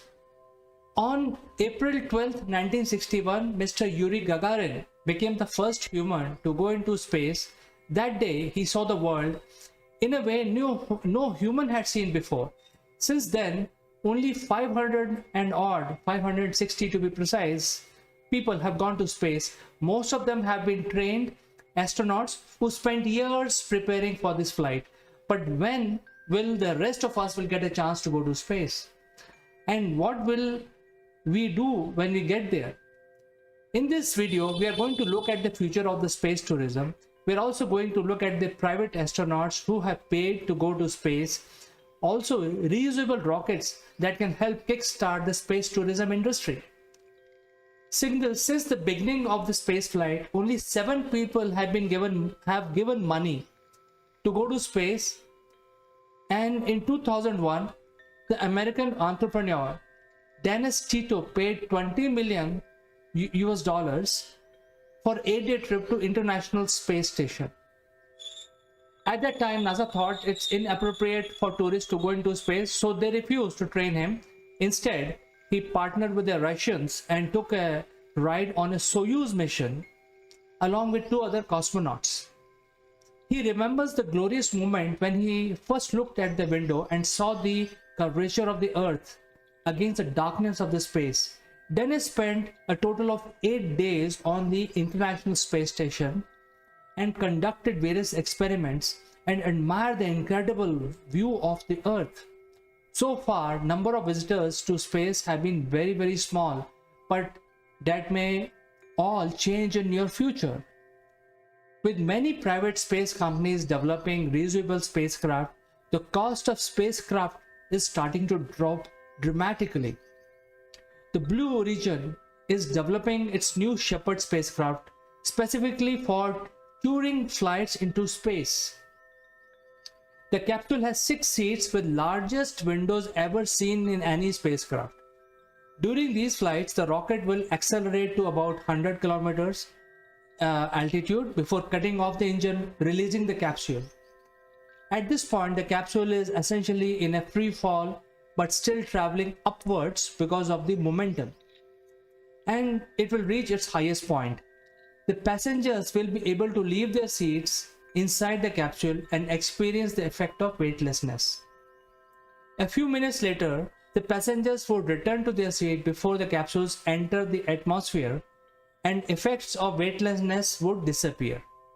Although these flights are extremely short, reusability of the rocket could give customers the chance to experience the wonders of space for as little as US dollars 200,000. While this will still only satisfy the super rich, it is still a step in the right direction if the space flight has ever to achieve a price and safety standards of airliners. But as the industry grows and companies compete to develop the cheapest rides into the space, the price would drop even further. To each space vehicle that can be reused multiple times before it needs serious refurbishment, the customer would only need to cover the cost of the crew and the fuel. The airplane can fly several times per day and operate thousands of flights in its lifetime. If a rocket can reach even a fraction of these numbers, the space tourism could open up to a wider public. But developing cheap rides in space is only half the problem. In fact, the cost of space is incredibly expensive luxury. It costs NASA about almost $4 billion every year to run the International Space Station. After years of avoiding commercialization, NASA recently opened the ISS for the paying customers. But even with the exorbitantly high cost, ISS still is the destination for the wealthy. To pick up food and air during your stay on ISS will cost you about US dollars 22,500 per day. Once everything like electricity and Wi-Fi is included, night stay on ISS will cost you about minimum US dollars $35,000 per day.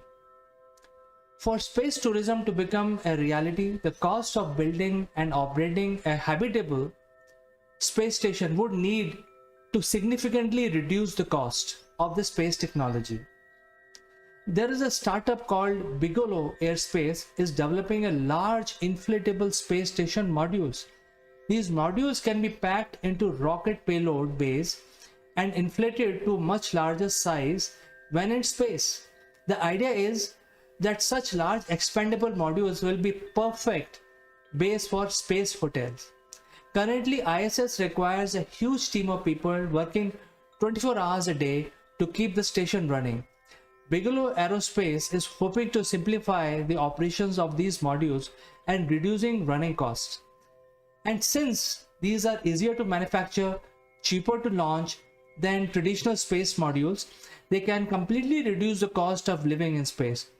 So although the idea of space tourism may seem like a distant fantasy even today, incredible advances in reusable rockets and space module could soon open the door to a new generation of explorer. So I look forward to your comments, friends. Do let us know what is your opinion about the future of space tourism.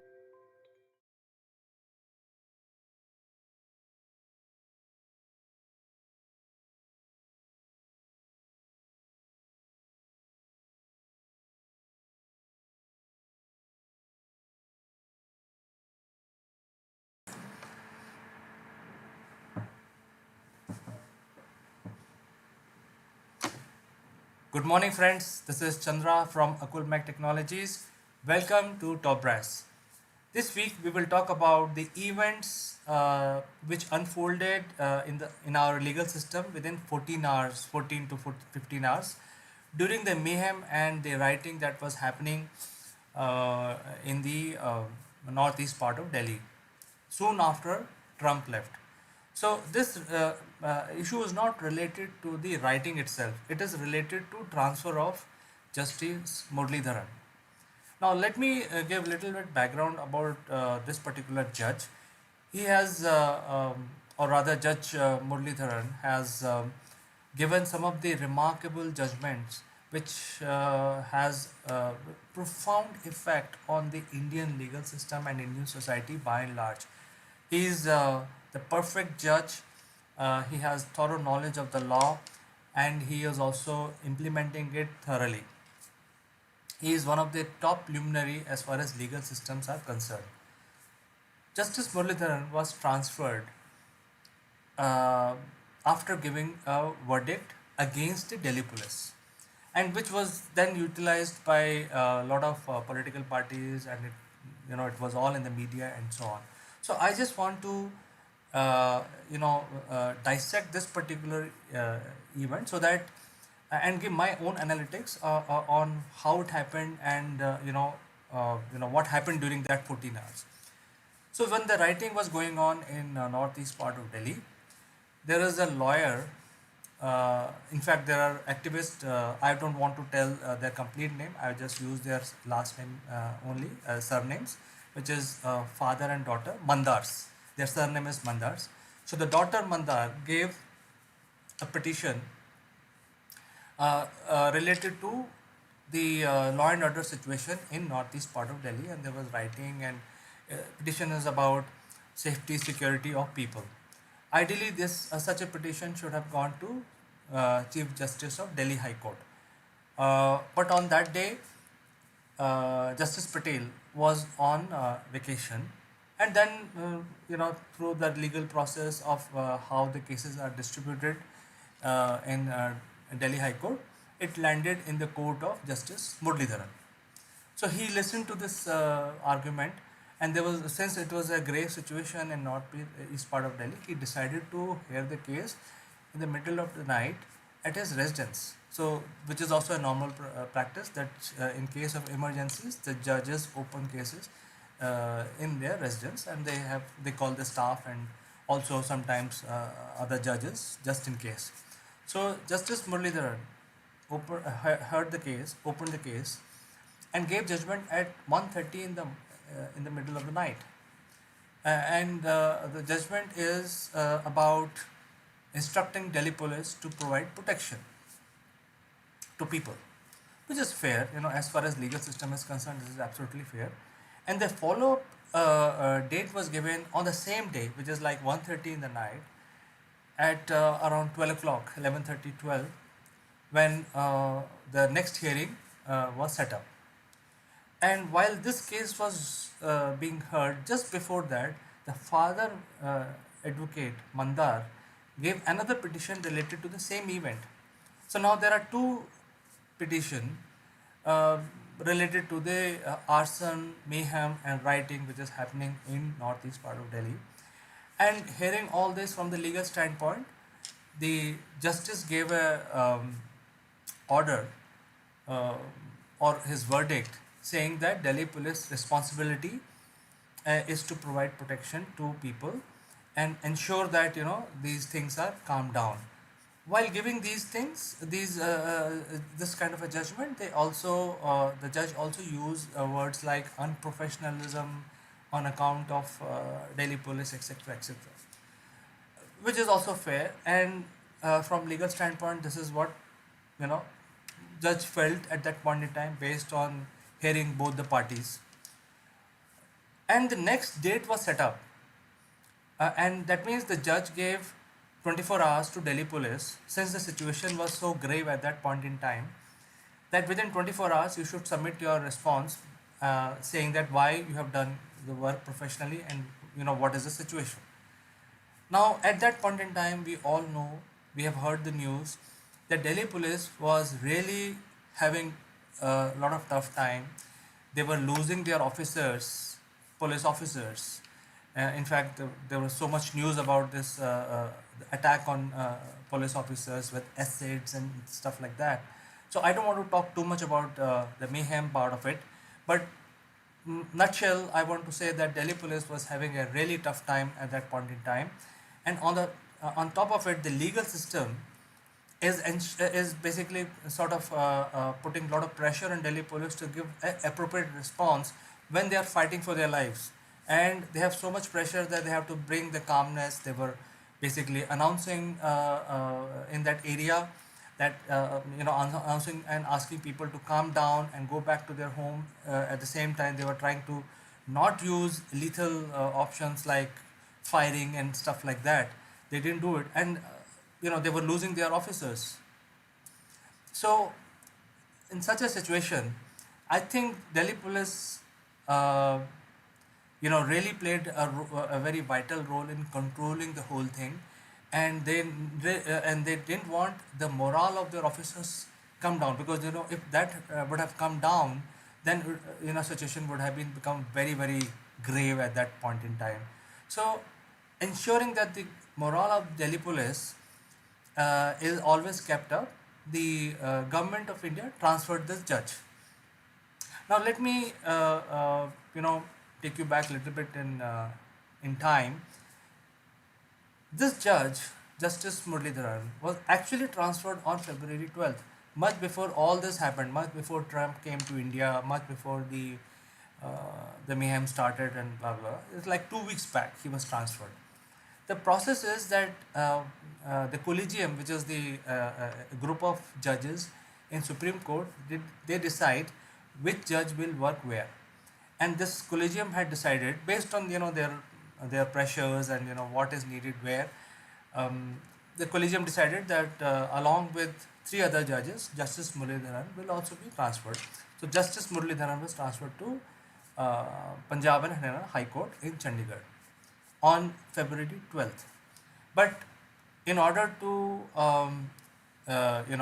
exercise this transfer, the government had to notify, and they were taking it easy and so on and so forth, and the consent of judge was also taken before the transfer. So it happened as per the book, as per the legal system, as per the consent given by everyone, which is all the senior judges, the collegium, which is a collective of judges, and also the judge who were transferred. So in this case, there are 4 judges who are transferred, including Justice Muralidharan. All of them have given their consent to get transferred. Now, having said that, when this judgment came where Delhi police was pulled up, the government notified the transfer. That means, as per the process, whatever judgment any judge gives on that day, if he is transferred on that same day, all the judgments are null and void. So I think it was on the part very important activity that government of India had to do in order to keep the morale of Delhi police high, is to just make sure that the judgment which is sort of negative in favor of Delhi police does not affect their morale. So they transferred the judge, because anyway the judge is transferred. All they had to do is basically notify this order. They notified, and consequently all the judgments given by in the middle of the night at 1:30 and also in the afternoon at 2:30 on the same day are null and void. Basically there is no follow-up. This particular judge cannot make a follow-up. Hence, the Delhi police now get at least 6 weeks to respond, not one day. So now everything is fallen in place. Delhi police has enough time. Delhi police has filed a lot of FIRs. They are investigating, and they can submit a proper response. So that is what they needed also. So this is what has happened last week with regard to transfer of Justice Muralidharan. Even though it has been politicized, but I don't think the political parties have any legal standpoint. They can just make noise and they can probably fool some people. But as far as legal system is concerned, as far as the process is concerned, there's nothing wrong in doing this. and Government of India ensured that the morale of police, which was very important at that point in time, is also kept high. So this is my analysis on this issue. I will meet you again tomorrow with some more analytics. Till then, bye bye.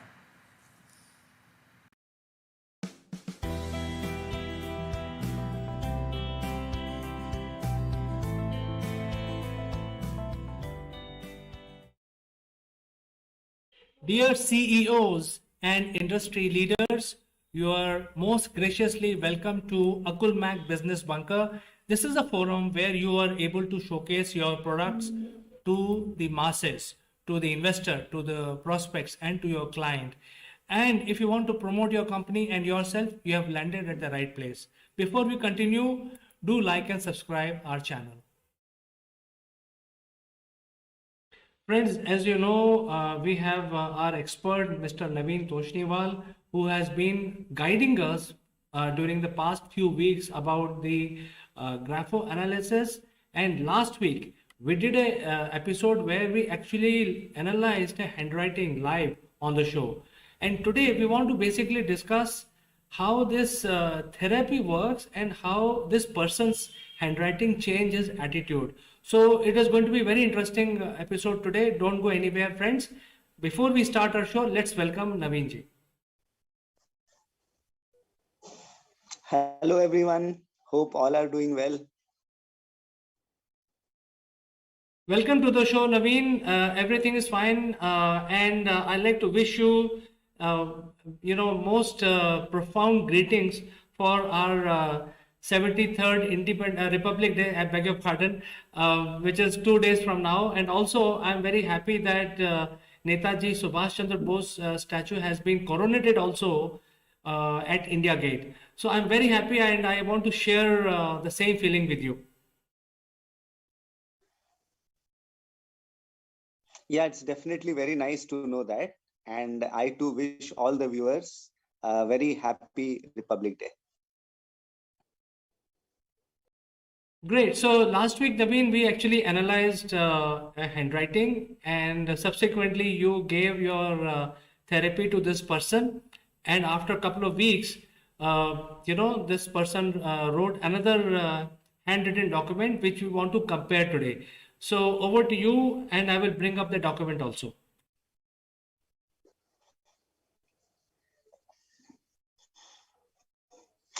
Right. So last week we had done some very brief analysis of the first handwriting. And thereafter, this person went through a therapy for 3 weeks.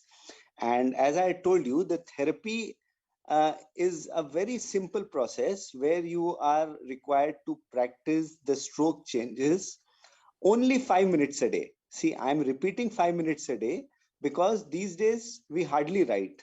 So people are a little afraid and apprehensive how they can go through the therapy. But it's now no big deal. Finding out 5 minutes a day to improve yourself for ever is a very, very simple thing by graphotherapy. So now we will compare what I had analyzed last time, what therapy was given to this person, and how this person felt after the analysis and therapy. See, now over here, if you see the original handwriting, carefully note the T bars. You will see that the T bars in the first line, last word, the, then again the in the next line.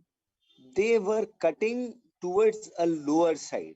Now, if you go down slightly on the fourth, fifth, sixth, fourth line from the bottom, there is a probably a word which is university or something. The TY you can see clearly. There again, the T bar is cutting very low towards the bottom of the T stem. This was a sign indicating low self-confidence or low self-esteem or lacking confidence in abilities. After this person went through the therapy for 3 weeks, now you see in the right handwriting how the changes have come. See the T bars very carefully. The second line, you again but but you will see the T bar cutting towards the top. The word just below that, don't, D-O-N-T. Again, the T bar is cutting right towards the top of the T stem. And again, the next line after that, we are going to TO. There again, the T bar is cutting towards the top. See, now it is not just the T bars which have changed. In fact, the person has also changed. The person has expressed in so many words that the desired changes are being experienced or felt by that person. That is what is more important. That is visible now in the strokes which have come into the natural handwriting of that person. So now we will see some other letter in the handwriting. Okay, now let us see the downstroke of Y. I am showing you the new handwriting. In the fifth line, there is a word Friday. The Y is ending word in the word Friday. The Y is finishing straight down. The straight downstroke indicates a person with a strong determination. And 3 lines below that or 4 lines below that, there is a word nutritionally. Again, the Y is finishing straight down. So, and even more Y's are coming after that, even in the third last line, DAY, day, and the second last one line, only and today. Everywhere you will see that this Y is finishing straight down. In the earlier handwriting, the Y's were either incomplete or incomplete in the sense the loops were not fully completed. They were going just halfway through. So now the Y ending words are finishing straight down. That indicates that the person's determination has increased because the Y ending stroke down stroke is an indication of strong determination. Okay. Now the most important thing which we had to tackle in this handwriting was the resentment. Now you see the first line in the old handwriting, the last word the. You will see a small tail coming in the beginning of the word when the T is starting and going towards from bottom to top. There is a small tail-like formation. Even the word in the next line, there also you will see this straight line going from top to bottom with a tail. So this was a sign or indication of resentment. Now, resentment, as I had explained to you in the last episode, is a negative stroke because it prevents a person from moving ahead. Person is just resenting over some incident or episode which might have happened days back, weeks back, months back, or even years back. But the person is not able to get over this resentment and regularly broods on the thing whenever the thought comes to the mind. So it is of no use because whatever has happened is over. What is the use of brooding over something which is already over and finished? So this was the stroke of resentment. Now we will see the new handwriting. Now in the right side handwriting, you will see there are no initial strokes at all. All the strokes starting in the beginning of the words are does not have the tail, does not have the tail. Now if you compare the first T and the T is written over here, or any word starting where the stroke is going from bottom to top, that is not a single stroke of resentment. So this person has got over the resentment and this person has even expressed. See, now remember one thing. When we say a person getting over resentment, one of my clients asked me that why don't you make me forget the episode which is giving me resentment? Now that is practically not possible because handwriting analysis or therapy is not for wiping out the memory. It's practically not possible. Yes, it will change your way of thinking, the way you will face that particular situation when that thought comes to your mind. Earlier, you would have resented and felt sad and brooded over that incident. Now, when the same thought comes to you after the therapy, you will just try to ignore it. You will say, okay, forget about it. What has happened is happened, and you move ahead. So that is what therapy does. It changes the mindset. And it actually helps to get over the negativities in a very systematic and scientific way.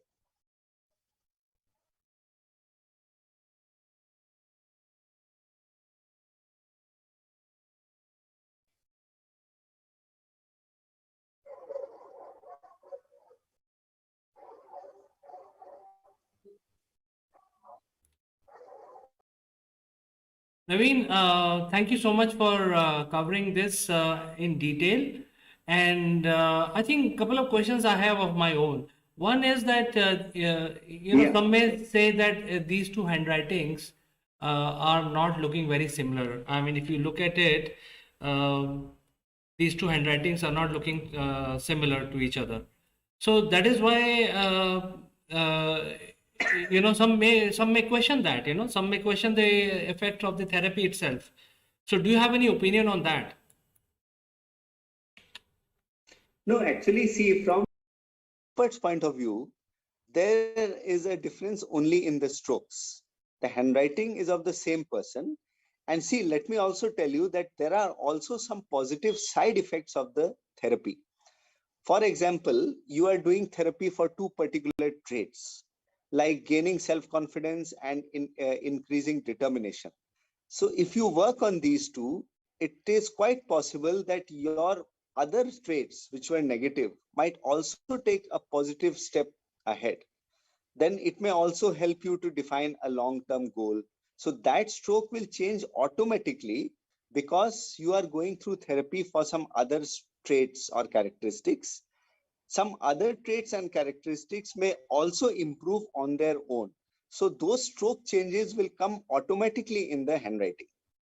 But you can be rest assured the two handwritings are of the same person, and this person is not, even after the therapy of 3 weeks, this person is in touch with me on a regular basis and keeps taking my advice on what further changes are required after the first therapy was over. So this practice is not required every day now. Even if you write, say, once in a week or twice in a week, so that you are not going back to your old traits because of the prevailing circumstances or situations. So the handwritings are of the same person. It is just that the strokes have changed. So it appears to you that they are of different people.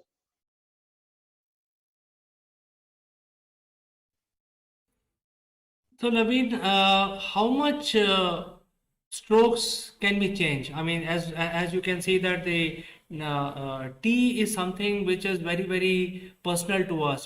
Tea creates a lot of artistic way of writing. When we learn, when we are starting to write in school, we want to be more artistic, and tea is one of the word which is very artistic. But here you tells us that if there is a tail to the tea, it is a negative trait, and you have made this person change and increase the determination in this person's attitude. So how many layers to this improvement are? If I have to ask you that. See, what happens is that when we start a therapy, it is practically not possible to change 5 to 6 strokes at a time. It's very difficult. So what we try to do is that we try to give change of say 2 or 3 strokes when we start the therapy, trying to take care that those 2 or 3 strokes take care of the maximum possible improvement in that person. For example, when we change a T-bar, it may have multiple effects. It will help you to build your willpower, to define your long-term goals, get over resentment, and uh, get over self-doubt. So one T-bar has the power to change 4 traits at a time. So in the first therapy, we might go in for just 1 or 2 or 3 letter changes, like finishing a Y straight down for determination, making the T bar towards the top, and that will take care of multiple strokes. Once that improvement is felt by the person, then we can go in for the next therapy for other minor traits which are to be changed in the person.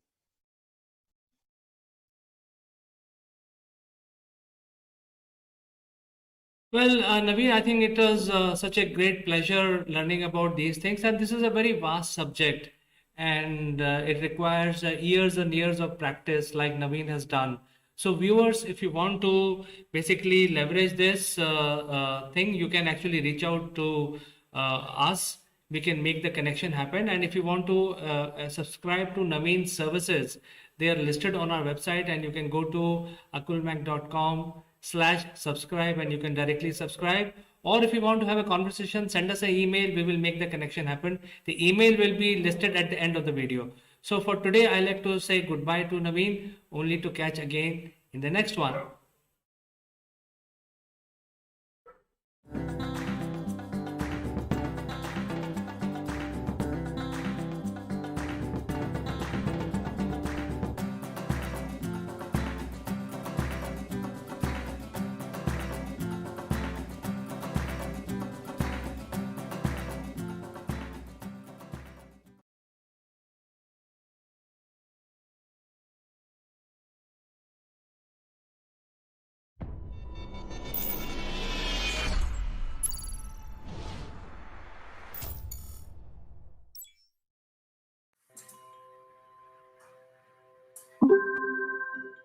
Hello friends, this is Chandrakant from Akulmac Technologies. Welcome to Top Brass.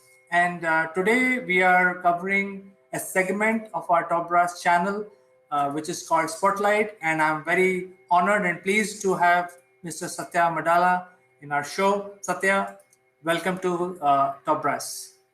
Good morning, CK. Thank you very much. It is our honor, Satya. And in today's edition of Spotlight, we would like to focus on the Sortie Awards. As you know, your company has sponsored the Top Brass Sortie Awards, and there are many contestants who are making their videos. And your company has also given some sponsored subjects related to electric vehicle and other associated systems which your company produces. So in today's episode, we would like to give positive messages, give some tips to our contestants, and also encourage them to look at the EV revolution which is happening in India. So with this, I would like to take your opinion on that. Yeah, CK, like just in today's actually government of Telangana took a broad decision. So to give some sort of subsidies who is manufacturing electrical vehicles. So we are much focused on this segment and on this sector to come up with the new ideas by young entrepreneurs and our contest also. So I would like to send a message to our new contests to research on EV ecosystem and how the electrical vehicles will run in the rural areas and urban areas, and the connection between tier 3 cities and rural areas. So I would like to invite people and entrepreneurs or contests to research on this subject and go ahead with their comments and with their research material.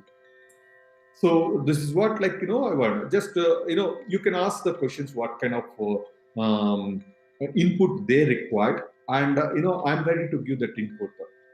So this is just for example, if they wanted to go with the EV charging stations, so we are internally work on technology and infrastructure. So they can ask questions on technology or infrastructure, whatever it is.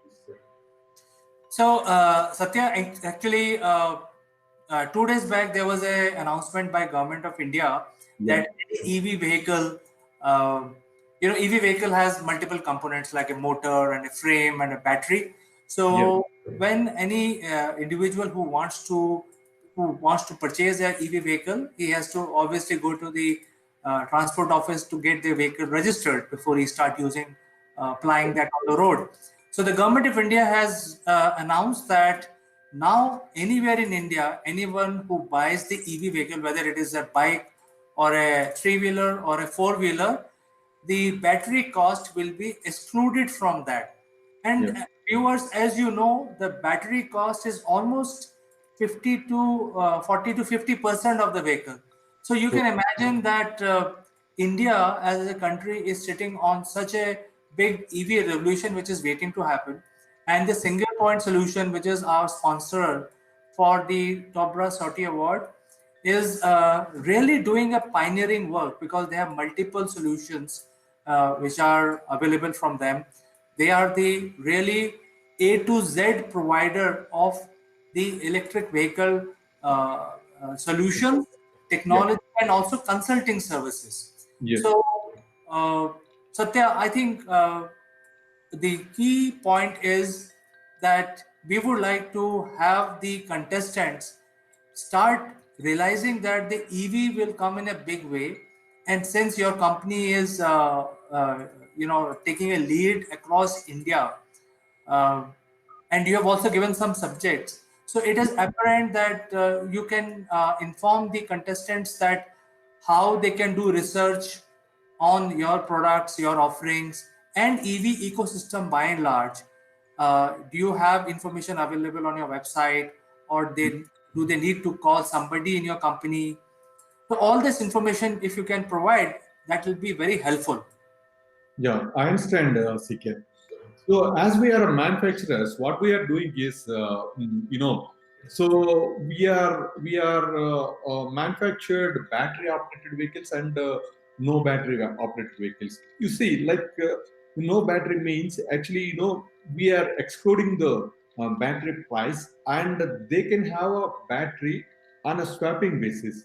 Say, for example, the vehicle will come with no battery, and people actually they can buy the same vehicle, and just next to that store actually they can go and have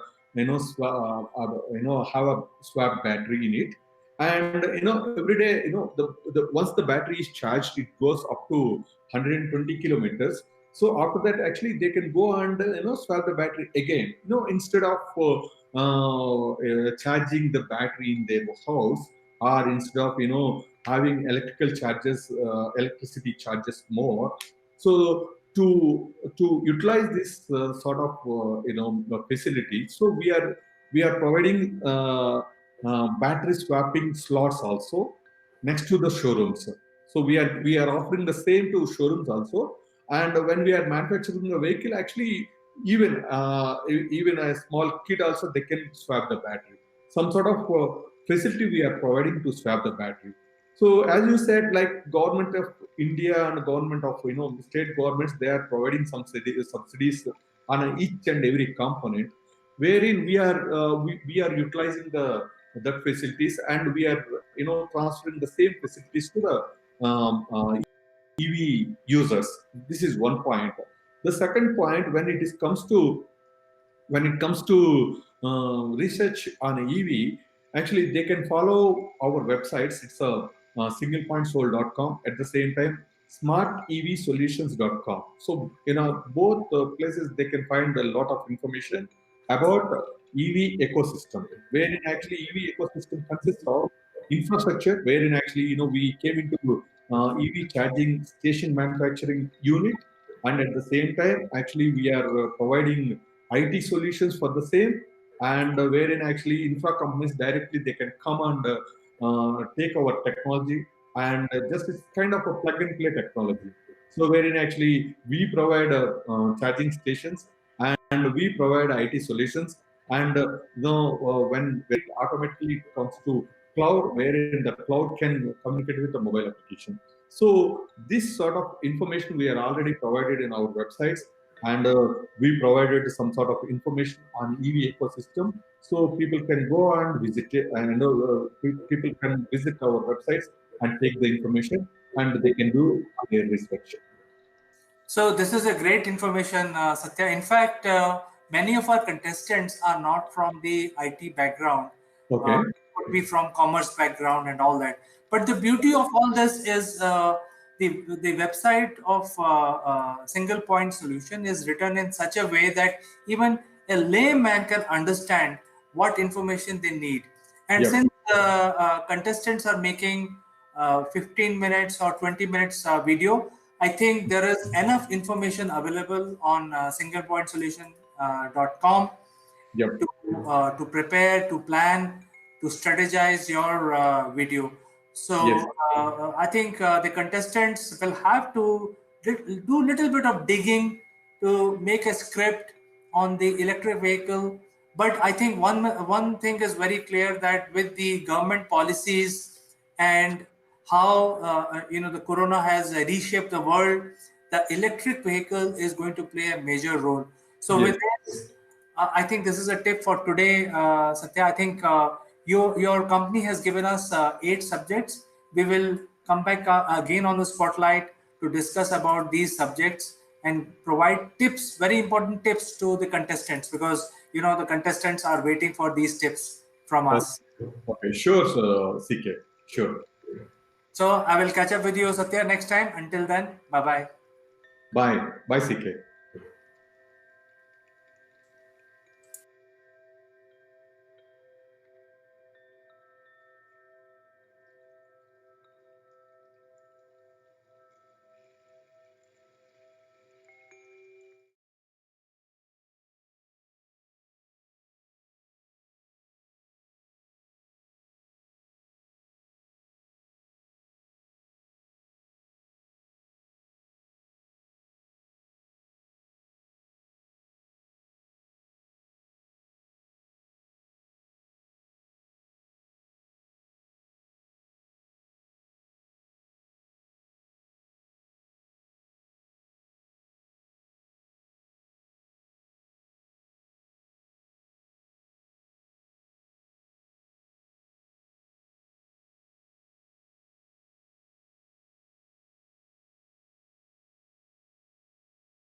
Dear CEOs and industry leaders, you are most graciously welcome to Akulmak Business Bunker. This is a forum where you are able to showcase your products to the masses, to the investor, to the prospects, and to your client. And if you want to promote your company and yourself, you have landed at the right place. Before we continue, do like and subscribe our channel. Friends, I have a very exciting information to share with you today, and this is regarding the money. And as you know that yesterday in a press conference, our Honorable Finance Minister Sitaramanji said that she is going to present a reform in income tax arena during this budget session, which is going to start in the last week of January. And therefore, whatever information we have got is that I think the government of India is trying to bring a major reform with regard to the income tax itself. And as you know that the budget session is going to start in the January last week, and most of these issues will be discussed and agreed upon, finally passed. I am quite hopeful that this reform is passed by the government of India. However, these reforms which are being talked about now are the major tax reforms, because when we talk about taxation in India being such an old country, with thousands of years of history, the taxation is also very old, because we were using some taxation because of historic reasons, and there was a need to reform this. There was a need to reform the old methods of filing tax, because in the era of digital world, where everything is tracked, we don't have to basically keep following the old things which we were doing like 50 years back. So I think this is very important to reform it, and the government of the day has been putting these measures very, very methodically, starting from demonetization. Then next year they came up with GST integration, which brought the state and the central government together on a single taxation system. Last year they brought in the single window concept of filing IT returns, and this year whatever we have heard in the media so far is that they are now talking about bringing the major reforms with regard to income tax. And when we talk about income tax, it's basically very tedious work, and people who basically file, in fact everyone files income tax returns every year, and there is a tax at source also. So what happens in a salary, that the tax based on the particular bracket is already deducted at source. So when you are already paying, say for example 20% or 30% upfront before you get the salary in hand, and that goes to the government, and you have to continue keeping those documents, so that by end of 12 months, which is end of the year, you need to again file these returns proving that hey, you have actually claimed certain tax benefits, or you have filed certain tax, you have paid certain tax, but here is my return, and you have to continue maintaining these documents. It is such a tedious job. There are different income tax return forms. It is not something which can be easily done. You have to engage with a chartered accountant. You have to send all your bills and all your records to him. He will then produce a statement which will be then submitted with the income tax department. Now this has to be done before 31st of March every year. After that, income tax department, income tax officers will get into scrutiny. They go into your details. Each and every file is scrutinized, etc. It is such a waste of time for everyone, for individual citizens and for even government, to scrutinize so many records on daily basis. And it's something which we can get rid of. And this is what the next tax reforms are being talked about. And whatever we have heard so far, I mean, the budget is yet to be presented, but whatever we have heard so far is that the income tax will be done away with. There will be no income tax.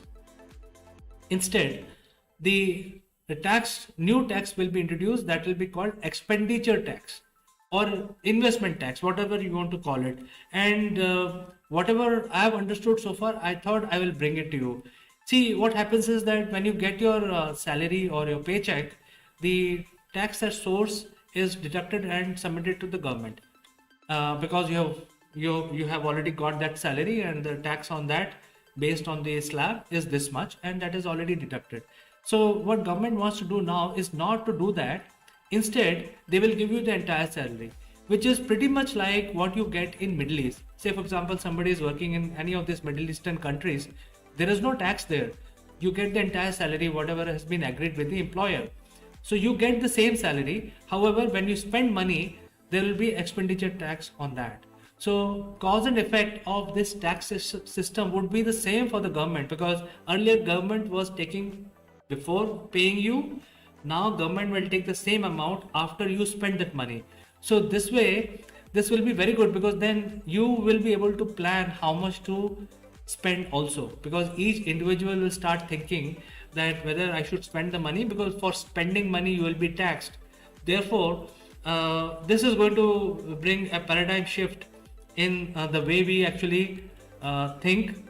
And I'm very eagerly waiting for this bill to be presented in Parliament in the budget session, which is going to be starting in the last week of January. And I'm very hopeful that this will be passed. In fact, I'm thinking this is a very progressive move, because we don't want to waste our time in keeping the documents, wasting our time rather than doing productive things, keeping these documents, filing them, and then presenting, and then again filing returns. It's a very tedious exercise. Instead, even companies will benefit, because they will not be paying any income tax, but if they spend the money, make investment, they will be charged tax by the government. I think this is a very good initiative. I'm sure this is one of the stepping stones to the ultimate tax reforms, which may happen after a couple of years, but I think this is a very good step. This is something that I know. If you know something else, do share in, send in your comments. And friends, as you know, I reply to each and every comment of yours. So for today, I'll say goodbye, only to catch you again in the next one.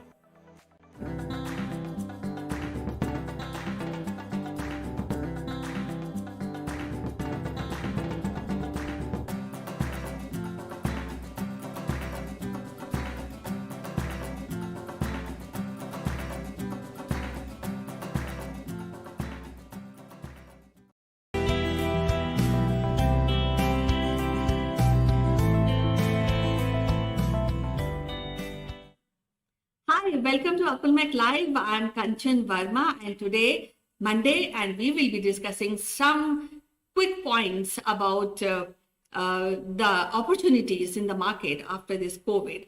But before that, I would like to welcome our guest.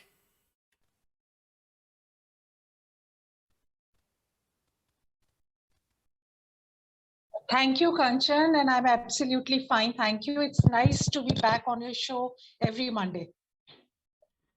Well, so what we are discussing, what are those crisp points we are discussing today? I think we are talking about the career counseling, and where we are going to talk about the prospects any candidate can have after finishing the concerned course, whatsoever the person is doing right now in the time of COVID. So, well, I'm sure that there are a lot of things which are emerging after maybe 1.5 years, because we were at home. Students have, most of the college students are out, they have cleared their exams, and now definitely and obviously they are looking for opportunities. So what are those industries which provide career for current scenario? What kind of career a pass out should look at? See, it all depends on what kind of course they are doing, and most of the industry, they are booming back. They're doing very fine. For example, let me just speak about the fashion industry. And you know, the hub of all the fashion designers, it's being the defense colony and Shahpur. And the kind of people now you see getting back, the footfall is very high. The designers, they have again reopened their stores and they're doing brisk business. So I personally feel, for example, if you a child has done fashion designing, they have the vast opportunity. They can work with someone, you know, and it is important that you work with someone under the guidance of some renowned designer or the export house or the fashion house, so that you get to learn about the nicks of the business, that how, you know, someday when they become the designer, they are doing the business also. So it is important that how you survive in a fashion industry, which is highly competitive, and especially in a city like Delhi, where there are supposedly more designers than compared to Mumbai. So one should know that how to survive in the garment industry, and where your garments are sometimes, you know, the designers, their garments are exorbitant in the price. So how you promote your garment, how you sell your garment, and at the same time you have to be always on the exhibit your collections on various platforms, on various fashion shows. It's important because the fashion show is a platform where you get international buyers, international export house coming in and looking at your design, and then they give you the bulk order. So this is the right time for any fashion student to survive in the industry, work with some renowned designer, and then can do their own startup, because the government is also giving so much of help for the startup. So if you have a very unique idea, you're thinking out of the box, you will get loan for startups. So this is for the fashion industry. And you know, there are other industries also. Let me say, for example, people who have done mass communication journalism, it is not the journalism field where you can you are only working. There are other industries also, like wellness and health and hospitality, the education industry, and blah blah, the corporate houses. These days they all look out for a media person, for the media management and the PR people, and the various other people. They those who have interest in various other sectors of mass communication, like marketing, advertising, and business communication, they are getting lots of opportunity right now. And I think this is the time that kids, they should take up some kind of job, some kind of internship, regardless of whatever money they are being paid, because they're going to learn something. Right now the competition is very high because India is booming back. Well, as you mentioned that now market is opening up, and there are a few new things are emerging in the market, and people should look towards the fashion, which is an industry. But at the same time, I feel is that many world-class fashion designer, they are coming and they are using OTT platform.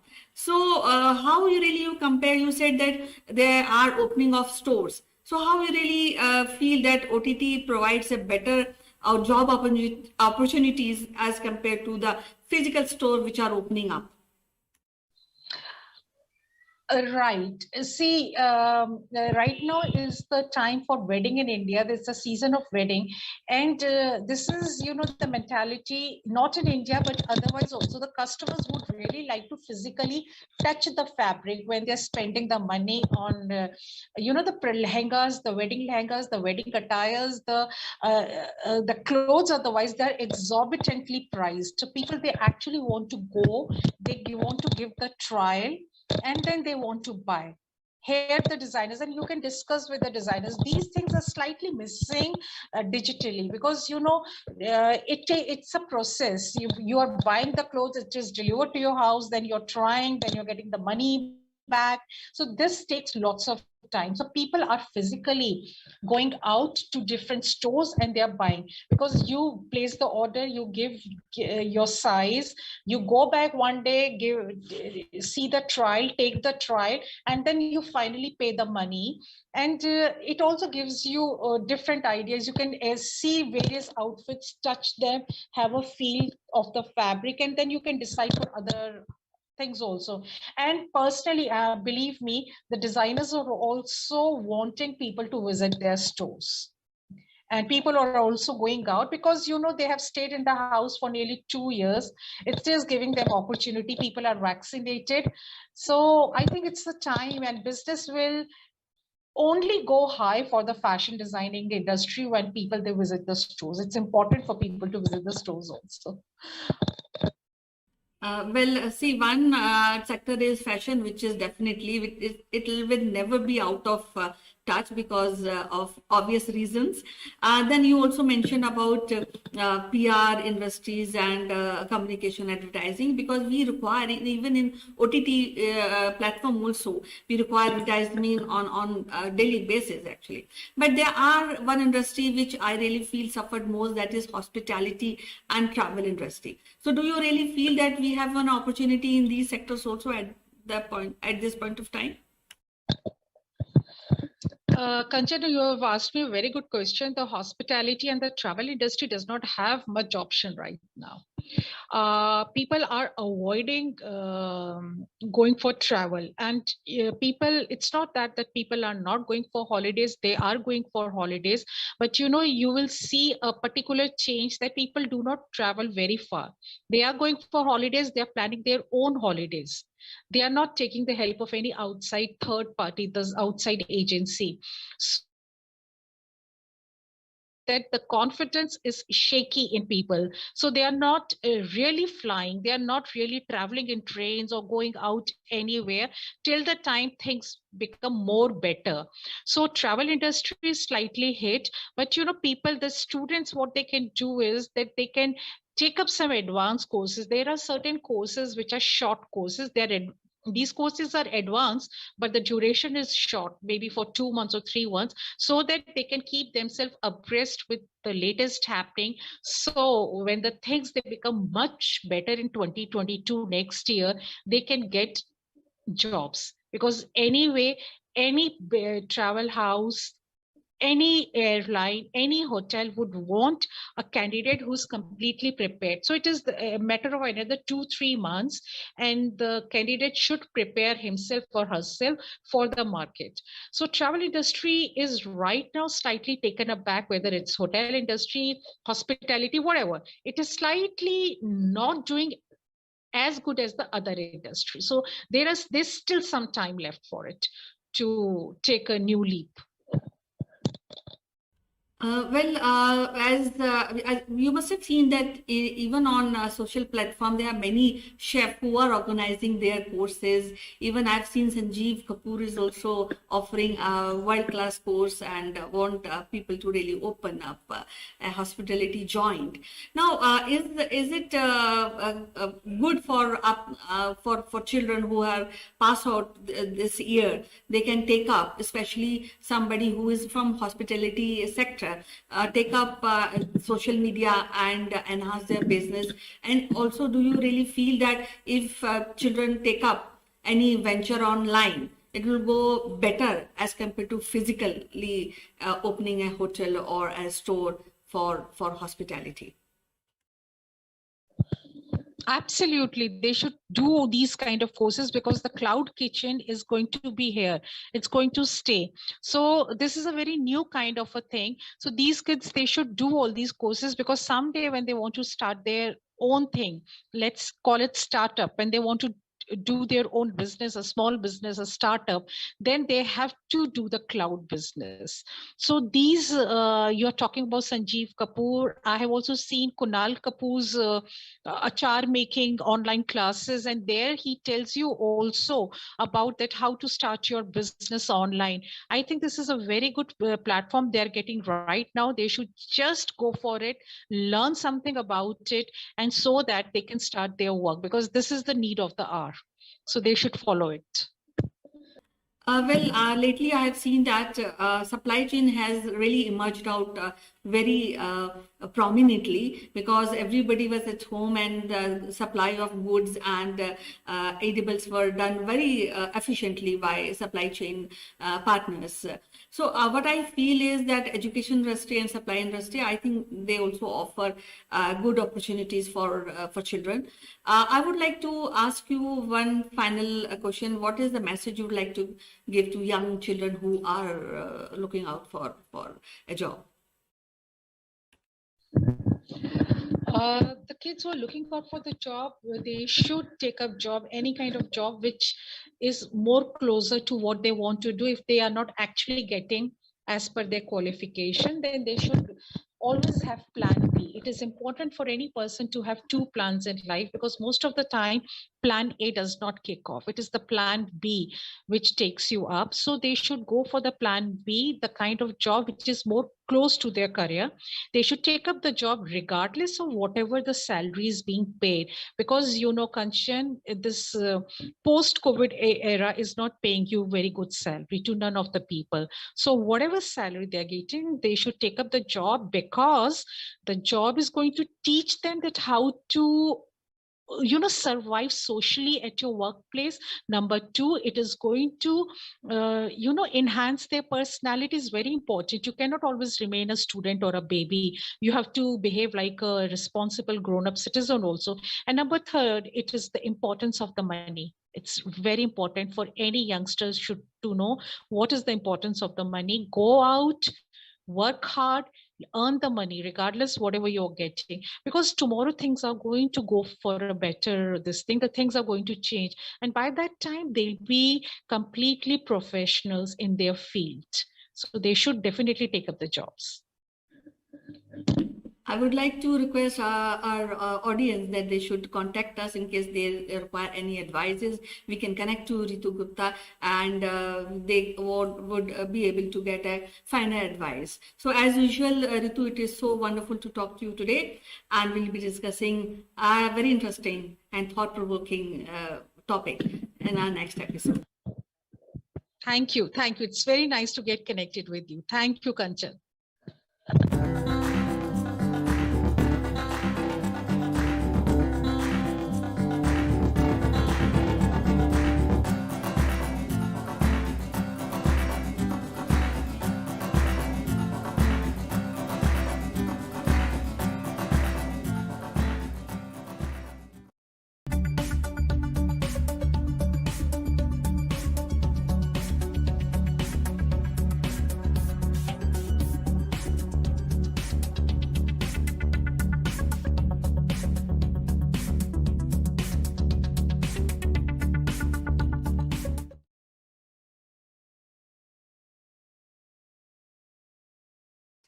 Good morning, friend, and welcome to Akulmek Live. My name is Chandrakant, and today's big news is that India has crossed the target of vaccinating their citizens, and they have been able to successfully vaccinate 1 billion people.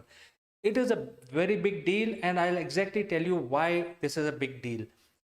First thing is to vaccinate so many people I mean, we are a nation of 1.3 billion people, and the whole idea is to vaccinate all. And even if one person is left behind unvaccinated, that is going to help virus mutate further, and it is considered as if it is not 100%. So it was important to vaccinate each and every one of our citizen. And to do that, the government actually first launched an application called CoWIN. CoWIN is an application which will help in queue management. And once you register using your Aadhaar card, which is a national ID, then the CoWIN will actually give you a slot, and you're supposed to visit the health center on that slot, on that day, plus minus some variance. But this was a big deal because, managing appointments of so many billions of people, so that there is no extra chaos at the medical center, queue management, and all of those things. And then there is perfect management of how many vaccination biles are there, how many people are going to be given appointment, etc. How many centers are there, how many health workers are there. So considering all that, there was a continuous pace of appointments given using CoWIN. And this was a big deal because, integrating the entire country, ensuring that the database is maintained of all those people who have been vaccinated successfully, and use of digital technology to do that. At the same time, central government had made the entire vaccination plan free. So people were given choice where they can go to a free center and to a paid center. And a paid center was also not too expensive. It was only the cost of the medical center. So all of that management was done using this website called CoWIN. So you could go to a website, or you could go to this app, which I'm showing you in the screen. The second one was the just in case if there is a paid citizen who wants to get a paid version of the vaccination, then in 2017 government had started the world largest digital micropayment platform, and that is called Beam. So people can easily register their slots and also pay for it online. So there is no interaction at the medical center. All you have to do is just queue in for about 10 minutes, get your vaccination done like a factory approach, and then wait for 30 minutes or 20 minutes as per the process, and then walk out. So there is no unnecessary chaos, crowd building, and stuff like that. And a particular center were given certain numbers of slot. So if the slot is not available using CoWIN, you can find another slot in some other medical center. So date wise, month wise, the entire database was available for the entire India. So it was a big deal, definitely getting all these things think through and organize. The third big thing is supply chain. If you look at the production facility of the pharmaceutical company producing these vaccination, there is a set supply, set production. They can produce as many vials per day, and then these vials have to be transported to respective medical centers across the nation. And India has such a big, it is also called a subcontinent because the area itself is so big, and there are challenges with regard to lockdown.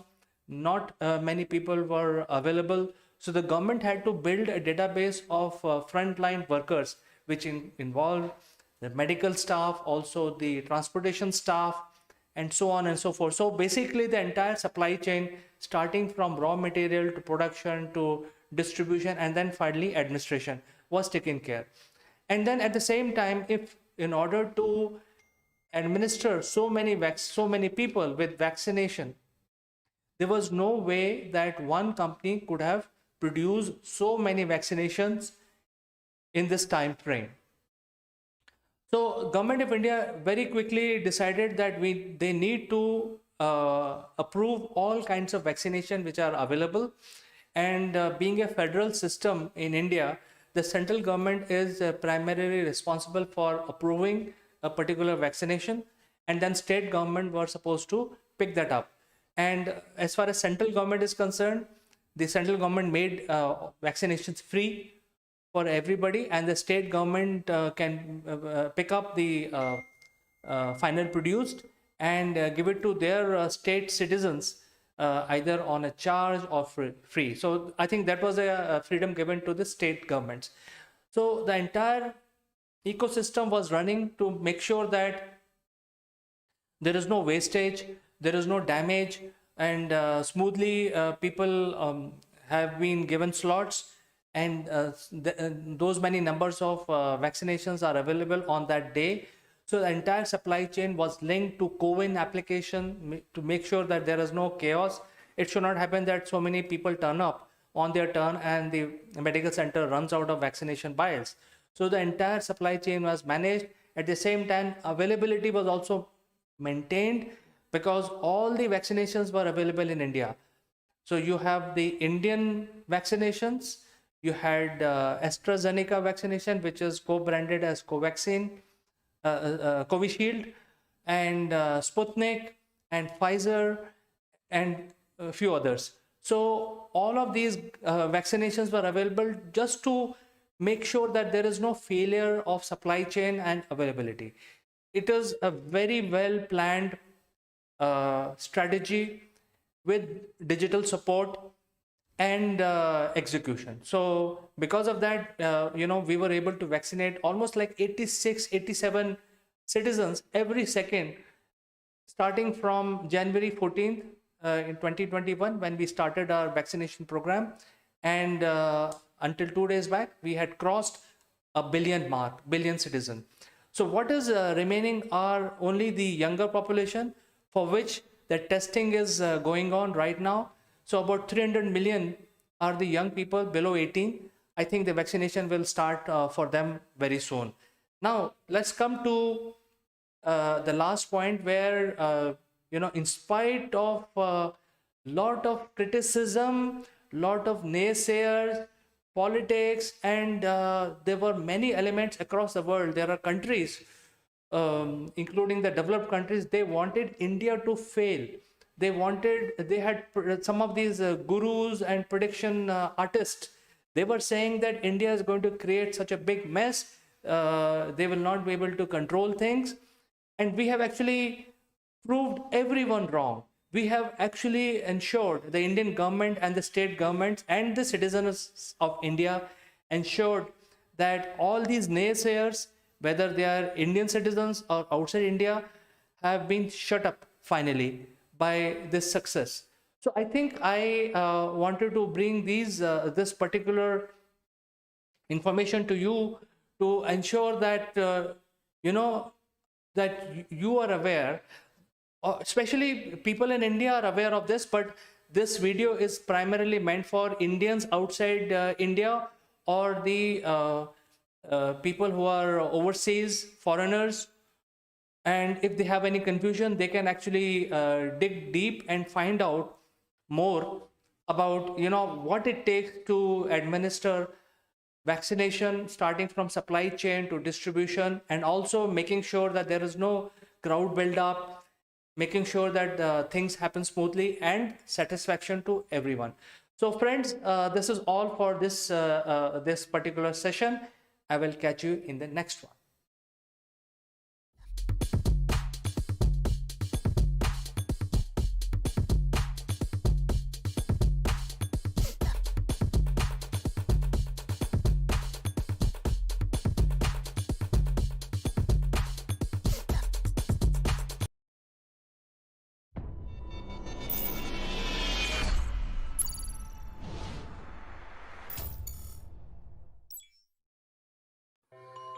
Hello friends, this is Chandrakant from Akulmac Technologies, and on this edition of Dr. Speak, we would like to discuss about the matter which is related to the mental health of elderly, because as we age into our golden years, we usually tend to ignore this aspect. And to discuss this very, very important matter, we are inviting Dr. Pooja Bedi today in our show, who will tell us more about this. So, without further ado, let me present to you Dr. Pooja Bedi. Very good afternoon to everyone. And thank you very much, sir, for very humble introduction, sir. So it is our pleasure to have you, Dr. Pooja. The main thing about this subject is that as you get into your 60 plus years, the issues which are related to depression and other mental health issues are usually considered as a normal aging process, which may not be the case really. And it may need a little bit of cure or doctor advice, and that has multiplied now with the advent of the lockdown. I'm sure with people locked in their houses, homes, confined to their with their family, it may create such certain situation which may lead to certain serious mental health issues. Would you like to tell us what are those issues and how those can be avoided, Dr. Pooja? Yes, definitely, CK. The first thing that I would like to share, since the population, the younger one, or you can say the my generation, we are well aware that in the Indian family, all the three generations, not if all, but majorly we stay together. The second point that is coming up is that after 60, or you can say after 55, as such, there's some kind of morbidity issue they popped up. So when they pop up, the mental health issue, which is actually pre-existing, is either you can say overlooked or is just left untreated. So it is already pre-existing, it is overlooked, and now because of the lockdown, or you can say the pandemic has added on to the pre-existing factors, making it a more uh, aggressive manner of expression in elderly groups specifically. So the comorbidity, you can say the physical factors that they were already existing with the mental exhibition of all these issues, they are actually expressing in a very, very poorly manner in the elderly group. So I would say they are more vulnerable now to mental health issues.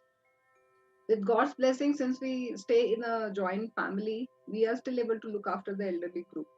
But just think the parents who are actually living alone and they have to cope up with first the pandemic, the physical issues, or you can say the present existing disorders they are already going through and the medication they are already going through, that has become an add-on. Now the third factor, which is actually very important, that the elderly group, they are not very versed with the digitization. So the the freshness of the pandemic, how it is progressing, how we are coping up with it, how the vaccination is actually coming up. So all those kind of freshness of the news is somehow is not available with the elderly age group, which is more adding on to them.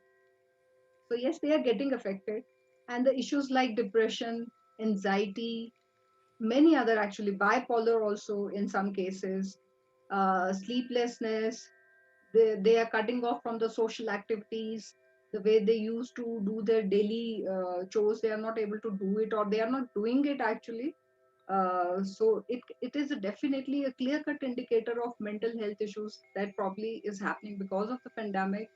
So how we can differentiate that why it is happening in elderly, it is happening with us also and in the children also actually.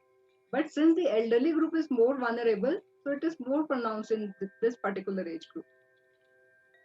So I think your assessment is absolutely clear and you're right about it.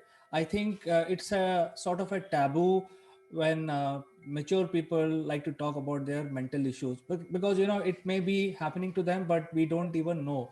And the second thing is that the people who are taking care of the elderlies tend to ignore their problems.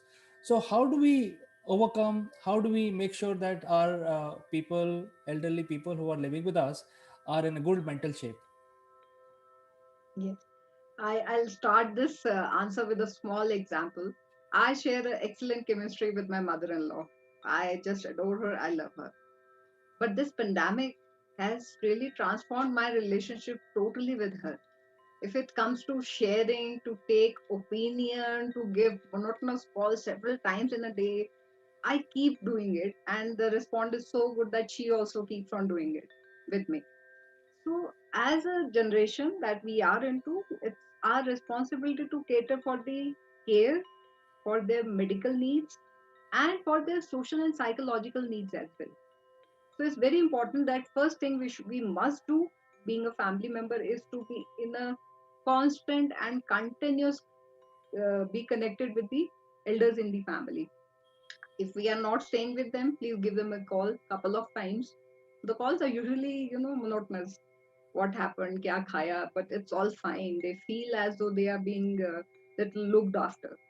Now, second comes the medication. If they are not able to move around, so much of digitization has happened. Technology is there that way we can cater for their e-consultations and e-medical medicine delivery. So we can do that also. Third is we have to engage them. Now, how we engage them is that we, first of all, we have to look after ourselves, and then we should actually start to cater to have some kind of conversation with them. Conversation can be on a very generic topic that is of their interest, to be very frank, where they are pouring in their views. So they are mentally more active. So they feel that, probably they are achieving something in that particular time by sharing, suggesting, involving themselves into some kind of their old hobbies. Many of the mother-in-laws, they are more into knitting or into drawings, so, or cooking. So maybe some kind of interaction on e-platform where we can actually do some sharing of hobbies. Also, the outpouring that is not coming from the elderly group, that is actually very threatening. So outpouring of the expression is required. If they are feeling low, then we should be so much be capable and be open to their pouring actually. So this is such a crucial factor that make them comfortable, let them talk more, be a therapeutic listener, let them talk what they want to talk about. Sometimes they don't talk at all also. So it is an indicator, probably maybe just the beginning of some kind of mental health issue, which can be catered without medication, just having a simple counseling and talking about more stuffs not related to pandemic every time. Keep them updated about what is going around and how the vaccination is coming up, and also the socialization with the relatives also, because one to one conversation will become very monotonous, so they definitely switch over to the other kids in the family, or maybe to the relatives or to their friends. So it is very important, and if they are staying with you, I would highly recommend to please be very very precise with the kind of diet they should be taking. It's because as such they are suffering some kind of physical disease is there. So if the mental issue is also popping up, so I highly recommend that the diet is so very important. So please be put. We should ideally putting them on a very very high nutritious diet, basically consisting of magnesium, if I can add so, and that basically includes a mutti bar of nuts, fistful of nuts, with a glass of milk. Will cater for the need of magnesium they need, which basically is a very very good element for the body to boost their morale, to have a good sleep, so the muscle stays intact. So this is my recommendation is to put them on a very healthy, nutritious diet, have conversations, be a therapeutic listener when you are catering to the elderly needs. So now we have understood why the mental issues are cropping up among elderly, and we have also discussed about some of the activities we can do to identify these issues, because many times these are sort of ignored, especially in the elderlies. So since you are a doctor, Dr. Pooja, what is the type of percentage of issues that you see notice or in the people who are coming for consultation to you? Is it like 50% or 20%? What type of people are having these issues nowadays? CK basically actually depends on the population, and the gender also. Women are more vulnerable to mental issues because they, after a while, they stick to their own particular, comfort area. Procrastination, you can say, is one of the factor. They don't feel like moving out. So the first factor, the if you are talking about the kind of number of patients I'm having, it's had increased actually. From my consultation that I used to do, it has more become a counseling because more of the mental health issues are popping up these days because of the pandemic majorly, and secondly because people are now more comfortable talking about it when they see that the people around themselves are having mental issues. So it's such a boom somehow that people are very comfortable these days talking about that. Yes, I am undergoing some kind of depression or anxiety or etc. So whatever the suffering is there. So in my personal clinic and my personal experience, the consultations have been changed to completely counseling sessions to you can say in day to day my clinic. But yes, I would say from my personal experience, I have seen an increase of almost 70%, 60 to 70% cases in the mental health issues. And it's not the elderly which is affected. So it's a total population group that I'm telling you, which caters for the younger generation as well, and the elderly group as well. So the government has also taken certain initiatives. I've been part of a program with DC here, where a counseling team was made. I was part of that team, and I used to receive so many calls actually. So those calls can be easily catered with the counseling itself. We don't require medication actually. It can be easily counseled and looked after very nicely just talking to them, because some kind of pouring or expression or expressing is required from the other side. So CK, yes, definitely the number of counseling sessions have increased, and number of cases in context with the mental health issues, they have increased to 60 to 70%. And third point, if I may add, please, that when a person walks into your clinic, or basically these days the e-consultation is going on because of the pandemic, so much required that the health professionals should be upskilled in a manner where we can actually judge that this particular person is undergoing some kind of mental issue besides the regular physical issue that the particular person is going on, so that the mental health issue is not overlooked and is not left untreated. That is also one of the factors that in India, or you can say pan world, the mental health issues are increasing because they just simply are overlooked. So training of health professionals, or you can say upskilling, is a good time now for the health professionals for to cater for such cases. Actually, humans are the social animals, and I think this social touch is being missed right now, especially in the lockdown. And important thing, as you said, Dr. Pooja, is that to identify the symptoms, and many times these symptoms can be ignored. So having identified, and then I think the remedies could be a counseling session with a doctor like yourself, or in certain cases there could be medicine. So I'm sure you can update our viewers if there is a need for a medicine, then medicines may be available. You can update about that. Yes, yes, definitely.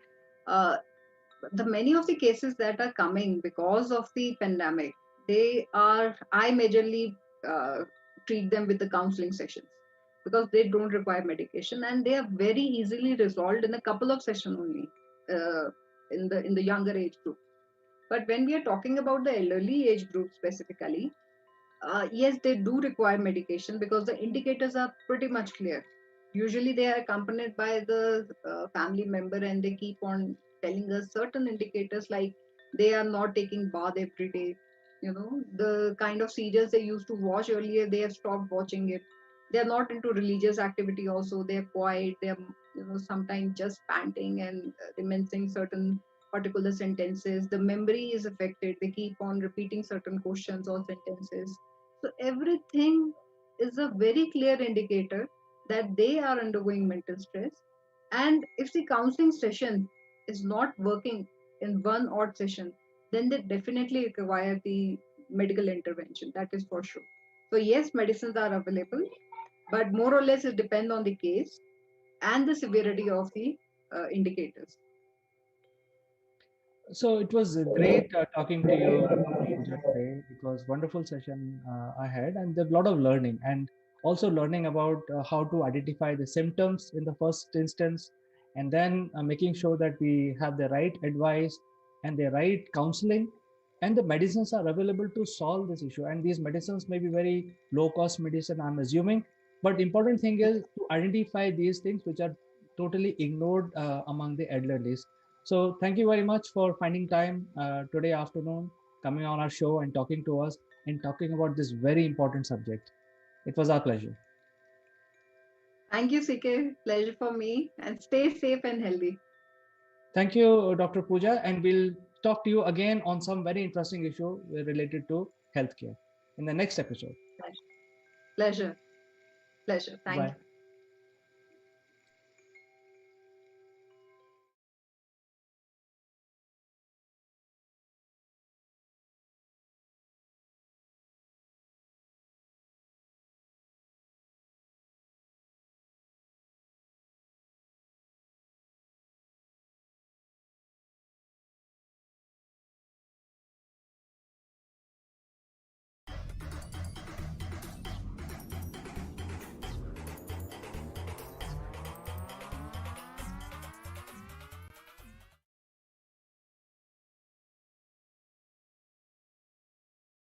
Hello, welcome to our show. And in this series of Delhi Sultanate, we are discussing about one of the name in Delhi Sultanate, the Emperor Muhammad bin Tughlaq.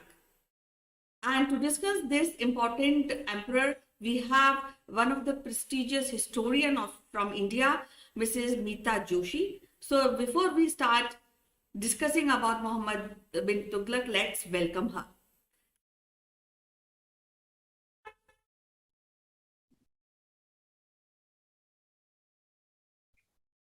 Namaskar, Kanchan. I'm fine. How are you?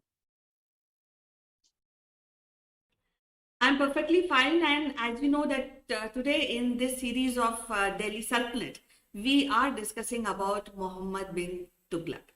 So first of all, I would like to ask you why it is so important to know about this king.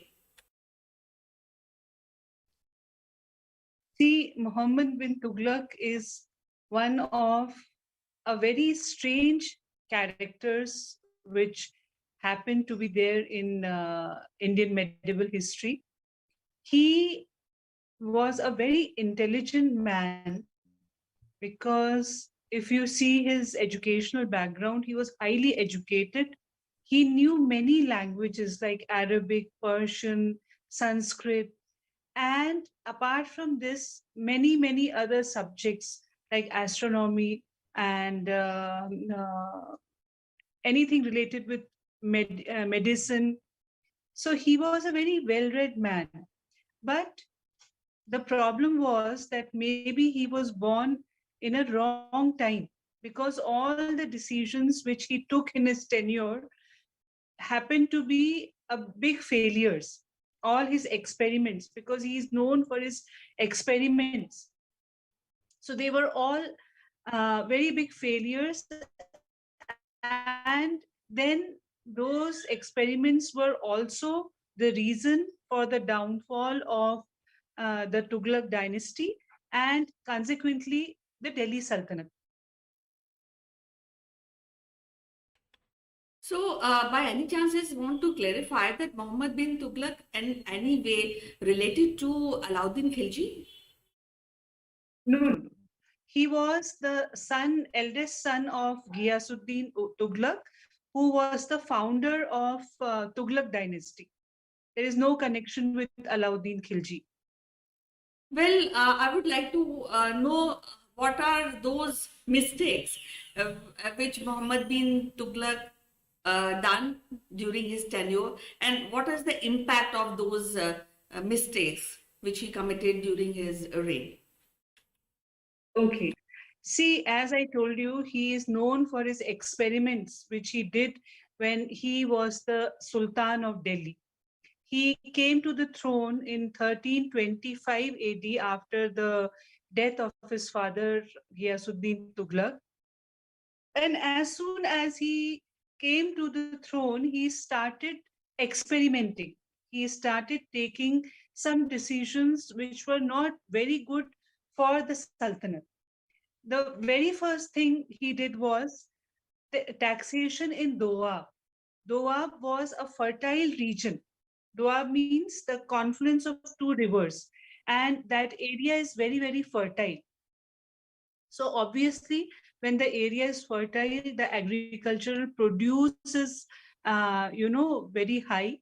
But what happened at the time when Muhammad bin Tughlaq he ascended the throne, there was a famine, and the farmers or the peasants were unable to pay the taxes which were already existing. But what Muhammad bin Tughlaq did was he increased the taxes. Okay. And when he did that, the peasants were already suffering because there were no rains and the crop was very less. So they turned out to be rebels. They started doing little, civil outbreaks in the empire. And when then he realized his mistake, he said, "Okay, I'm sorry," and then he set up a new department for agriculture, which was known as Amir-e-Koi, and he appointed mukaddams in that who would look into the problems of the peasants and the farmers. But then his very first scheme was a total disaster, because the common public, they started disliking him. This was the first one. The second was he transferred his capital from Delhi to Daulatabad in 1327 AD. Daulatabad is the modern Devgiri down south. And why he did this? Because when Alauddin Khilji was there of Khilji dynasty, Alauddin Khilji was the first ruler to focus in South India. So now Muhammad bin Tughlaq was also very eager to, expand his dominions, and he decided that he would shift to Daulatabad. And he gave orders to his ministry and nobles that each and every one should shift to Daulatabad. So in that course, a very good road was laid from Delhi to Daulatabad. Shady trees were planted on the way, lodges were constructed. So it was a very big expenditure. And people who walked, because that time you never had cars or any other modes of transport. The only mode of transport were either horses or carts. So many people had to walk on feet, and because the ministers and nobles were aged, so many of them died on the way. Okay. And then he reached Daulatabad. Now, from Daulatabad to control the things at Delhi and North India was difficult, because there was no means of communication. So then suddenly he decided, okay, I will go back. And he ordered again all his ministers, nobles, and people to shift back to Delhi. So can you imagine? It was such a big mistake, rather a blunder, because when he transferred the capital, he got new buildings constructed in Daulatabad to set up his palace, to set up his court, to the places where his nobles and ministers would reside. And then again, he orders them to go back to Delhi. So, number one, loss of revenue. Number two, loss of manpower, because many people died in this process. This was his second mistake. And the third mistake was he wanted to, increase the revenue. I don't know what was in his mind. So he introduced a token currency in 1338. And what was this token currency? Instead of gold and silver coins, coins of brass and copper were issued. Okay. So now what happened? The historians have written, like Ziauddin Burni and one of the Moroccan traveler who happened to visit his court, Ibn Battuta, they have written that every house in Delhi turned into a mint. हर घर टकसाल बन गया because everyone started minting their own coins. And what happened when there was surplus of coins? Again, he has to withdraw that scheme back. So these experiments were a big toll on the treasury of the Delhi Sultanate. So whatever Ghiyasuddin Tughlaq has amassed, the wealth, he has just wasted it, on these petty experiments. Now, many historians have different views. Some say that he was a wise fool. Some say that he was born, he was born in a wrong time because he was very intelligent, a very intellectual person, but whatever he tried to do somehow was not clicking and people were not understanding his ideas that time. But whatever it may be, it was a big mistake. And all these mistakes led to the downfall of the Tughlaq dynasty. And as I said, consequently, the Delhi Sultanate, because after Tughlaqs, the Lodi dynasty was there, which was for a very short period of time. And then in 1526 AD, Babur came and had a big battle with Ibrahim Lodi, the first battle of Panipat, and the Mughal rule was established. So we can say that, his experiments can be the foundation of fall of the entire Delhi Sultanate. Well, I can really visualize what kind of chaos he must have created at that point of time. Now, I would like to ask you that what is his relation with Kakatiya dynasty? Because it is said that he has done a lot of campaign against them. So, did he succeed, or what is the impact? He did succeeded at times because Pratap Rudradeva was there in Warangal, and he had many expeditions down south that time.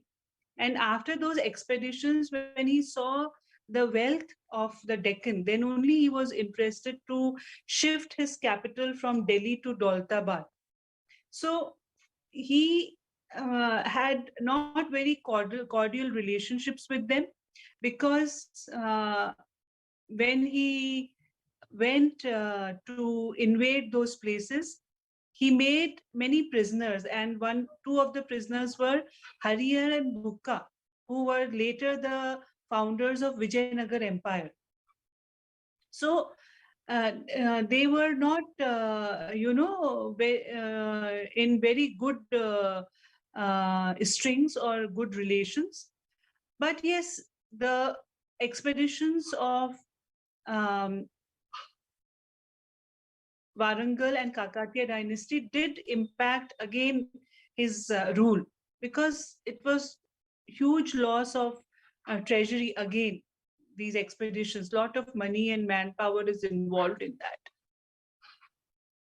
Well, I can safely say that when Ghiyasuddin Bey Tughlaq came on the throne of Delhi Sultanate must be a substantially rich city. But over the period of time, due to his mistake, as we have discussed, that the treasury and everything it's an impact on that.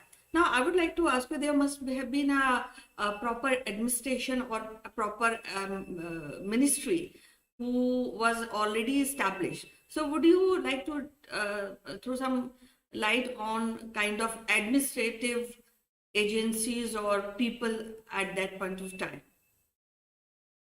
See, the administration was same as it was carried out by Alauddin Khilji, because that model everyone copied, even the Mughals, they copied. So administration was as per what happened in the Khilji times, okay? But one thing is there, that he was a good commander. I will not say he was a very good administrator because of these experiments and decisions which he took, but he was a good commander, and he really had a hold in his army. Okay, administration was the same. Only one change he did, that he opened a new department for agriculture after the taxation of Doab, and then he appointed some mukaddams in that. Okay, that was one addition, but rest of the things were as it is, which happened way back in Alauddin Khilji's times. See, as we have discussed that the impact of Muhammad bin Tughlaq was not that great, but still we study him, we want to know about him. So what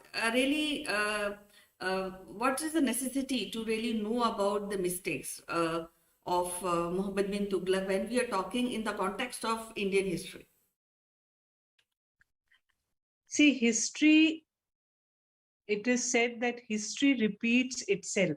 Okay, and the mistakes which he committed, the experiments or policies which he introduced were, as I said, were the main reason for the downfall of the Tughlaq dynasty. At one point of time, the Tughlaqs looked very, very powerful because after him, Firoz Shah Tughlaq, he was a great builder because he built Firozabad, he built many forts, palaces, buildings, and he did a lot of work in, to improve the agriculture by building new dams, canals. So that way, the Tughlaq rule looked very, very good at one point of time, but only because of his, these blunders which he committed, there was a downfall. So why we study history, Kanchan? Because we learn from our past mistakes. As everyone knows that history is a study of the past events. And with those events, what have happened, we should take a lesson from them. So that's why studying him is important.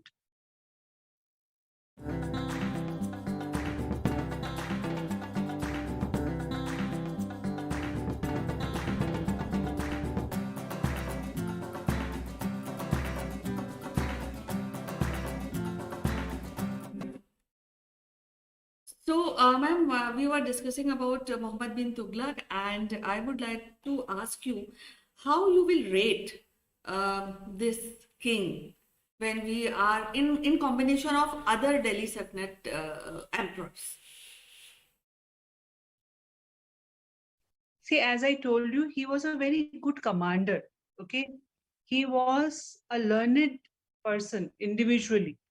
He was a kind-hearted person because, according to Ibn Battuta, according to Ziauddin Barni, they have said that he was a very kind-hearted man, and he helped people. He did a lot of charity. But when you see him as a king, so that because of his these policies or experiments which he implemented, that proves him to be a failure that way. So I can say that he was a very good commander, and he was a very good learned human being because knowing so many languages, he wrote poetry in Persian. He he knew mathematics, astronomy, medicine, many disciplines he was very good at. But when it comes to be a good king, see how you rate a good king. A good king is who takes care of his people, his the subjects in a nice way. So that way he is a failure because he used the treasury money in those experiments which were a disaster later on. So it was so wonderful to talk to you, but lastly, I just want to ask you, uh, what is the learning? Was there any learning for other kings after Muhammad bin Tughlaq by watching or rating this king and what kind of mistakes he has done? So anybody try to correct it or want to learn from his mistakes? See, this is the problem, Kanchan, that no one learns from the past mistakes and they do those mistakes again and again. So, see, Firoz, after him, Firoz Shah Tughlaq was a very different personality that way. And after Tughlaq's, the Sayyids and then the Lodhis. So, no one really tried to, rectify those mistakes and to learn something out of it.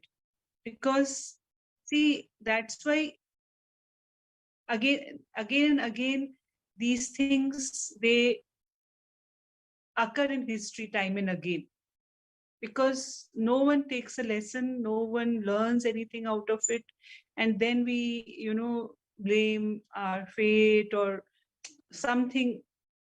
That is the nature of mankind.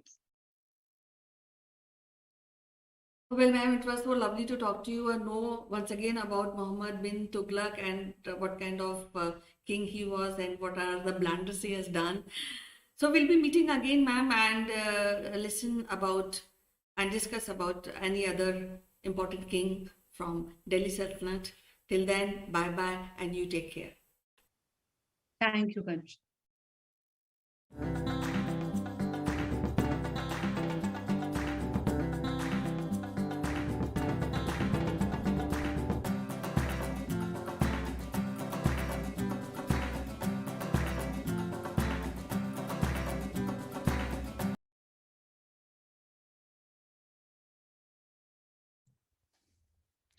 So, CK, how are all my elves doing? Ho, ho, ho, ho. It's Christmas, Neville. Oh, okay. But you can't have time off until Christmas Eve because we're going to be busy.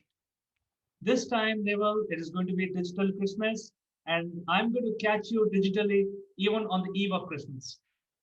Oh, ho, ho, ho, ho, ho, ho, ho. Merry Christmas. Merry Christmas.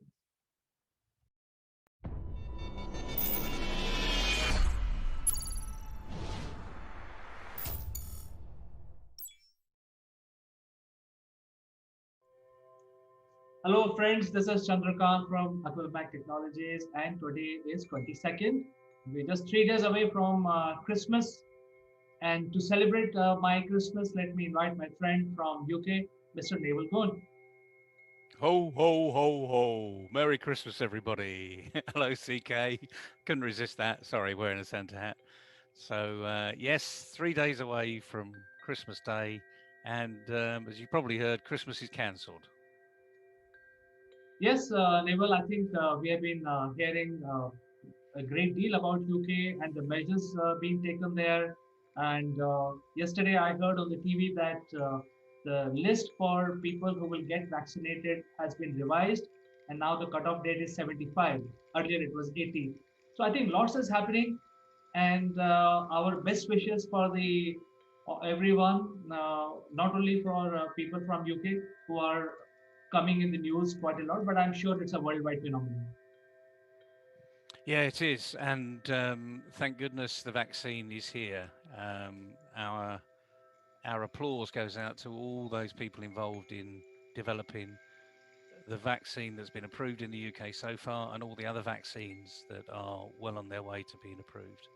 So that's the good news. And yes, we heard as of yesterday, this vaccine needs to be given in 2 doses. So it's a double dose, 7 to 10 days apart approximately. And as of yesterday, 500,000 people in the UK had been vaccinated, which is an amazing feat when you appreciate we're not really set up in this country to do any type of testing or vaccination that has come this way. So again, my heart and applause goes out to all of those involved in it. Yes, there's been logistical issues, particularly this initial vaccine that has to be stored at some ridiculously low temperature. And when it's distributed, it's only got like a 4 or 5 day shelf life. So the logistics around that are phenomenal. We get flu jabs here each year, and it's like it's like a methodical, like army approach, regimented approach. But for this, we've had even more people vaccinated in a fairly short period of time. So, yep, it's really great news. It will continue into the new year. Hopefully, the second vaccine will be approved. That will be easier to distribute because it doesn't have this short shelf life that we've been told about, these low sub-zero temperatures that it has to be stored. So yeah, I think we're closing the year on a very happy note, despite the fact, sadly, for a lot of us in the UK and around the world, Christmas is cancelled. But let's talk about that, because people that focus on Christmas being a one-day event, the 25th of December, we've probably lost sight of the fact of what this symbolises to the Christian world and to many other people around the world. It's new birth, it's new life, it's new opportunity, and it's that magic of Christmas. I always talk about the magic of Christmas in July, frankly, because if you've got the magic of Christmas in July, you certainly have got the Christmas spirit. And it's that Christmas spirit of being kind, being grateful, being thankful, and just being a good human being. So there's nothing wrong with that. So let's just hope that Christmas isn't cancelled and we keep that magical, mystical type, historical character who, don't tell anybody, but doesn't really exist in the North Pole, but does exist somewhere, and it's in here. That's where it exists, in our heart. So anyway, what does India hear about? Because I'm always fascinated.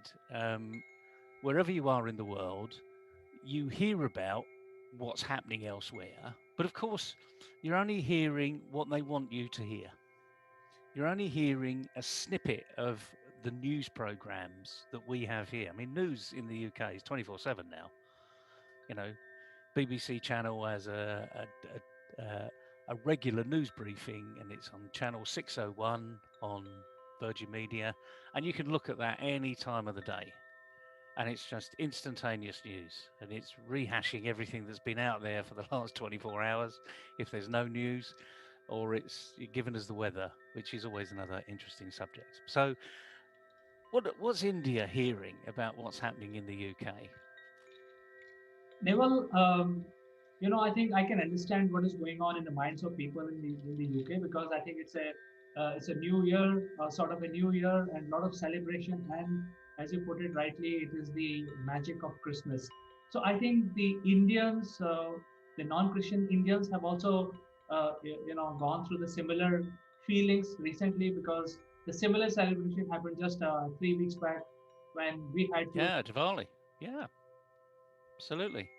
It was a subdued Diwali, but the good thing is that you can still celebrate Christmas, and it's not going to be a gala event, but you can have the magic of Christmas really experienced at home.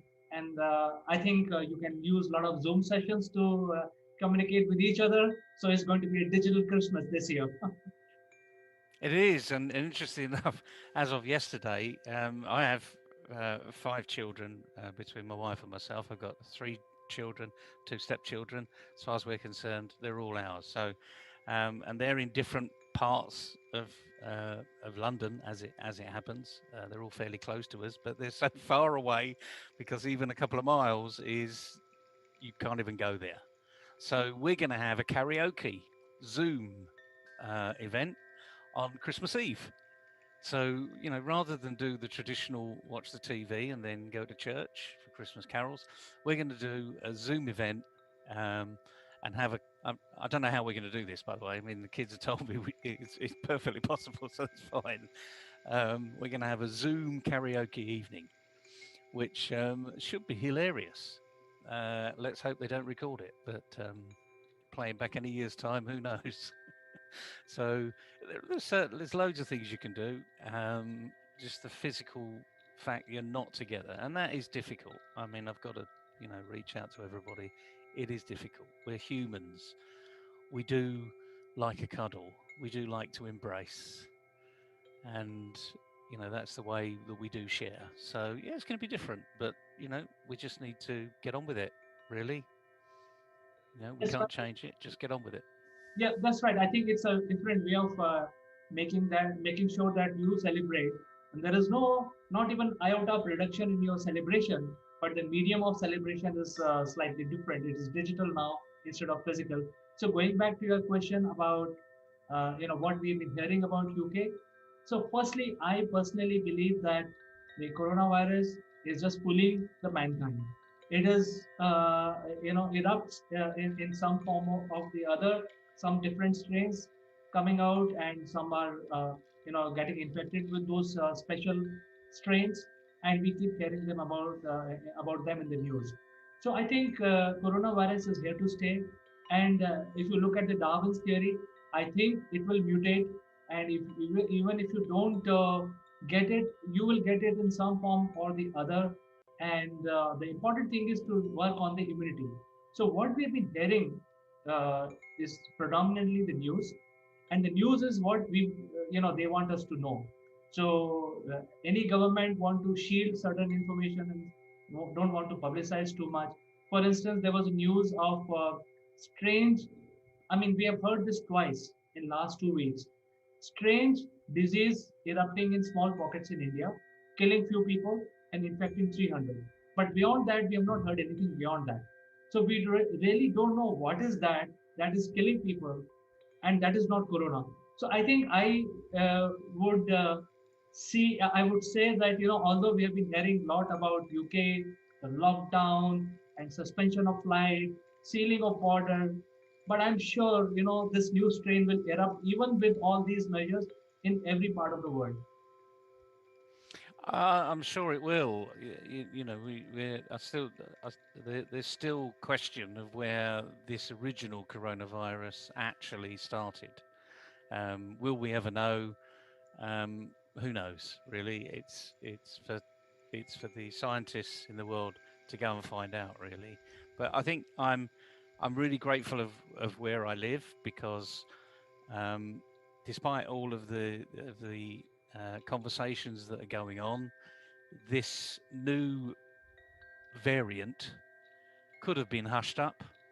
In certain countries, maybe it will have been hushed up.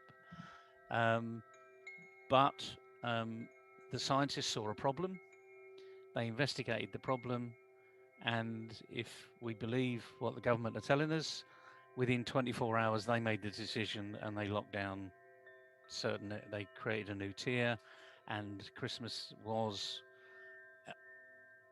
going to be different to what it is now. It would have still been very different from previously. It would have been quite curtailed, only being able to have 3 households in a bubble, not 3 households on Christmas Day and then a different 3 households on Boxing Day and a different 3 households on Christmas Eve. It was 3 households as a bubble, which was going to would have caused us huge difficulties, because I have 5 children. Each of those children live in different areas. They're either in long-term relationships with a partner, or they're living with flatmates. Some are doing both, and it's really difficult. I mean, that they would have said, you'd have to choose 3 children, because they would have been 3 bubbles, the 3 different, or actually 2 children, because we would have been one of the bubbles. So you can pick your 2 favorite kids. Hello, give me a break. That's not going to happen. So in some respects, it's a little easier for us. I did see a bit of a joke. Well, I hope it was a joke. Someone being interviewed yesterday. I can't remember who the guy was, but he was quite outspoken. And the interviewer said, BBC interviewer said, "So, this lockdown for Christmas, what's it going to do for you?" And he said, "Oh, it's a bit of a result, really. I don't have to see the mother-in-law." Now, he meant it in all seriousness and jokingly, but yeah, there'll be lots of those sort of jokes going around. The point is, it is going to be different. This new strain is quite different from normal variants.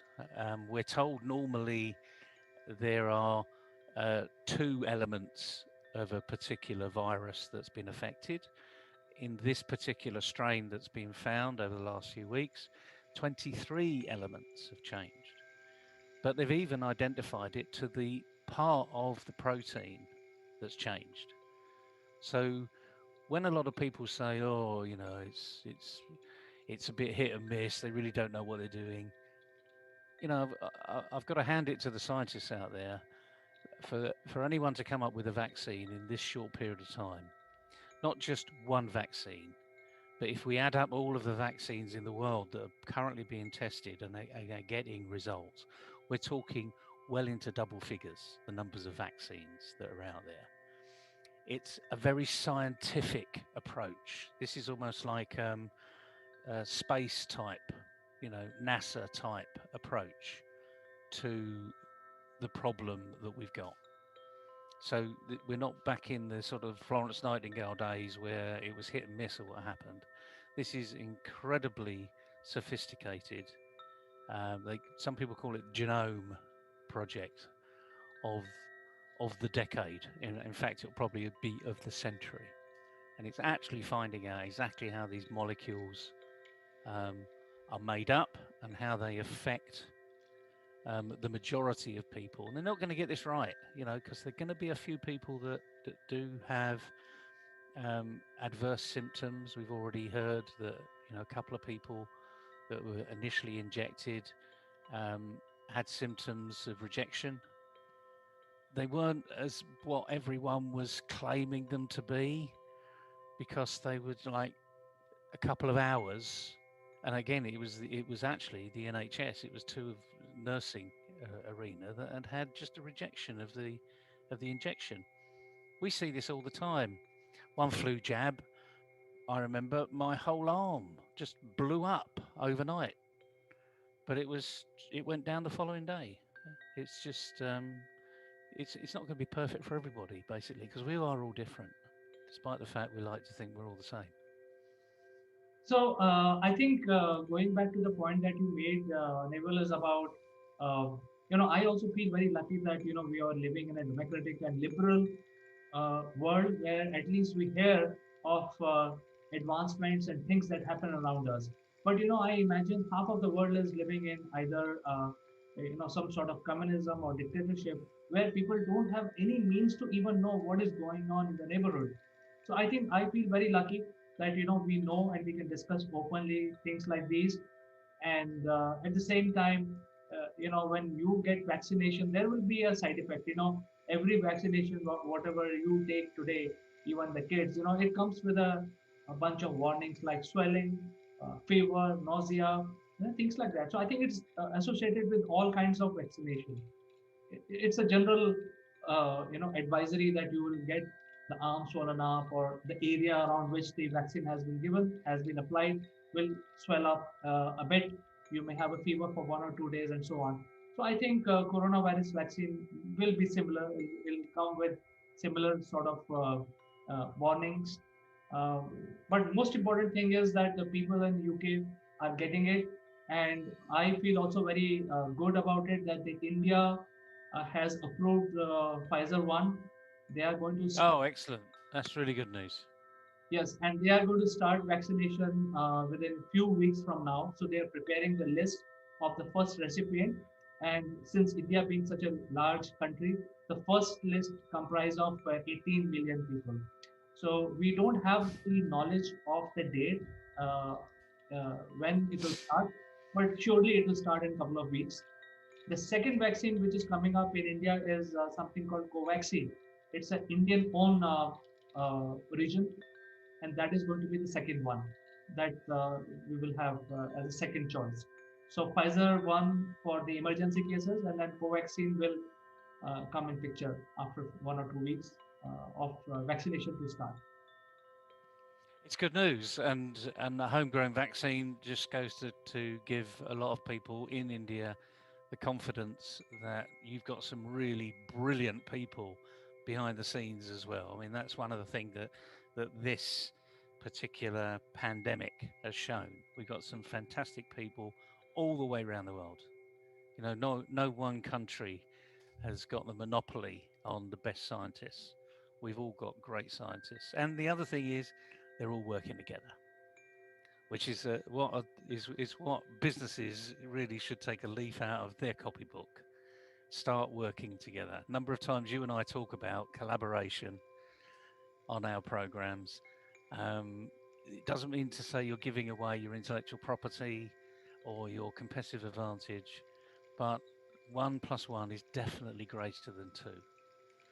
Stop behaving 1 + 1 is less than 1, because that's really for a mathematician, that's not what we want. You know, we do want this R rate actually. In the business world, we want the R rate to improve. We want 1.4, we want 1.5, we want 2.5. You know, we do want the excitement of being entrepreneurial, so that it feeds through, and it's like a positive virus that feeds through us all. And so next year will be better than last year, and even better than the year before. Yes, and while we are grappling with this situation, I sincerely, feel that every one of us, like we are doing, Neville, to celebrate the digital Christmas and also the New Year. So I think going forward, there will be some social change. We will be more active digitally and celebrate digitally. And as you said that you are going to participate in a family karaoke. So I think that's a good idea. There could be 1,000 other ideas, on the digital platform where people can start enjoying. And we would like to know more from other people. What are the other ideas by which they can celebrate a very good Christmas this year? So with that, we can end our discussion. And I'm sure a lot of people, whether vaccine or no vaccine, will celebrate Christmas this year, will bring the magic home. So with that, we can end our discussion today. Merry Christmas to you and your family, Neville. Thank you very much, CK. Merry Christmas to everybody, and make it sparkle. Ho, ho, ho, ho, ho.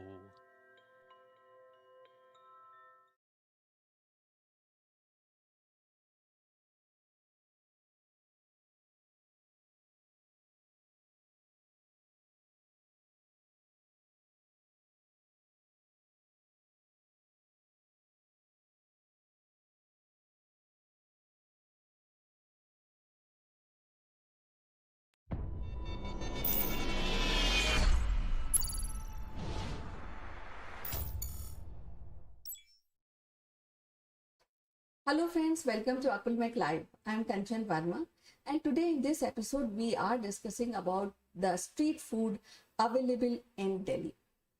The street food tradition has a long history. It is said that it was originated in Roman Empire, and since then this tradition is being followed by human race till today, and I think it will be there in future also.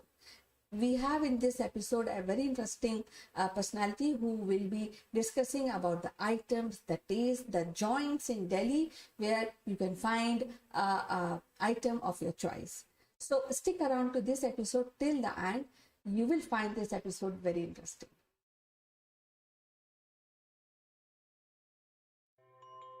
Welcome back, and today we have a very interesting personality, Ritu Gupta, who is a very good cook, and she generally, I have heard from many people that she make fusion food, and she knows what chemical to be integrated and what chemical will give a nicer taste for our taste buds. So we'll be discussing something very interesting today, and let's go to Ritu and ask what she is offering to our viewers today. So welcome to the show, Ritu. How are you doing today? I'm absolutely fine. Thank you, Kanchan. And I feel so great to talk about food because I think food is there in my, when I breathe, it is food, and food makes me happy, and food, it really makes me feel great also when I have to cook for other people. So it's a very interesting topic that we are picking up today. And when I talk about food, I only talk about street food of Delhi. Well, it will be very interesting to talk to you regarding street food of Delhi because Delhi being a capital, and I am sure that Delhi offers lot of combination of cuisine across India. I think we can get any type of food in Delhi. So tell us more about this street food of Delhi.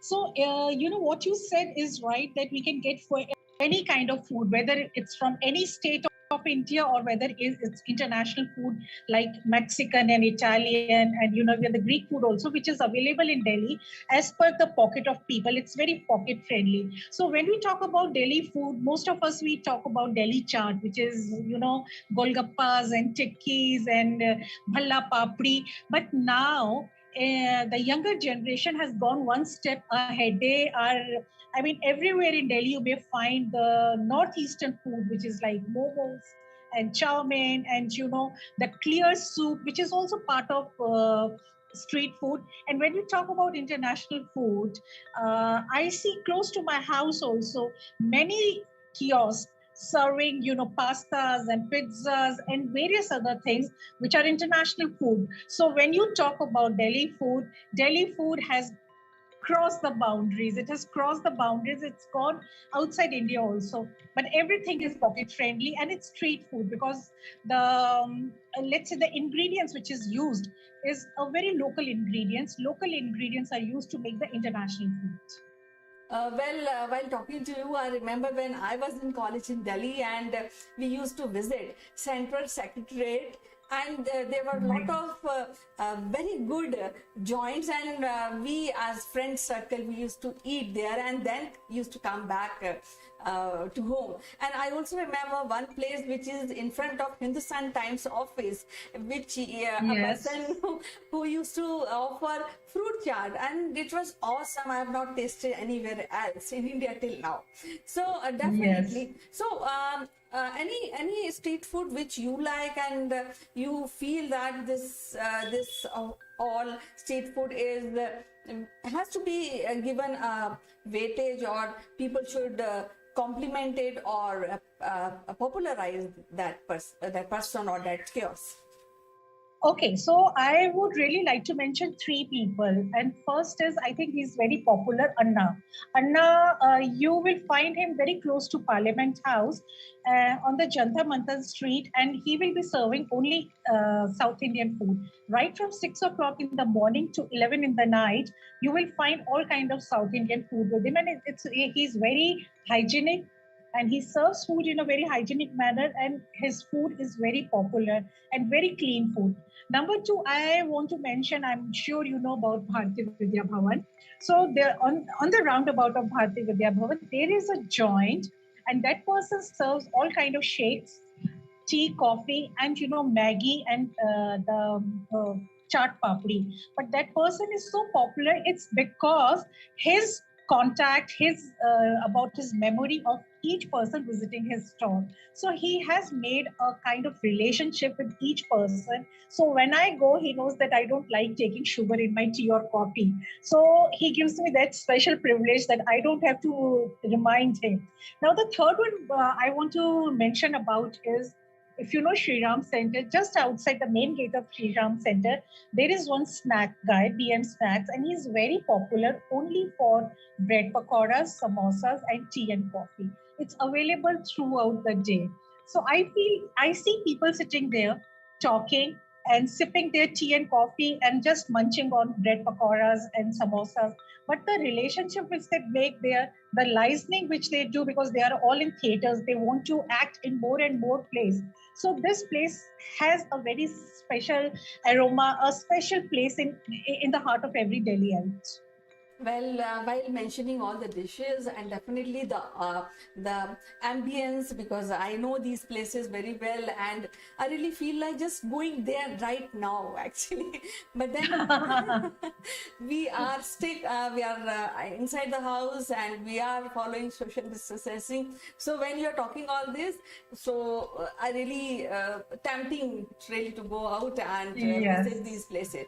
So I would like to know how you can differentiate street food from a restaurant fruit or from a home fruit. See, street food is very simple, and you are served food on the street, only the stalls, the shacks, the kiosks are there on the roadside, and either you're standing or you're using the bonnet of your car, or perhaps there is just one high table, and the food quality is good, but then the prices are not very high. When you visit a restaurant, there is a person, a steward waiting for you. He takes the order, you give the order, and then you have to tip the person, and the prices are exorbitantly high as compared to the street food. And obviously, the garnishing of the food is done in a very nice manner. What you get in the restaurant, there are extra garnishing, and you find various other touches, which is very good. I'm not saying street food is bad, but then you do not find that kind of garnishing. But when you are making food at home, perhaps it may not be very spicy. Perhaps it may not be up to the taste like what you get in street, but then you may give the same look also, because the ingredients, the spices used in the street food, they're very local and they're very raw. So the taste is different. As for me is concerned, I feel that when we make food at home, so sometimes it depends on mood, because as everybody says that you have to be happy while cooking in food, but sometimes we are not happy.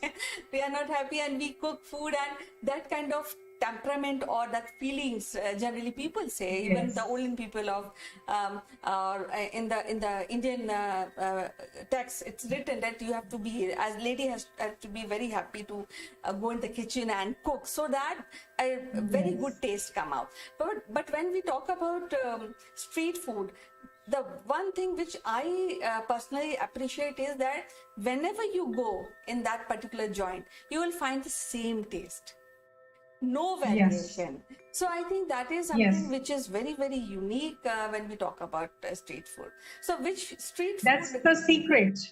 Yeah. So which street food you like most? Well, Kanchan, I'm feeling tempted now. I love to eat tikkis and chanas. I love golgappas.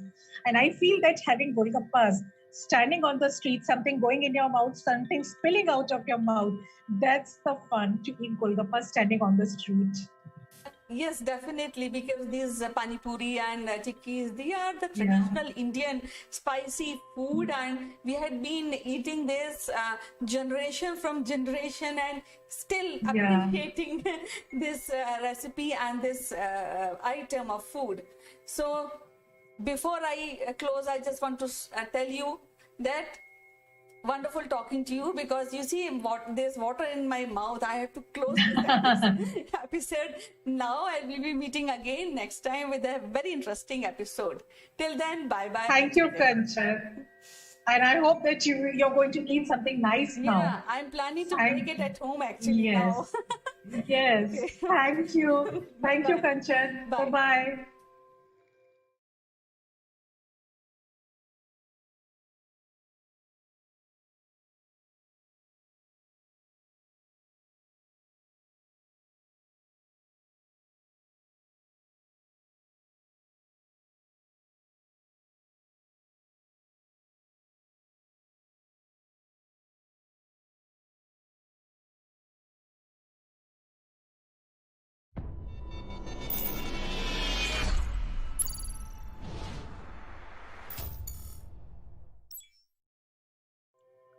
Hello, friends. This is Chandrakant from Akulmac Technologies, and I graciously welcome all of you to this edition of Legal Matters. Before I start our discussion, let me invite my friend from Ahmedabad, Mr. Jeet Bhatt. Thank you, Chandrakant, for introducing me and welcoming me. I'm looking forward for this discussion. Likewise, Jeet, and just to introduce a little bit more about yourself, you are a very senior lawyer practicing in Ahmedabad High Court and also very well known in various legal fraternities. And today we would like to discuss about the farm bills. And there has been a lot of agitation. There are certain farmers which are happy. There are certain set of farmers which are unhappy. And there are a whole lot of politics going around all these three farm bills. So from your point of view, what is these farm bills? Are they going to benefit us, not benefit us? Why there is protest? So I think we will like to know more from you. Yes, Chandrakant. Actually, we see a lot of agitation going on right now and protest in the national capital region due to the introduction of these three bills, which have now been enacted and are the law of the land. So the parliament in the month of September introduced three bills, which are the Farmers Produce Trade and Commerce Promotion and Facilitation Act 2020. The next one is the Farmers Empowerment and Protection Agreement on Fair Assurance and Farm Services Act 2020, and there was an Essential Commodities Amendment Act 2020. All these acts deal about and what they are, we will discuss. But before, I would like to tell you what is the existing system till now and how the entire agricultural sector was restricted and regulated under the APMC acts of the states. So basically, agriculture falls within the state list under the seventh schedule of the Constitution. It's a state subject, and states regulate it, and they carry out act, relating to agriculture. They issue laws and regulations and notifications. But this time, in order to have a entire one nation, one law system, wherein the central government has tried to introduce these bills, and basically it focuses more on trade and commerce, and it tries to do away, in not completely, but in a way introduce a new system where the farmers can directly buy and sell outside of the APMC markets. So basically, the purpose of introducing these APMC, that is the Agricultural Produce Market Committees and the Agricultural Produce Market Laws, was because at the time of independence, the farmers were not so well off, and they were. It was seen that they were quite in debt because they had to every year produce uh, uh, farming products, and they needed loans, and so therefore a lot of times the private players used to exploit them, and therefore it was felt that there needs to be a law to protect farmers from being exploited. And therefore in the 1960s, states started to introduce these agricultural produce market laws, and which regulated the sale and purchase, and every farmer as well as the trader who wanted to purchase had to be registered through those what is called as mandis, and every region and area had their own mandis, and through which the trader had to register, and then only he could purchase. And all sales and transactions were noted down and were kept in the register. So this provided for the laws to govern farm produce. It regulated the buyer trader registration, price information, recovery of dues, and dispute resolutions. Now, as time progressed and as we saw that the APMC Act also was not in tune with the current times of free market and free market economies. And when liberalization has happened to such an extent that almost all sectors, now the government wants to take away its control and push things into the market. So these bills now introduce this new system wherein the farmer and the buyers or traders can directly transact between each other.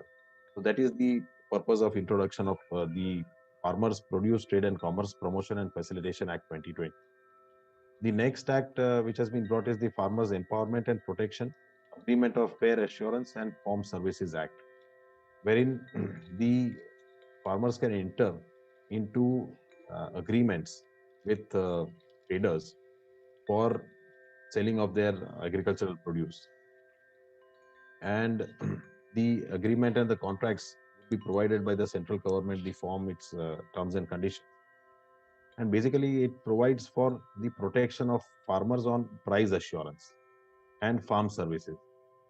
And the third act, which is the Essential Commodity Amendment Act 2020, which now uh, which has been introduced, is that it basically the Essential Commodities Act was originally enacted in the interest of general public, for which certain essential commodities supply, distribution, and production was restricted. But now with this amendment, the supply of foodstuffs, including cereal, pulses, potato, onions, oilseeds, etc., uh, have been removed from the purview of the Essential Commodities Act, and it can be restricted only in the times of war, famine, or extraordinary price rise and natural calamity of grave nature. So therefore, they cannot be brought within the purview of essential commodity, and there cannot be a restriction on its uh, production, supply, and distribution. So these are the three bills which have been introduced and which have now been enacted. And basically, the let me just read the object and purpose of the introduction of this Farmer Produce Trade and Commerce Bill 2020 is that it provides for the creation of an ecosystem where the farmers and traders enjoy the freedom of choice relating to sale and purchase of farmers' produce, which facilitates remunerative prices through competitive alternative trading channels to promote efficient, transparent, and barrier free interstate and intrastate trade and commerce of farmers' produce outside the physical premises of markets or deemed markets notified under various state agricultural produce market legislation, to provide a facilitative framework for electronic trading and for matters concerned therewith. So, this is the aim and object of this act which has been introduced.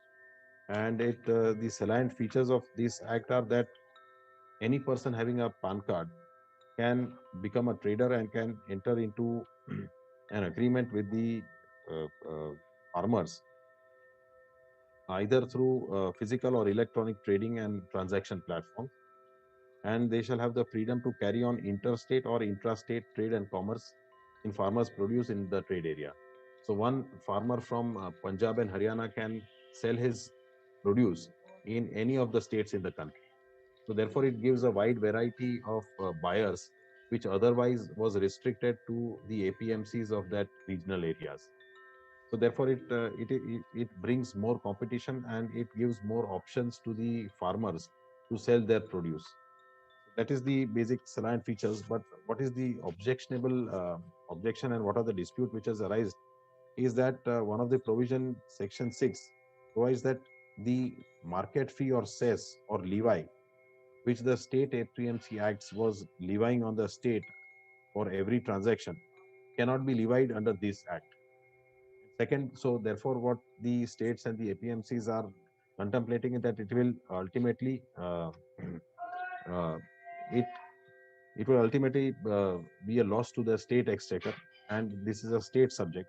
So therefore, that will create a problem for the state's development, and uh, also it also provides for the dispute resolution, wherein the dispute, in case if there is any dispute between the buyer and the seller, then the same can be put to an end through an conciliation process, wherein the sub-divisional magistrate would be acting like an umpire who will provide for a fair decision. And if that decision is not agreeable to any of the parties, then the parties can also appeal it. But those orders of these sub-divisional magistrate and the appellate authority would be final and binding. And what it does is it takes away the jurisdiction of the civil courts. And that is what is one of the objections raised by the farmers, that this would not be a fair mechanism for dispute resolution. So this is the salient feature of the Farmers Produce Trade and Commerce Promotion and Facilitation Bill. And also with regards to the Farmers Empowerment and Protection Amendment on Price Assurance and Farm Services Act, the aim and object of that act is to provide for a national framework on farming agreements that protect and empower farmers to engage with agri-business firms, processors, wholesalers, exporters, or large retailers for farm services and sale of future farming produce at a mutually agreed remunerative price framework in a fair and transparent manner and for matters connected therewith. So therefore, this provides for a national framework on a farming agreement.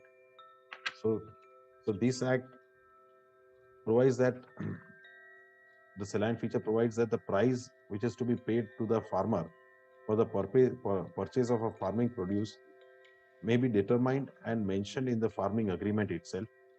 And it also provides for a guaranteed price to be paid for such produce. So therefore, it in a way tries to safeguard the interest of the farmers, and these acts certainly benefit the farmers, and it would get rid of a lot of middlemen which are right now existing in the APMC mechanism. So therefore, this is the scheme of these acts, and this is what it provides and lays down. Jit, thank you very much for clarifying the law for the viewers. And I'm not a lawyer, and I'm also not a farmer, but I'm a businessman. So I understand the nuances of running any business. Farming is a similar business like any other business. It has a production phase, it has a distribution phase, it has a wholesale, storage, and then retail. So I think all these principles applies to farming. The farmers are producing and then selling it to the APMC mandis, who are then wholesaling it, distributing it, etc. I think you mentioned about the independence in 1947. Situation that time was that almost 80% of the population of India was involved in farming activities. And we have all studied in our books when we were young that 80% is the farming community, etc. But the situation is totally changed on the ground. Today, the farming community has reduced to about 30% population of India, and the farming industry is not similar to any other industry. Even though the law of the doing business remains the same, which is production, distribution, wholesale, and retail. In the event of farmhouse, what happens is that the land produce X amount of produce, whether you are producing a wheat or rice or vegetables, it has a capacity to produce X amount of vegetation throughout the year for hundreds of years. So one big difference in farming industry as compared to other industry is the other industry can actually grow. There is a growth element. Say, for example, if there's a car manufacturer, the car can double up its production and then grow the revenue and then also grow the company size. In case of farm, if you don't add up your land, you can't grow. The growth is only 1 to 2% year on year. So in nutshell, what has really happened, I'm just doing this monologue with you just to explain to our viewers that what has happened over the last 70 years is that the farming community has reduced systematically because we have a finite land, and the contribution of farming has also reduced because the other industries like IT, manufacturing, automobiles, oil and gas have taken over those because there has been a lot of development in India. The GDP contribution of farming community is actually less than 20%. So 80% is coming from other industries, other activities that Indians do. So I think that is the reality of the whole situation. And then coming to the point where when Jeet had explained about the legal aspect of it, I think the very crucial point is that we have actually not given any elbow room and leg room to farmers. The previous law did not allow farmers to sell his produce in any other to even his neighbor. Suppose I'm a farmer, I'm producing wheat. I cannot legally allowed to sell my produce to my neighbor also. I have to go and have only one buyer, which is the mandi.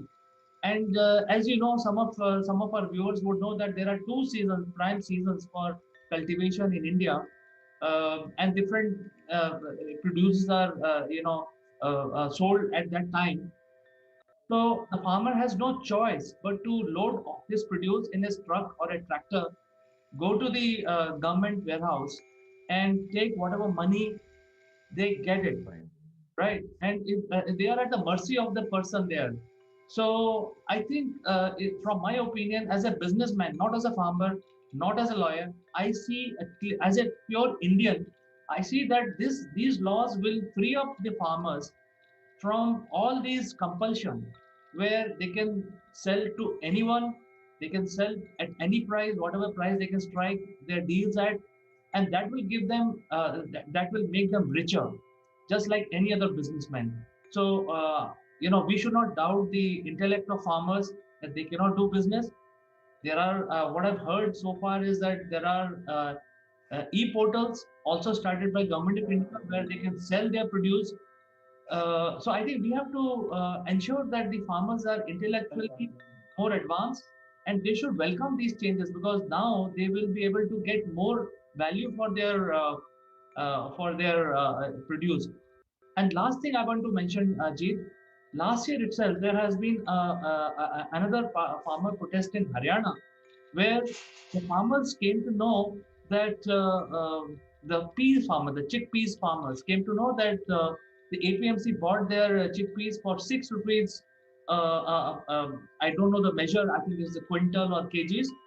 And within one day, in the wholesale market, they were selling it for 20 rupees. So you see, the farmers are the wholesale market itself is selling it for 400%. So by these laws, I think you're empowering the farmers. But we'll go back to the legal discussion. Why so much confusion? Why the political parties are getting involved? Because we are now these laws will benefit the citizens. Right, absolutely. Well said. You really put it correctly. But as you said, that farming business grows 1 or 2%, but you must also see that since independence, the population has also grown 2 to 3 times. So basically, ultimately, the consumers are the people of this country. So therefore, they are increasing, and the agricultural produce should also increase. But recently, when this bill has been passed, what it provides is that today India has become surplus in most agricultural commodities. So certainly, farming and agricultural produce business has grown tremendously. And though people are coming out and not wanting to do agricultural business and want to shift into other businesses, but still agriculture has continuously grown in this country, and it needs the basic fair market and a proper market where it can take it to a next level. And therefore this act is very important, because earlier what the act is to do, and if I may just give the supply chain how it used to work. So initially a farmer has to go to APMC and give the agricultural produce. Then in APMC the commission agent would take it to the traders, and there would be a price discovery where the price would be decided based on the demand and supply. Thereafter, the trader would take it to the transaction agent. The transaction agent would thereafter take it to the wholesaler to the retailer to the vendor, and vendor thereafter to the consumer. So the farmer would sell it at, as you said, 6 rupees, but ultimately it will reach the consumer at 25 or 30 rupees. Because in between, there are so many people who are doing business with regards to the agricultural produce. So now with this new act, the farmer can directly take it to the wholesaler, retailer, vendor, or any of the trader. It can be anyone, and at the price which they can decide mutually. So these people in between who were to decide these prices are completely wiped out in this new system. Though the APMC will still be there and those acts will remain, but the farmer will have a new avenue of selling it directly to other stakeholders. So therefore, he will get a better price. uh, I would assume that the prices ultimately of these farming products would also increase, because the business houses or the corporate houses who would also get involved would also sell it at a profit. So ultimately, the the cost of these products will increase, and ultimately the consumers will be at a loss. But I think the farmers would certainly benefit out of this system, and as it does away with a lot of middlemen who are in the existing system of APMCs. So, Jeet, let me explain my perspective on this one, especially when you talk about the prices going high.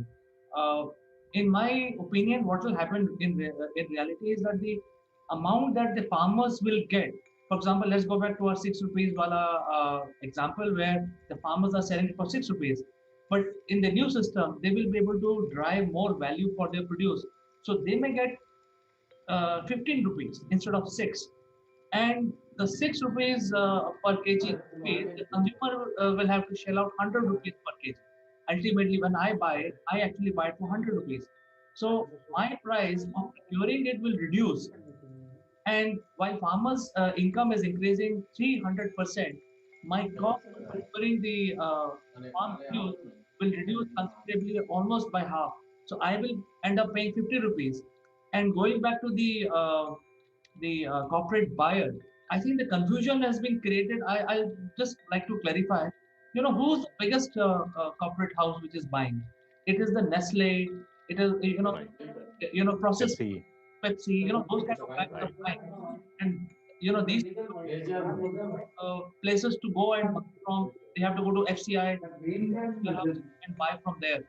So I think these middlemen will go out. There are more options for corporate houses to buy from multiple sources, and the farmers will have multiple options to sell their food. Right. Absolutely, that's correct. As you said, so middlemen. So it is required in that sense that these middlemen should go and farmers must benefit because they are very important part of this country. So I think the farmers should understand, allow this law to operate, uh, allow this to grow, and thereafter take a decision where what are the loopholes and ultimately what can be corrected, rather than completely asking for the repeal of the enactments. So I think the people who are asking for these repeal of these laws are the people who are going to lose their jobs, and the population of those kind of people are the middlemen and the setup which is reporting this to the state government or different political parties.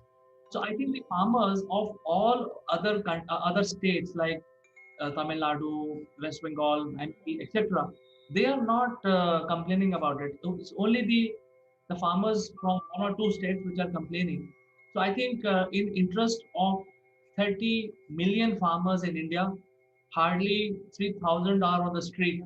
So I think we should just ignore them and move ahead and implement these laws. That is what, as a common citizen, I feel. What is your opinion? Yes, you are right, but the matters are also before the Supreme Court, and I think the farmers should wait for the uh, judgment of the Supreme Court in this matter. Because if they say that the provisions are unconstitutional or without power, then the only authority which can say it is unconstitutional is the Supreme Court, and they are already before the Supreme Court. So therefore, so they must trust the apex court of this country and wait for its judgment on this issue. I think I appreciate your point, and Supreme Court is the ultimate authority.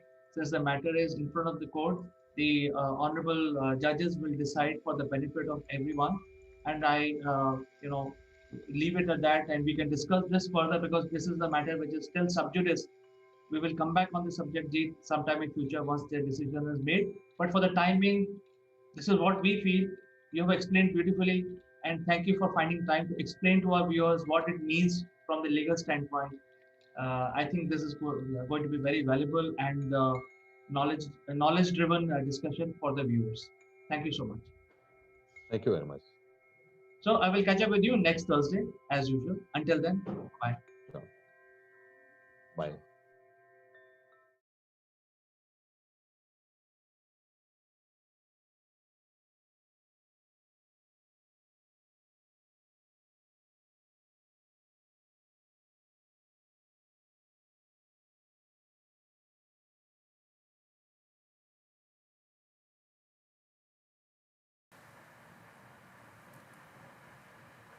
Hello friends, this is Chandra. Welcome to Top Brass. Today we will discuss about the corona scare which has happened in India. Even though it's a global news, but we have been hearing about corona, how to prevent, etc. The government of India has been very proactive, and they have announced do's and don'ts, what we should do, what we should not do, etc., etc. So I will not repeat all of those because many of us have seen the directives. Many of us have basic knowledge of personal hygiene, and we are all of us are quite serious about not getting infected with this virus, and hence we have to take care of our own health. Now, one of the key things that has come out in this is that avoid social gathering, and even the Prime Minister of India is leading the way. he has already said that he is not going to celebrate Holi this year. And all of us know that Holi is such a big festival for Hindus. It's one of the major festival, and we are not going to play Holi. So this is something very very profound, and we need to convince ourselves not to get into social gathering, because that can start the epidemic. So I think we can do our own rituals. We can do puja at home, and we stay at home on Holi. That's the first thing that the Prime Minister of India is trying to convey to all of us. Second thing is, I think this concept of not uh, participating in the social gathering, at least for some time, give rise to a need, which is how do we carry on our business without getting social. There are certain activities which requires you to be in the presence of other people. For example, students are going to school, they will have to interact with 50 to 100 students when they are at school, and another 20 teachers on an average. Similarly, people who are in different activities which are related to public relations. So lately, after the new government has come in 2014, the emphasis has been on the online medium. So why can't we look at transitioning all these activities which require social gathering, and this is the right time to experiment with this. For example, the schools can get into very seriously into e-learning space, and then there is no compulsion for students to visit the schools on every day. They can visit on certain days, and they can make their studies while sitting at home. So they can have a combination of school and home study using the online medium. Similarly, carrying on official meetings, there could be software available which can create an official environment. In fact, there are companies which are already providing the VPN facility. In fact, there are a lot of companies using this, and because of this corona scare, a lot of companies have in fact encouraged their employees to work from home. How they have encouraged their employees? Because all of their laptops carry VPN, and when they use VPN, they get a secure connection to their office networks. So why can't we use sort of extend this whole thing into a virtual office environment where people don't have to go to office? So the technology is already there, it is available. All we have to do is basically package this nicely so that the interaction can be brought in online, and people start traveling only when it is very very essential. So what you will do, you will actually achieve the same results by using online medium. You get into meetings, you basically collaborate using a collaboration tool like Google or Microsoft, and yet you don't physically travel. You travel only on need basis.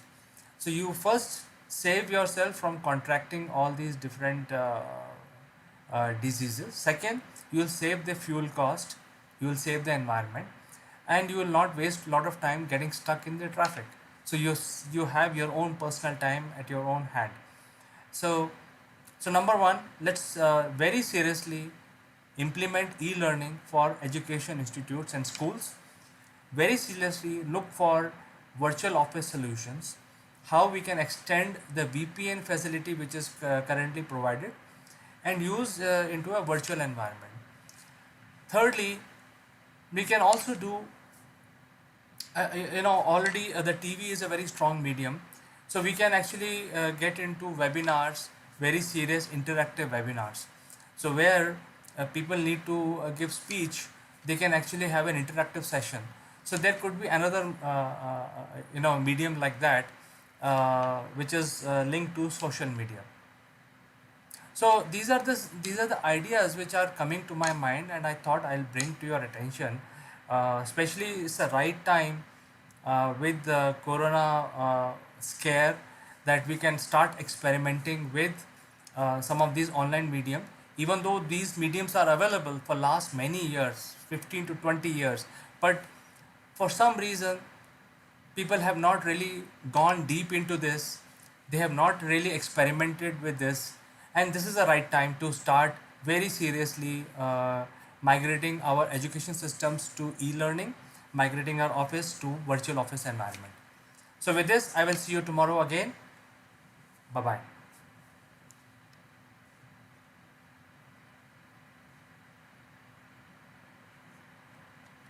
So with this thought, let me end this discussion today. But I will like to welcome your comments and what do you feel about this whole concept, which I think is very doable in today's time, especially when the bandwidth is available, the solutions are available. All we need to do is the will and the packaging.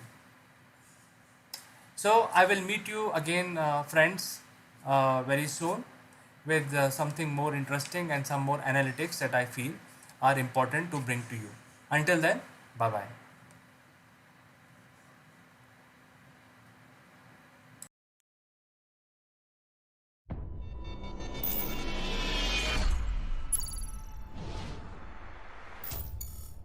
Hello, friends. This is Chandrakant from Akulmac Technologies, welcoming you all on Top Brass Spotlight. And today on Spotlight, we have Mr. Satya Madala, who is the CEO of Single Point Solution, a very specialized, innovation-driven company which is producing systems and solutions end-to-end for electric vehicle charging. And they are helping the new budding entrepreneurs to set up the EV charge station across India, across the world. Satya is also one of the top voices which is known in the startup fraternity globally. So without further ado, let me welcome Satya to the show. Okay, thank you very much, Chandra. So good morning. Yes, Satya. In fact, you belong to a very special community which is pioneering the new wave of innovation. And as we know that we are under lockdown and we do not know the end date of COVID-19 to end. And I think what work your company and yourself in terms of innovation that you're bringing to the world is very, very remarkable. So why don't you talk about the EV charge solution that your company has developed and now you're looking to market it? Yep. Yeah, Chandra. So it's nice talking to you. On this technology. So basically, we as a single point solutions, we are providing a total EV ecosystem. Like ecosystem means actually we are providing A to Z solutions. In our A to Z solutions, we are providing hardware to till software. So in a software also, actually we are providing a software for our OEMs, and we are providing a software for our users, and we are providing some sort of embedded programming system for our hardware. So when it comes to EV ecosystem, we divide it into few parts. So when it comes to hardware part, so we develop a hardware. So we develop a hardware, and hardware components will sit in a charger. So which supports to communicate the EV charger to cloud. So that means by using this technology, so we can maintain the charger. We can maintain the charger in a remotely, and wherein actually the administrator can control the charger from his dashboard. So that is one part. When it comes to registration, so admin can register the charge points in a backend system. So the backend system will carry all the charging informations, charging station informations, and in a charging stations actually there is a connector information, and in a connector information there is a QR codes and payment details, wherein actually administrator can monitor so the payment part, and he can control, he can specify the cost of the unit charge, and on that particular location. Say, for example, if you take in a Noida, so Noida is the price is different from Delhi. So, say for example, in a Noida, depends on that electrical board. So they specify per unit how much it is, and in a Delhi it is different from that. So they can control those things in a backend system. So we are providing another thing is we are providing a mobile application for a user, wherein actually mobile application comes to user when he downloads, just he needs to register, and when he register that, actually our mobile application will show them the nearest charging points. So we administrator can specify that it's a, if it is a 5 kilometers or 10 kilometers what it is, so he can find out the charging stations. And when he clicks on the charging station, he can find out what is the chargers available in that particular charging station, and what is the price of that charging per unit. All these things will come into the mobile application now. So for this, actually we use the OCP protocol, and we are taking some EVCC technology, wherein by using this OCP protocol, actually we connect to the charging stations, and we'll get the information from the charging station, how much it is run, and today how much business happened by using the charging station, and those information we'll get through OCPP server. So OCPP means it's a open charge point protocol. So by using that protocol, we'll get the information from the charger. And when it comes to EVCC, actually it is some battery management system which sits in a car, wherein actually it gets the information from the car, and what is the battery, how much it requires to charge, and what is the battery health, and how much it is consumed so far, and what it requires further.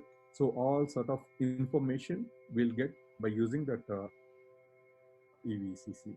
And when it comes to mobile application, so the mobile application is developed on a native platform. So the mobile application, when it when the user when the user when he wants to charge his car, so he needs to find out which distance the charge point is, and he the mobile application will route that by using a Google Maps, routes to the charging station.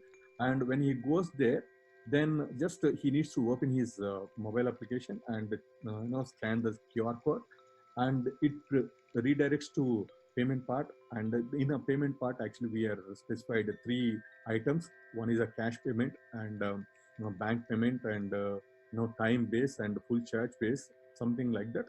So when he says okay, cash payment, just he needs to enter the cash, and it redirects to like a payment gateway. So he needs to pay the amount, and he can start charging by using a mobile application itself. It doesn't require any human interaction to charge his car. So sometimes actually charging stations used to be in a remote areas. So the infra companies who is maintaining the charging station, they don't need to maintain any people to collect the money or to charge the car or to maintain the charging station, all this stuff. So this sort of technology we are providing, and we are implemented in some places. We are succeeded, and actually we wanted to come into this domestic charging and what do you call, like this big chargers, so which can be installed roadside. So we are providing A to Z solutions. That means actually from charging station installation to till cloud maintenance. So if I this sort of yes, Satya. So if I understand this as a layman, your company, which is single point solution, is providing a end-to-end solution to somebody who wants to invest and set up a business around charge points. So is that correct? My understanding is correct? Yes. Correct. And for enabling that business, you have end-to-end life cycle of this whole business, starting from hardware to monitoring to consumer base, a lot of analytics, and also the customer database. So entire solution is available from your company, which is single point solution. Yes. So I have this So one question right now before we get on to the second phase of our discussion. So this is a solution which is used by a business who sets up a charge point. Now it could be a coffee shop, it could be a charge point station, or it could be a parking lot, or it could be just a provision store who's providing one-off car charge solution. Yep. Is your solution also available for individuals for home purpose? Is it scaled down for a home purpose as well? Yeah. Right now we are working with some OEMs who is manufacturing the electrical cars. So we are providing a domestic charges for them, wherein actually the person who buy this electrical car, so they will get a charger. So where we call them as a domestic chargers. So by using the domestic chargers, any plug can be used to charge their car. So that means actually, with the 200, to 260 watts or 150 watts plug can support to that, can support the charging charger which we provided. So where we called it as a domestic charger. So we are providing those chargers also to OEMs, wherein actually even individual person can directly buy from our store. So where we are coming up with the store with some electrical chargers, electrical charger store it is. So where they can buy the components from the store also. But we are giving some warranties to OEMs. So when you buy a car from Tata or Suzuki or Ford, so they will come up with the domestic charger. So that charger is developed by us, and which can be controlled by using your mobile phone. So the charger will communicate with your mobile by Bluetooth technology, wherein actually anywhere if you are connected to this internet, so you can control the charger. So that means actually how much time, like if you wanted to charge your car, so you can control from your mobile. So you can come to know what is the electricity consumption by using your charger also. So those analytics also we are providing on a mobile application. So that is a domestic charger we call it. So there is a charges which we are working out with which we are working for governments and infra companies. So any infra company wants to establish any charger, so we are providing those chargers also, which is a commercial chargers. So in case of domestic chargers, there is no, apart from just seeing the charge statistics on my mobile, there is no billing component, right? So when it comes to domestic charger, there is no billing. But when it comes to business charging solution, there will be a billing component, which will be integrated with the payment gateways, and a user can pay from variety of platforms like credit card, UPI payments, etc. Excellent. Yes. So when it comes to domestic charger, actually domestic charger can be controlled, but not a payment part. So the payment part actually, the electricity consumption comes to your meter. Right. So that are working out with discounts. That discounts will provide you some slabs. So according to the slab, actually, if you right now actually Telangana government is trying to introduce some sort of slabs if you are using some EV. So they wanted to give some subsidies. So those sort of things will be managed by discoms, so electricity boards. So yeah, that we are not touching. Actually, we are touching only the adapter part, adapter in the sense the domestic charger part, and the connector. So there is some various varieties of connectors available. So according to your type of your car, so we'll provide that connector, domestic charger and connector. This is very exciting, Satya. In fact, the world is moving towards the electric vehicle, and it could be a car, it could be a tricycle, it could be a bicycle. So I think the world is moving towards the electric. I think your company is coming out with the solution at the right time, and in a country like India where there is a huge requirement, and people who wants to set up this business, the end-to-end solution is available from your company. So why don't you tell us a little bit more about the analytics part of it? If some, say for example, from a point of view of a business person who wants to invest and set up a charge point, how you can actually help that person to set up this business? See, this to answer this question, actually, it is depends on the governments. So right now, central government is introducing some sort of subsidies, wherein actually, they're inviting infra companies. Infra companies are individual people to come and participate in the in some programs. Actually, fame is giving some subsidies to infra companies who wanted to establish a charging solutions, charging points, charging stations. So say they categorized in three types. Actually, one is category A, so which covers total public, and private category B, and private and public. So when it comes to category A, so the charging stations will be established in government areas, wherein state government, along with the central and state government, they are providing some sort of subsidies on electricity and chargers and land also. So some registrations also they are providing, some discounts when you are registering the land for the charging stations. So when it comes to charging stations, so if you wanted to buy a charger, so up to 70% of price that charger will be covered, subsidized by government.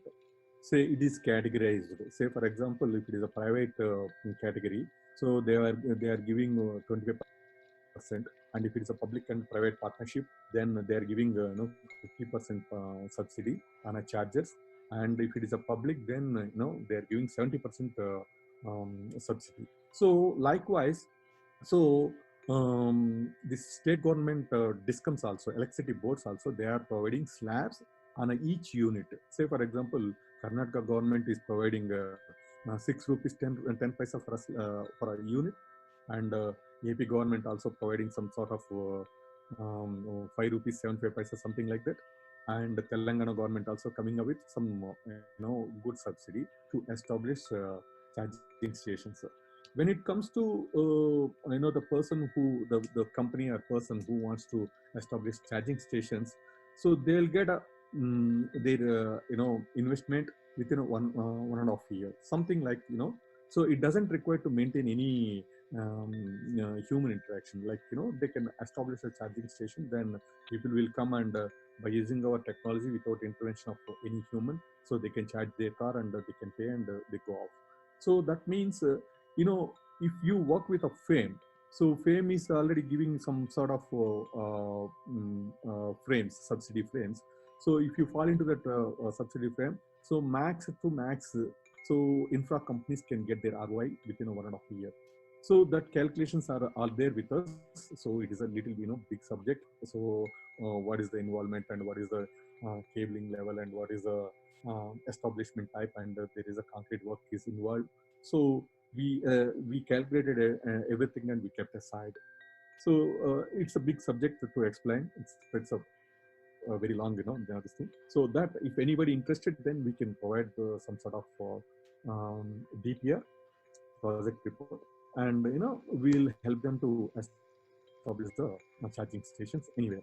So even some of the government, like right now Telangana government, they Karnataka government and Telangana government, they wanted to tie up with this metro lines, and they wanted to establish charging stations in between the metro pillars, wherein actually if they have a space to park two cars, so they can come and establish that charging stations wherein they can utilize it.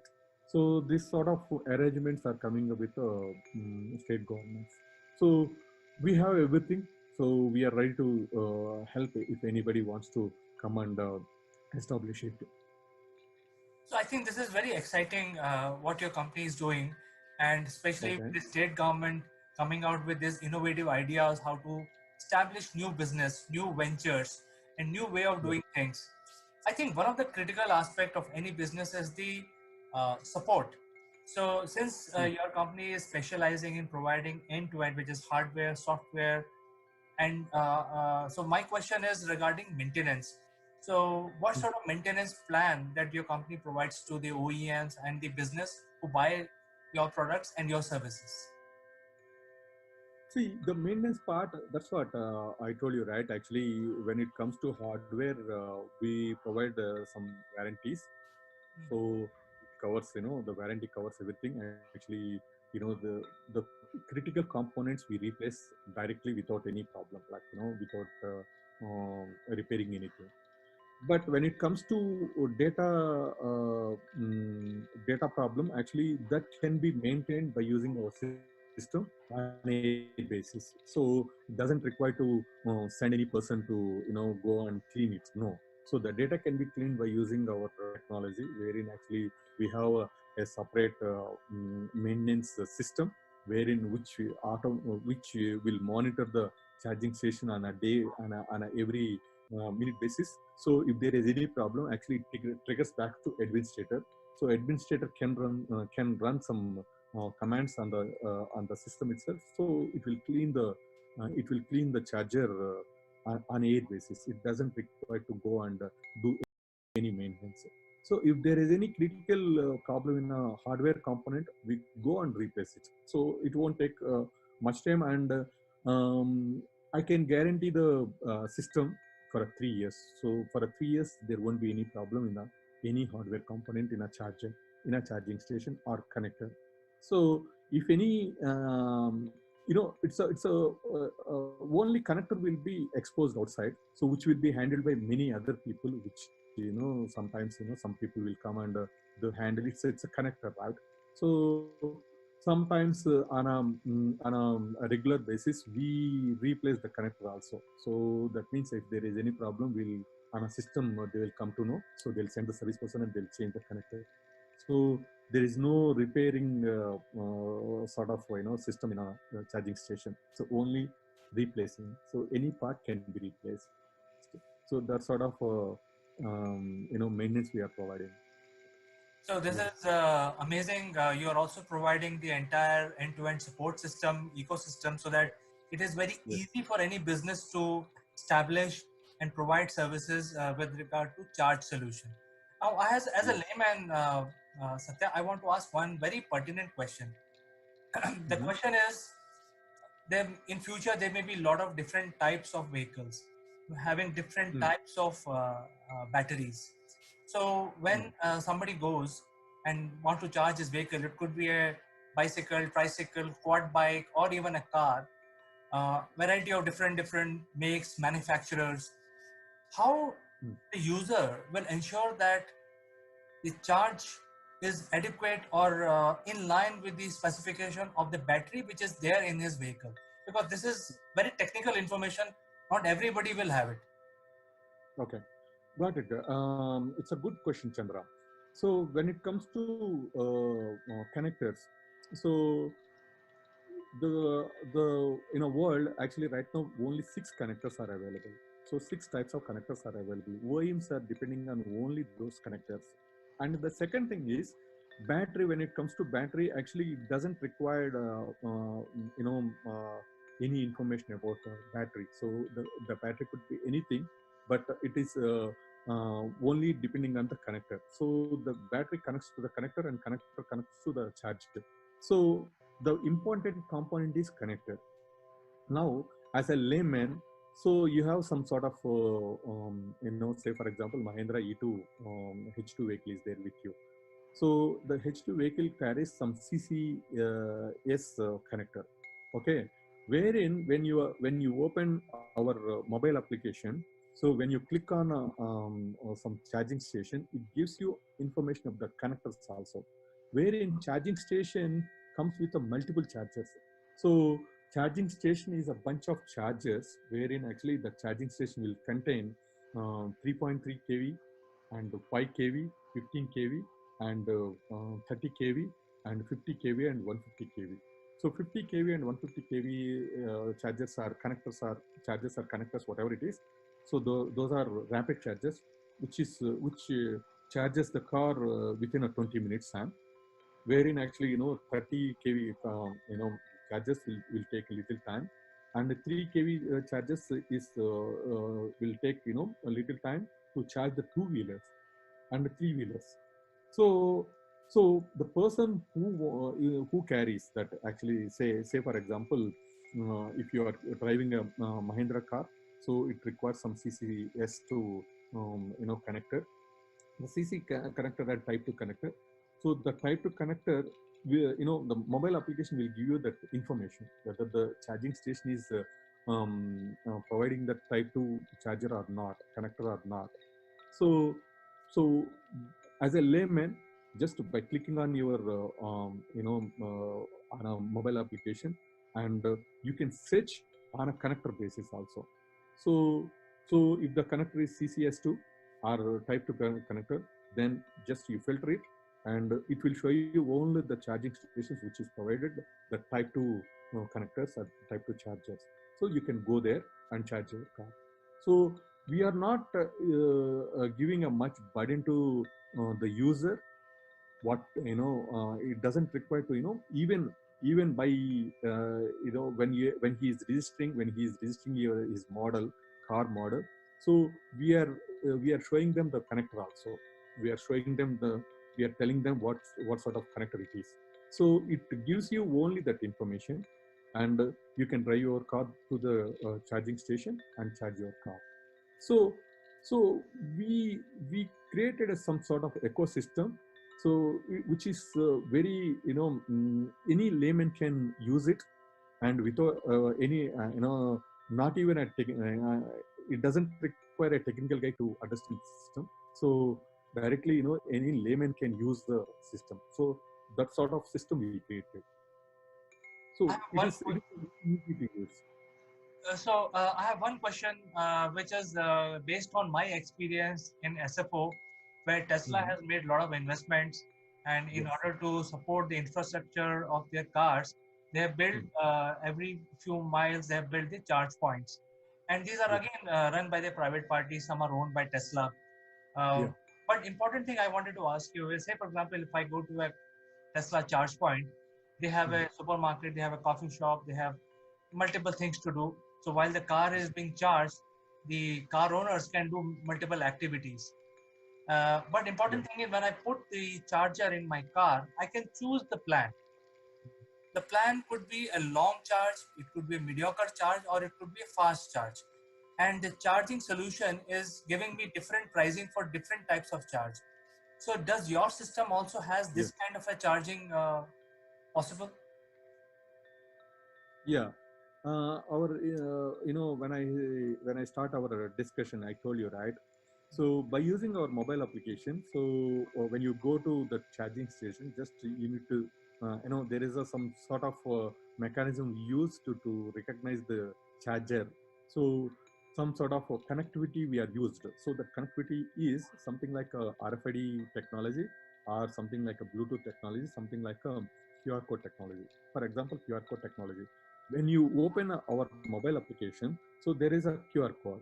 So when you scan it, so the QR code will recognize the charger. So what type of charger, and what is the connector placed in the charger. So that is one. And once it is recognized, it redirects to the payment options. So we provided three types of payment options. One is a time-based charger, and money-based charger, and full charger. So time-based charger. Say for example, if you wanted to charge your car for 20 minutes, so there is it automatically calculates the price and tells you what is the price for a 20 minutes. So just it deducts the money from your bank account and redirects to the charging screen. So when it comes to price, so if you wanted to charge for 1,000 rupees, just you mention 1,000 rupees and pay that, and it redirects to start charging. If you say full charge, then it redirects. It depends on the charging station and connector. So wherein actually it was maintained by the administrator. So we are providing some backend system. So in a backend system, he will manage everything.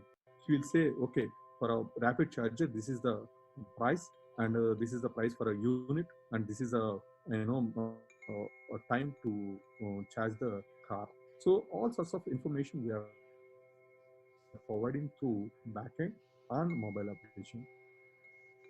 So I think So I I have think one I. last. Oh yeah, you have answered the question very thoroughly, and I'm getting a feeling that it's a beautiful solution and it is ready to use anyone who is interested in setting up this business. But I have just one last question. When it comes to pricing, there are some business people who would like to invest a lot in setting up the facilities in such a way that the customers, when they walk in into their charge stations, they enjoy the experience. Some guys can come out with a bowling alley, come out with some shopping, you know, supermarkets, etc. So different experience can be provided to the people who want to charge their vehicles. Is it possible to set the price differentially so that one business can have a set of prices than the other? Because the whole experience of charging your car is provided by how much investment that particular business has made in that facility. Right now, is it available? Yes, it is available, Chandra. So how it is calculated, some sort of, like, I'll give you an example. So say for example, if you wanted to establish a charging station in municipal areas, GHMC municipal areas, GHMC means like or Hyderabad Like urban GHMC, areas. Like urban greater, areas. yeah, urban areas. And there is a different sort of investment for rural areas. Okay, now coming to urban areas, so it depends on the location where you are right now. So say for example, if you are near to Madhapur, the land cost is very high. Excuse me. Land cost is very high. So wherein the prices may slightly higher than the other places. So when it comes to, say, now we are trying to establish one charging station in front of Silparama, which is near to Cyber Towers. So in that area, actually, we need to charge nearly 18 rupees per unit, because so the unit cost covers this area, and we need to pay some money to GHMC, and we need to maintain some people to maintain the charging stations, all this stuff. So when it comes to rural areas, so rural areas land cost is very less. Actually, they can establish some other business. Say for example, if you take a Hyderabad to Bangalore corridor, so we thought to establish two charging stations. Say for example, if you charge your car in the night, full charge, so which will run for 300 kilometers. Say for example, 300 kilometers. Now you start from your home. So at a distance of 150 kilometers, we wanted to establish a charger.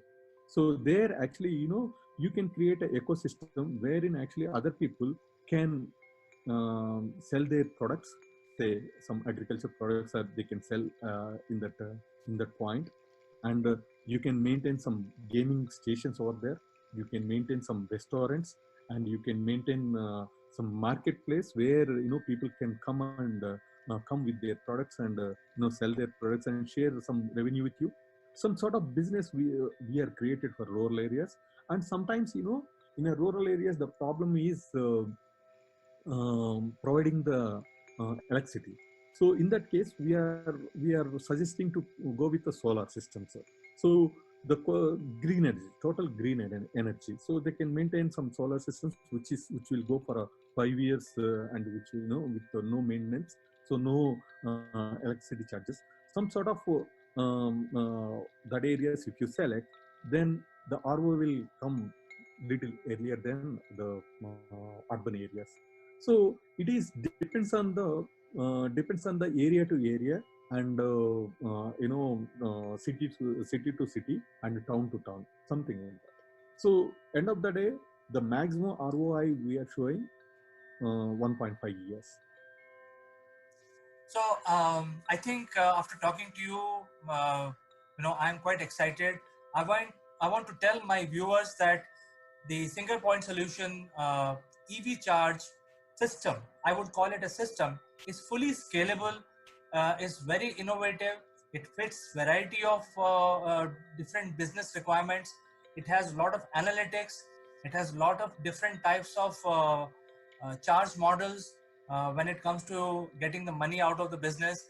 It integrates with multiple types of payment solutions. So it's a complete ready to use application with complete maintenance, back-end maintenance. So I would really appeal to people who want to set up a new type of business as the new opportunities are opening up, the oil prices are crashing, and the world is moving towards completely renewable energy source. I think your company is definitely playing a pioneering role.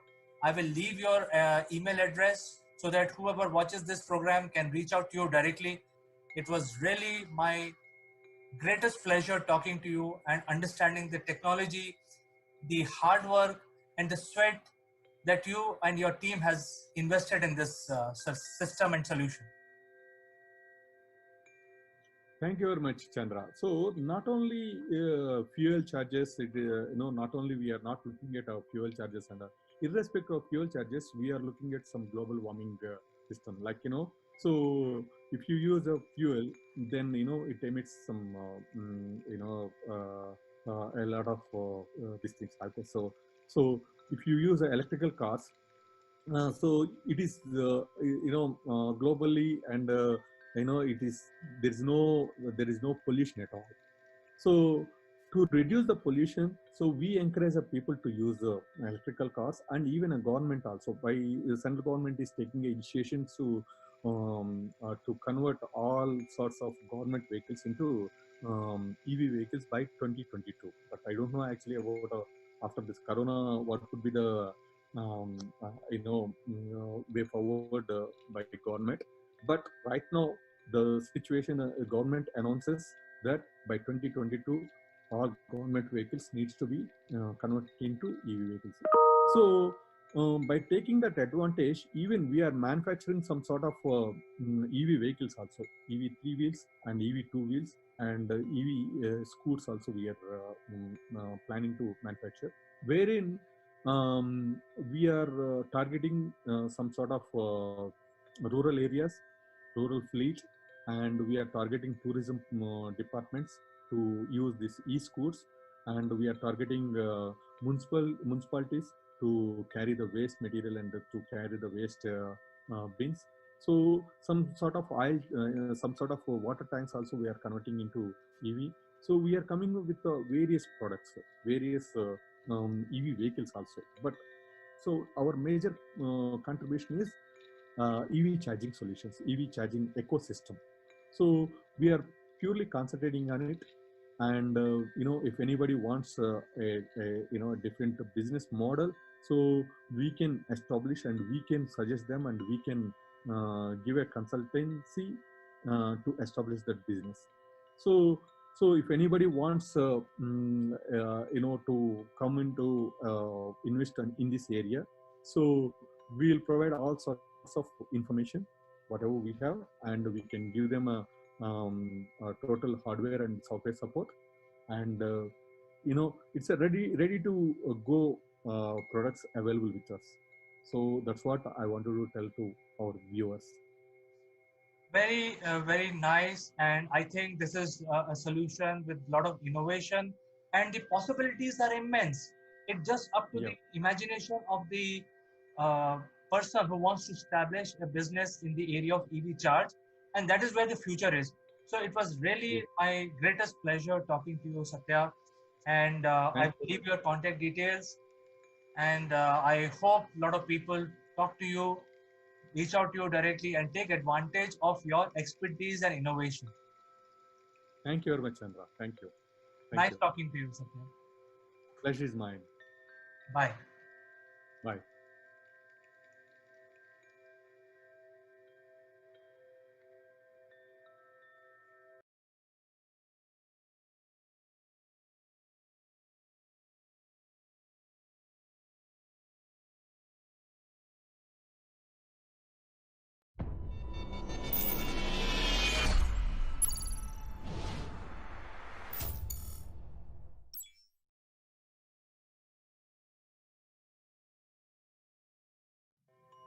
Welcome back, friends. And as you know, that we have started a very special group called "What You Should Have Learned in School, but You Didn't." And we have our first session coming up on this Friday. This particular event will be co-hosted by myself, as well as my friend from UK, Mr. Naval Gund. So we want to give you a little taste of what things that we will discuss in the group. And to do that, let me invite my friend Naval into the discussion. Good morning, CK. Good morning, everybody. CK, you mentioned a word there twice. Friend. My friend from the UK, and good morning, friends.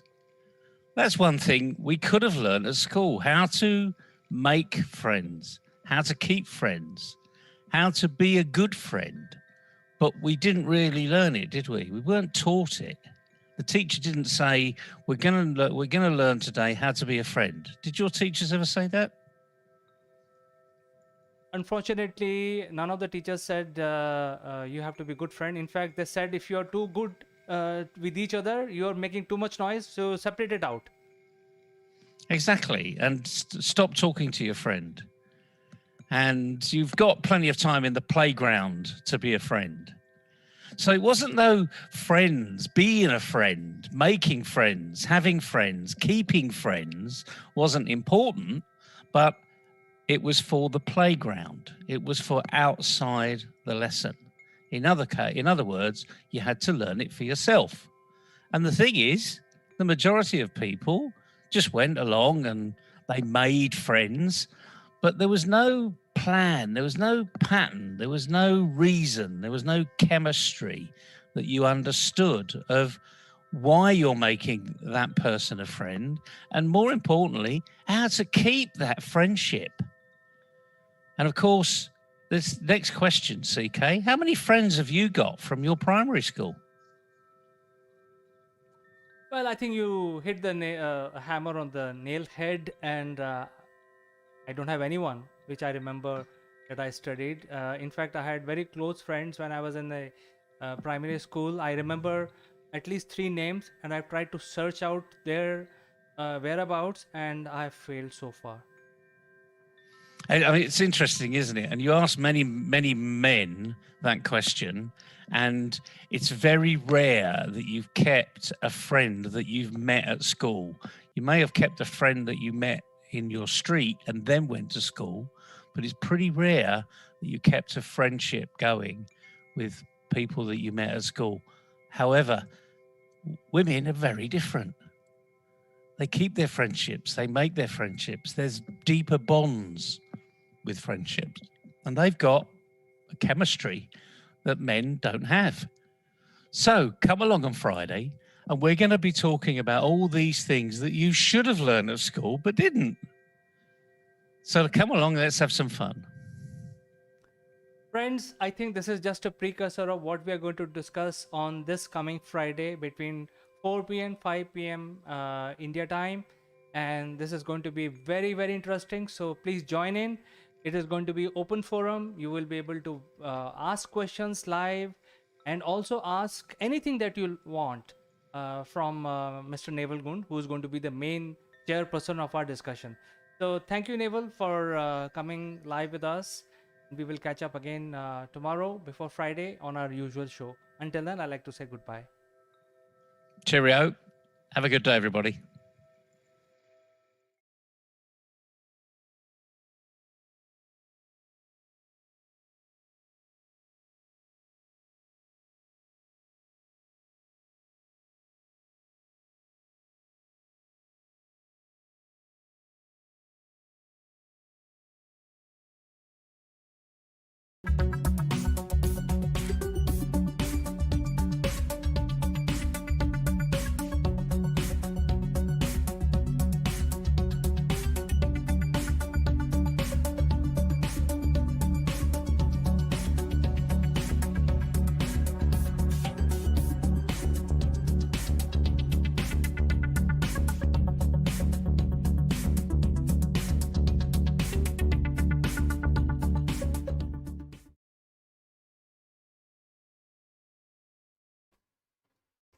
Hello, friends. Welcome to Akul Mac Live, and I'm Chandrakant. Today, we would like to discuss about the Afghan crisis and how Afghanistan new regime can form the government. And to discuss this matter, I will be joined by my friend from Ahmedabad, Advocate Jeet Bhatt, who is a practicing lawyer at Ahmedabad High Court. And before we welcome him, friends, I want to tell you that we are live across all multiple platforms. So whichever corner of the world, whichever social media platform you're watching this live stream, you can actually use the chat function to communicate with us. If you have a question or an observation or a suggestion, you can shoot it right away. We will display your name and your question and answer it straight away. So let's welcome Mr. Jeet Bhatt.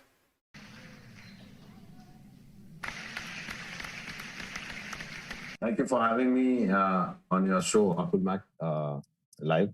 And yes, today we are going to discuss about the interesting and ongoing topic of Afghanistan and the United Nations, and what are the international laws regarding treating a state to be an independent state and claiming the recognition under international law. Yes, Jeet. In fact, I was also reading the United Nations Charter, and I think there are 200 and odd countries today that exist in our world. And the world is totally different. If you look at the world today, it is not what it used to be 500 years back. And in order to become an independent, sovereign nation or a country or a government or a state, there are certain criteria that a country has to fulfill. So I think over to you. You can tell us, tell our viewers about the legal criteria that United Nations has set for a country to be called an independent and sovereign nation. Over to you, Ajit. Yes, Chandrakant, absolutely. World has changed over 500 years. We see a lot of change in a lot of ways. But certainly state and its existence and the sovereign powers that it exercises certainly is a legal concept which has been developed under the international law. And we would certainly discuss how a state is recognized, what are the criteria which are required for recognition of a state, and how sovereignty can be claimed over the people. But yes, United Nations is the body which deals with a lot of international laws and its implementation and execution. But it will be amusing to know that Afghanistan was one of the first members to join the United Nations in the year 1945, when United Nations came into existence. But right now it is going through its own crisis. And therefore, we are going to discuss on its way ahead and how international law sees the current situation. But with respect to the obligations and the requirement of becoming a state, the international law provides that either a new state is born from an existing state, or an old state which disappears and comes with a new name, or by splitting an existing state into two states. So these states, if they enjoy certain rights, privileges, and obligations, then if it can get the recognition as a state, which is very essential under the international law. So under the United Nations Charter, as well as under the international law obligation, a state's acknowledgement or acceptance as an international personality by the existing state of the international community is in a way a declaration to fulfill certain essential conditions of statehood as required under the international law. So the essentials for recognition of a state are: it must have a population, it must be in a territory, it should have a government, and the government should be exercising sovereign power over its people, and the control should tend towards permanency. So the control of sovereignty which the state or the government exercises over the population in a specified territory, it should be in a nature of permanence.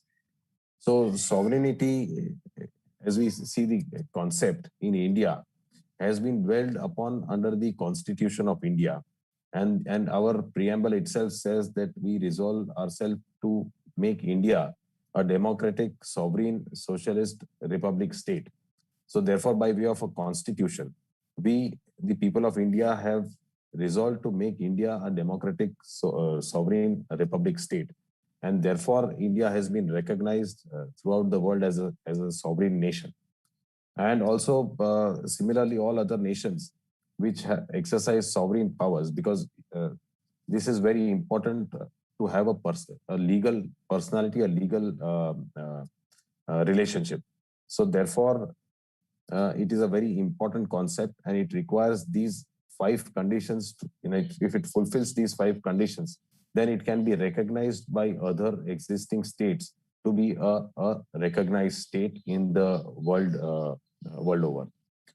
So there are so the conditions again, if I may mention, that it must be there must be a politically organized government which has control over definite territory, which must be permanent and which must be independent. So this is what are the requirements for recognition.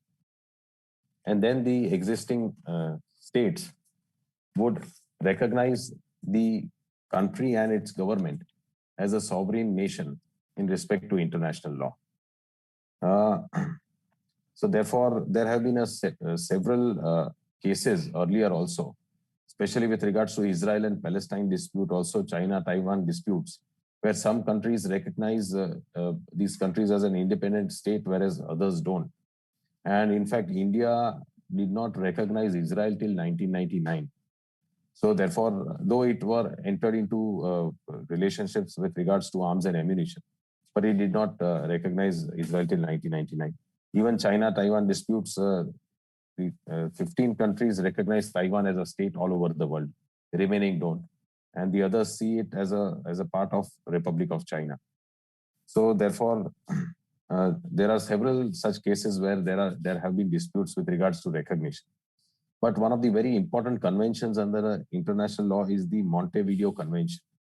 And the Montevideo Convention specifies that to consider a state as an international person, the state should adhere to the following 4 qualifications, which if are met, then as per this Montevideo Convention, it would be recognized as a state.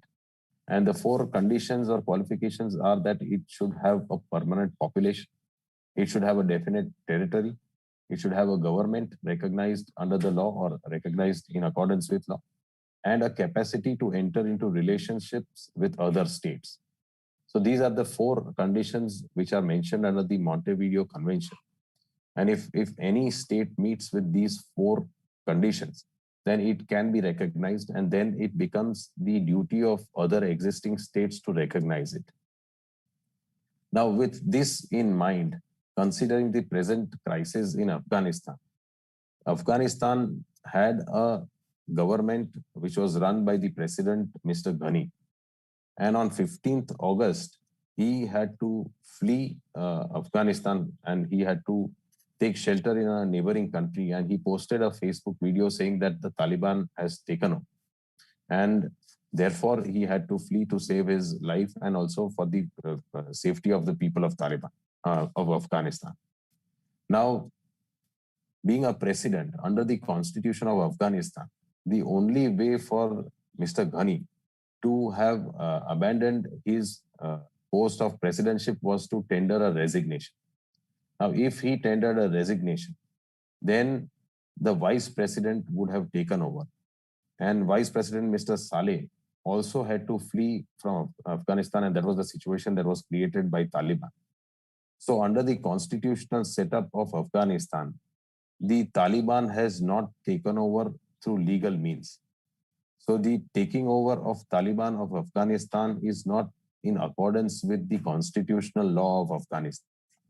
And therefore, there is a debate going on under the international law that though Taliban, because Afghanistan has been recognized as a state, the question is whether to recognize Taliban as its government in respect to international law. Now, Afghanistan does have a permanent population. It does have a definite territory because territories have been defined. It does have a government, and Taliban has claimed to have taken over, and it has already formed a new government. It also has the capacity to enter into relationships with other states. But the only question is that the government established by Taliban is not through legal and constitutional sources. And therefore, whether in accordance with these conventions, can it be said that Taliban has taken over the reins through legal and constitutional means? And the answer, in accordance with the Afghanistan's constitution and the rules of law, is that it is not taken over in accordance with law. It has been taken over by force. So therefore, it is a government established, but not in accordance with law. But we have seen experiences under the international law where, though the governments have been taken over, there have been dictatorships, etc. But the international law does not specifically want only a democratic setup or a democratic country. It can be any form of government, but it has to be a government which has the capacity to rule its people and it has sovereign powers. So then it would be recognized. So therefore, there is a debate going on right now that what is the status of Taliban with respect to Afghanistan, and can it be said to be recognized by the world over by different existing states. So right now, if we look at the current situation, European Union and US have set out certain conditions that if the Taliban can meet with the international obligations of following the humanitarian law and the human rights, and if they do not violate the human rights of ethnic minorities, also women and children, and can establish peace without using force and without violation of human rights, then in such circumstances, it could be recognized. Though no state has come forward recognizing Taliban, except Russia and China, which have shown some willingness to accept Taliban as the government, de facto government under the Afghanistan. But still other countries have not come out openly and accepted Taliban as the de facto government of Afghanistan. So therefore, there has been a lot of debate going on. Technically, under the international law, Taliban can be recognized, but the only development under the international law wherein it can be refused is that though de facto it has established the government, but de jure, that is speaking under the law, it is not a valid government established under the law. And therefore, that is the predicament which might come for other countries to accept Taliban as the government of Afghanistan. But what I see through the statements being made is that if the Taliban is able to meet with certain conditions of complying with human rights and other international law obligations, then some governments would accept Taliban as the government of Afghanistan.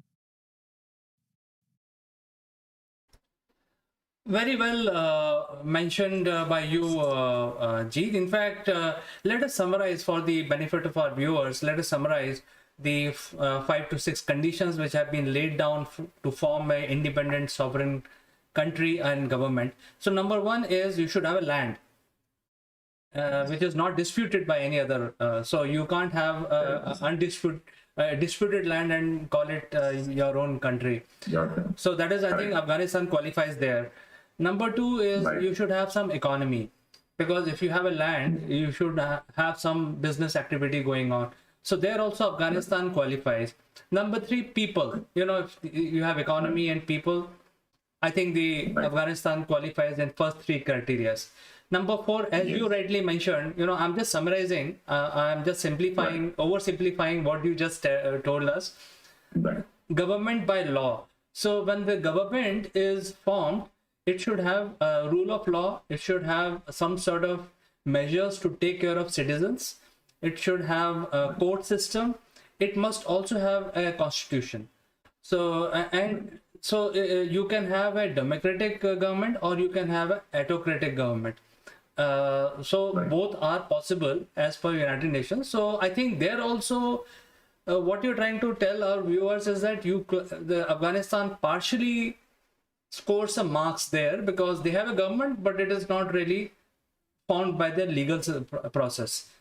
Number 5 is recognition by other countries. Yes. And so that will take a lot of time, I believe, to justify what has happened in Afghanistan, and the new government will justify a lot of backdoor discussion needs to go through, and that will take hundreds of years. Maybe it will not happen like tomorrow. And so this is so far we have discussed. Before we proceed, Jeet, there is a message from one of our viewers, and his observation is his name is Mr. Syed, and he's joined us from Facebook platforms. And his observation is that the current government is actually established by United Nations. Their willingness, and he is also saying that probably some sort of agreement was signed in month of February 2020. So this is just an observation. I don't have any comment. If you want to take this up to you, Jeet. Yes, so just as he said that government is formed by United States. In fact, United States had a very important role to play in Afghanistan, because after the 9/11 attack, United States had captured and taken over Afghanistan from Taliban, because they attacked Taliban and also Al-Qaeda. And their target was Al-Qaeda. They wanted to completely demolish the organization of Al-Qaeda. And they put up their troops along with United Nations and other countries, and they stayed there for almost 20 years.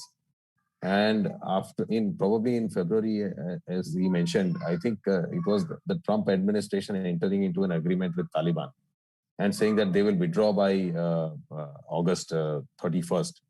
And in pursuance to that agreement, the US withdrew its troops from Afghanistan. And this led the Taliban taking over Afghanistan. So yes, he has a comment to make, and that has a brief history attached to it as well. So yes. So, Jeet, in fact, now Taliban qualifies on 3.5 parameters out of 5 or 6 parameters. So I think it will be very tough for them to get recognized by the world community, because they need to prove certain parameters. And I think I have one very, very important question, that right now it appears, in fact, it is a fact that it's an autocratic government. That means they have seized power by using gun, and it is not basically because of willingness of the citizens of that land. So anybody can actually flout a gun and seize power. Right. But then it's is it recognized by United Nations? I mean, this kind of anybody can form a government this way. Is it recognized? Your suggestion on this, Jeet? International law is also developing along with other areas of law, as we see domestically as well as internationally. So here, right now, there is a big debate going on whether to recognize a government which has not followed the legal parameters and which has taken over by force. So there can be revolt and there can be revolution in a lot of countries, and which may result into overthrowing the government, or it may result into making a new country. But every time it is not possible that this will, because though India as a leading example, because we threw the Britishers by non-violence and through peaceful movement, but that is not possible for a lot of other countries which used force. So therefore, they have been recognized in past. But right now, there is a debate going on whether to recognize countries which have formed government through measures beyond the rule of law and beyond constitutional parameters. But I think time will tell if Taliban ultimately gets recognition. But it will have to prove itself, and it will have to show that it complies and protects and preserves the rights of its citizens and individuals in the country. And if it can adhere to the international law obligations of human rights, then probably there would be countries which would enter, because ultimately it has a long-lasting, it has been declared to be a state and has a long history. And there is a lot of trade going on as well with Afghanistan and other countries. So probably if Taliban can manage its affairs by not using force on its own people and can preserve human rights and the dignity of individuals, then probably over time, it might see recognition of different states. Jeet, we have one more question, and this time from a viewer called Edify Learning. and this viewer has joined us from YouTube, and basically a concerned viewer, and the viewer is saying that the autocratic government is basically not looking after the people. So can UN intervene and do something here? I think that's really the question here. Okay.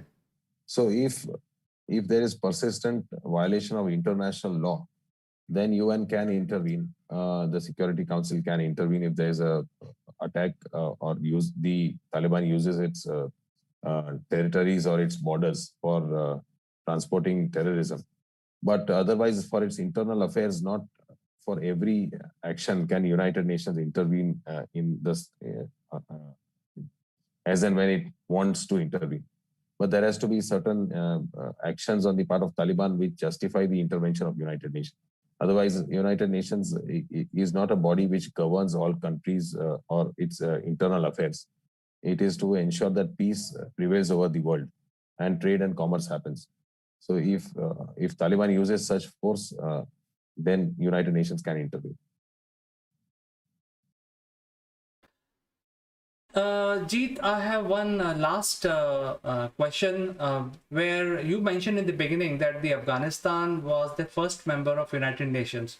So is their membership still stays, or is it sort of dissolved? What is your information? Membership stays, but existing other states can de-recognize Afghanistan as a member state. But its membership will stay because it was one of the first joining members, and still it is a country. So therefore, only the question is recognizing the government as the government of Afghanistan. So Afghanistan as a country will not be de-recognized, but the question will remain whether to recognize Taliban as its government or not. I think, the autocratic method of forming a government or seizing power is not a long-lasting solution. Usually, as you mentioned, Jeet, there are always revolution and coups, and such autocratic regimes are overthrown in favor of democratic regimes. So I think Taliban has formed the government right now, but it will be very difficult for them to remain in power for very long. It appears so because they have to fulfill many criterias. It takes number of years to build that trust among other countries, and also to continue being member of United Nations. Otherwise, you will become a failed state like Somalia, where there is no support. So I think you have summarized the session today. Very, very important, because Afghan crisis, and it's all over in the news. Thank you so much for joining us today and explaining the legal aspects around this Afghan crisis. Thank you, Chandrakant, for having me on the show. It's my pleasure. Thank you.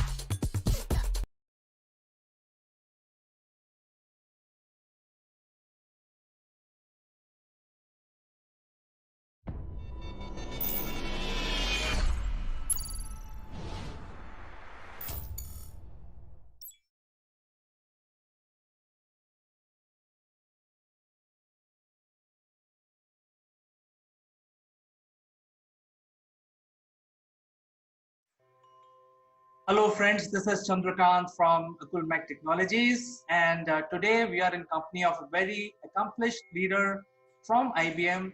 Her name is Melissa Sassy, and she joins us from SFO, and she is the Chief Penguin of IBM. Melissa, welcome to the Likeable Leaders segment of our program. Thank you. Thank you for having me. I hope I'm a likable leader. Oh, of course. I mean, you are such a popular leader. You are world famous, so you are definitely a likable leader. Wow, my head might explode. But I think we will understand your journey today. And for the benefit of our viewers. Your journey has to be conveyed to the people so that they can get inspired by things that you have done right and things that you have not done right. So I think this discussion is about all of that. Awesome. Good. I'm here. I'm ready. Fire away your questions. I think I have answers. Melissa, you had such a versatile journey. So to begin our program, I just want to say as an overview, I mean, we have a lot of questions, but as a start of an overview, where it's all started and how you became what you are today. Yeah, my journey is one of taking my worst nightmare and turning it into my superpower. And what I mean by that is about 13 years ago, my children and I became victims of parental kidnapping. And my children, they're safe, they're healthy, they're normal adjusted kids, but I never got them back. We're still in contact. They know they have a mother who loves them, and they know that this was not something that I opted for, I chose, or I even imagined. And I think a lot of people ask me, well, wait a second, how can something so awful turn into something that is a superpower? Like, unpack that for me. My daughter one day, and this is about 5 years ago, she said to me, and I was working at Microsoft at the time, and she said to me, Mommy, I'm learning Microsoft. And I'm going to walk with us while I let my dog get out of my office. So forgive me. She's scratching at the door. And if I don't do it now, she's going to give me there we go. All right. We're all working from home these days. And as much as we want to handle our distractions in a way that um, we have distractions these days. All right, now let's go back to my superpower. So she said to me, Mommy, I'm learning Microsoft. I'm like, what do you mean you're learning Microsoft? That's her accent. She's got a bit of a French Arabic accent because she has spent most of her life now in Tunisia. So sandwiched in between Algeria and Libya, the spark of the Arab Spring, the Jasmine Revolution that essentially changed Tunisia and the region, some for the good and some maybe for the not so good. But I tried to figure out, like, what do you mean you're learning Microsoft? And I realized that she was learning Word in her classroom, and she didn't have access to her own computer, and neither did her classmates. 30, 40 kids shared a computer, and she would go to the front of the class when it was her turn and file, open, type, and all the things you do with Microsoft Word. And I thought, wow, how can any young person really learn to become a creator, a maker, and a doer, empowered by technology as opposed to a consumer of technology if they're not exposed, through either formal or informal education. And so my daughter, was talking about how she learns in her classroom, and my kids had technology at home. So, laptop, tablet, phone, I got all of those things for them because I'm essentially a digital mother. I know that sounds kind of strange, for those who have not went through something that I've went through. And, everybody handles their things, their nightmares, their tragedies in different ways. But I thought, there may be something I can do about this. I mean, hey, I work at Microsoft, and so I went back to my leadership team and, found a way to get computers into her classroom. And what kind of led from what kind of started from, hey, let me get my kids some computers, ended up becoming a program between Microsoft and HP, where we sent 400 laptops to 20 Tunisian schools, and a collaboration with the Ministry of Education. And I started thinking about, what is it that, technology can bring young people.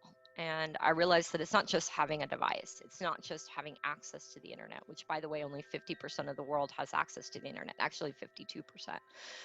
And I realized that, a big piece of making meaningful use of the technology in front of you, whether that's a physical device or, internet access, is skills, digital skills. And as I started my journey of thinking about how can they make meaningful use of these devices, I thought, there's a place for me. And I may not be an engineer, I may not be an architect, but I know a lot of engineers. And what if I were to, you know, collaborate with some university students in Tunisia? And what if we were to travel around and spend 3 weeks teaching young people to code? You know, not necessarily coming up with, you know, a solution that would empower, you know, all of these young people to all of a sudden launch their own business and, you know, become the next best coder. But I thought, why don't I go out and demystify computer science and run some workshops, you know, with young people, exposing them to computer science and enabling them to learn how to talk to computers, how to program computers to do what you want to do. And so me and 3 or 4 young students had a trunk full of laptops, and thanks to HP, we traveled around the country teaching young people to code. And what was kind of the beginning of all this was really just a summer vacation of giving forward in the community and, you know, feeling good about empowering young people, you know, through tech. And every time we went to a town, sometimes the mayor would show up, sometimes we'd have like banners all over a town center. We had the National Guard show up, and we kind of looked around and didn't realize, you know, that we were setting off to do something that, you know, empowered people to transform their lives and the world. And we came back home from this 3-week journey, all of us in this stinky car, me and, you know, 4 engineers and our trunk full of laptops. And we're sitting in the capital of Tunisia, in Tunis. And I said, guys, gang, you know, this wasn't just a summer vacation. We have a company, and we have something that will not just change the life of Zahra, Zahran, and Yumna, my kids, but these are the skills that will empower young people to prepare for the future of work. And there's a huge gap. You know, none of these kids had ever been exposed to computer science, didn't even know what it was. And this is not just something that is relevant in Tunisia. It's relevant on the continent of Africa, the region, you know, the Middle East and Africa, and the world. And so we launched a company. And I think a few years later, you know, fast forward to today, my life's work is digital inclusion and technology entrepreneurship. And that's all about empowering young people through access to such skills. We've now taught tens of thousands of young people to code in 12 countries, and it's fueled a career shift for me. So I now am a CEO and founder of 2 companies, and I also am the global head of a startup program at one of the largest tech companies on the planet, thanks to my daughter one day saying, Mommy, Mommy, I'm learning Microsoft. What a story, Melissa. I think nobody can tell a tragedy and say that, hey, I turned the tragedy and my personal experience into my superpower. I think it's quite inspirational, and people who can, because most of us live in a very cozy environment and we don't see the hardship. So I think, thanks for sharing some of the personal side of you. I think it's quite inspirational. Thank you. It's taken me a long time to be able to figure out, you know, how to transform that experience into something positive, and not just positive for me and my outlook on the future, my mental health, my physical health, but, you know, it's also been something that I think has empowered, you know, many young people from around the world. I often write recommendation letters for the students who participate in my program. And at one time, a large percentage of my students actually received scholarships to come and study in the U.S. For a year or 4 years. A large percentage of them are very interested in international experience and, you know, cross-cultural dialogue, because one of the things that I do in my camps is we think about problem solving, we think about solving world challenges, we think about, you know, bringing in, you know, world leaders who are doing really interesting things in technology and entrepreneurship. So when these young people are going out and learning to code, they're not just going out to learn to build things for the sake of building things. They start off with what are some big wicked problems in the world, in your community, and how does it impact you and your family or you and your friends? And how can you create locally relevant and locally, generated businesses and technology versus expecting everything to come in from, Silicon Valley, but creating local leaders through this concept of how do you empower young people through problem solving, through critical thinking, crucial, how to have crucial conversations, how to manage your reputation and your personal brand, but how do you get those core skills, those core technical skills where you can, hands-on build a mobile application or an IoT device that connects into a mobile application or an e-commerce solution, or even just a plain old website. So I think you must have had a lot of challenges while, doing your work or doing charity or enhancing the life of these youths with regard to language. So in Tunisia, do they speak French or? Arabic and French. It's a version of Arabic, and actually I taught myself the local dialect. I'm not perfect and I can't read or write, but I am competent. And I've done TV interviews, I've done radio interviews in the local dialect, and I always start out my camps when I'm there. I'm not always there because my team really handles everything locally. And my team, by the way, is all youth-led and youth-run. So I have one person under the age of 35. Everyone else is, I have one person between 25 and 30, and then everyone else is under the age of 25. In Tunisia, a lot of young people now are quite competent in English. Previously, the older generation or previous generations learned French and Arabic, and a lot of the school stuff was in French. The educational system is still very kind of French and very theoretical in fashion. So a lot of young people, finish school, finished university without having practical experience because they've spent a lot of time memorizing things, but not necessarily knowing how to put those things into place practically. So that's kind of one of the other things that I think about. But I've been going back and forth to Tunisia for many, many, many years. I usually am there several times a year. I usually spend my summers there. So many times I'm around people who do not speak English and only speak Arabic or French. So I've picked up the dialect and tried my best. I'm very good with languages. I lived in France for a year. My French is not great, but I'm okay in French. And then I also am fluent in Spanish. So this shows that when there is a will, there is always a way to pick up different languages, even though they are from a different segment. So, I mean, French and Spanish are from the Latin segment. So, but I think it's good. I think my Italian is not bad either. I can, and sometimes I can read okay and figure out the gist of things in Portuguese. I can't speak Portuguese, but it's my brain for whatever reason is able to pick up languages by hearing, and I can recognize patterns.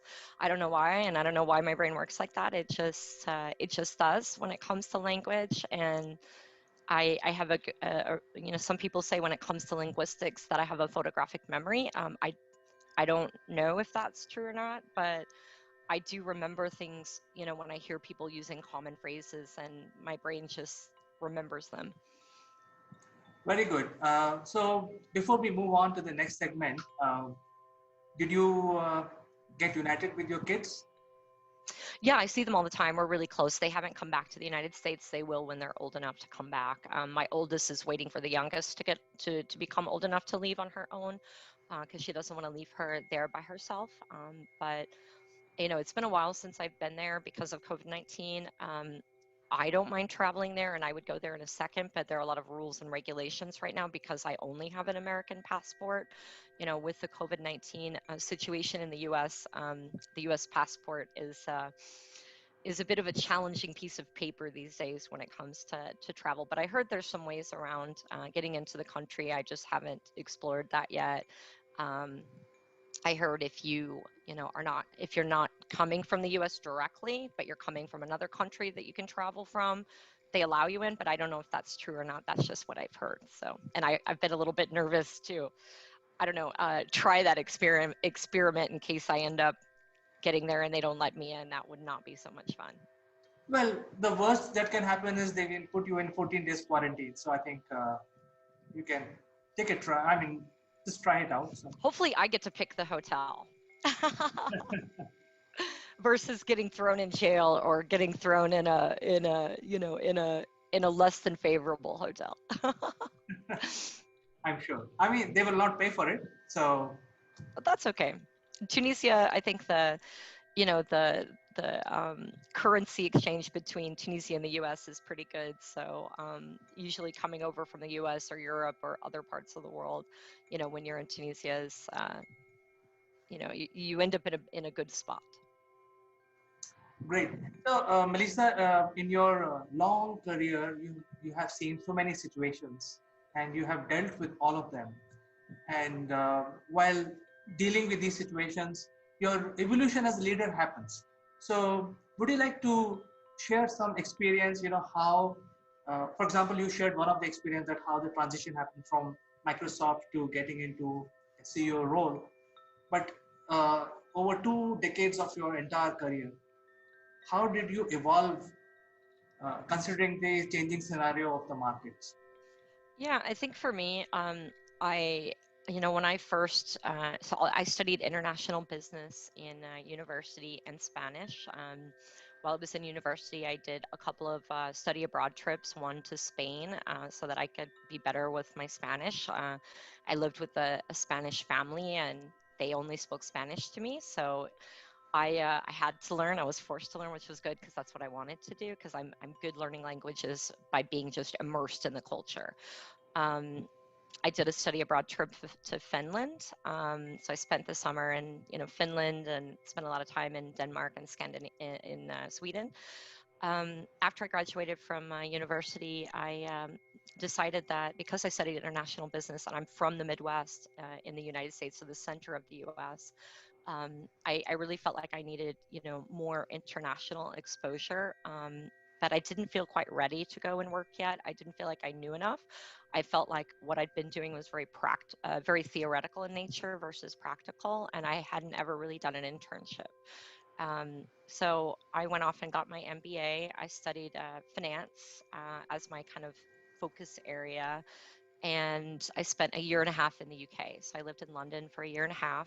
I was planning to go out and work right after that because I felt like, oh, okay, I'm ready, and I stumbled upon a university that had a program where they sent you for a master's, you work with a company, and there are all these benefits. You get a job at that company afterward. And so I thought, well, I hadn't planned on getting a second master's, but it's in France. It's in the south of France, and I get a job out of it. So, hey, why don't I go get another master's? So I did. I studied supply chain or procurement. And I will tell you, it kind of sandwiched me into a career and a job that just wasn't the right fit.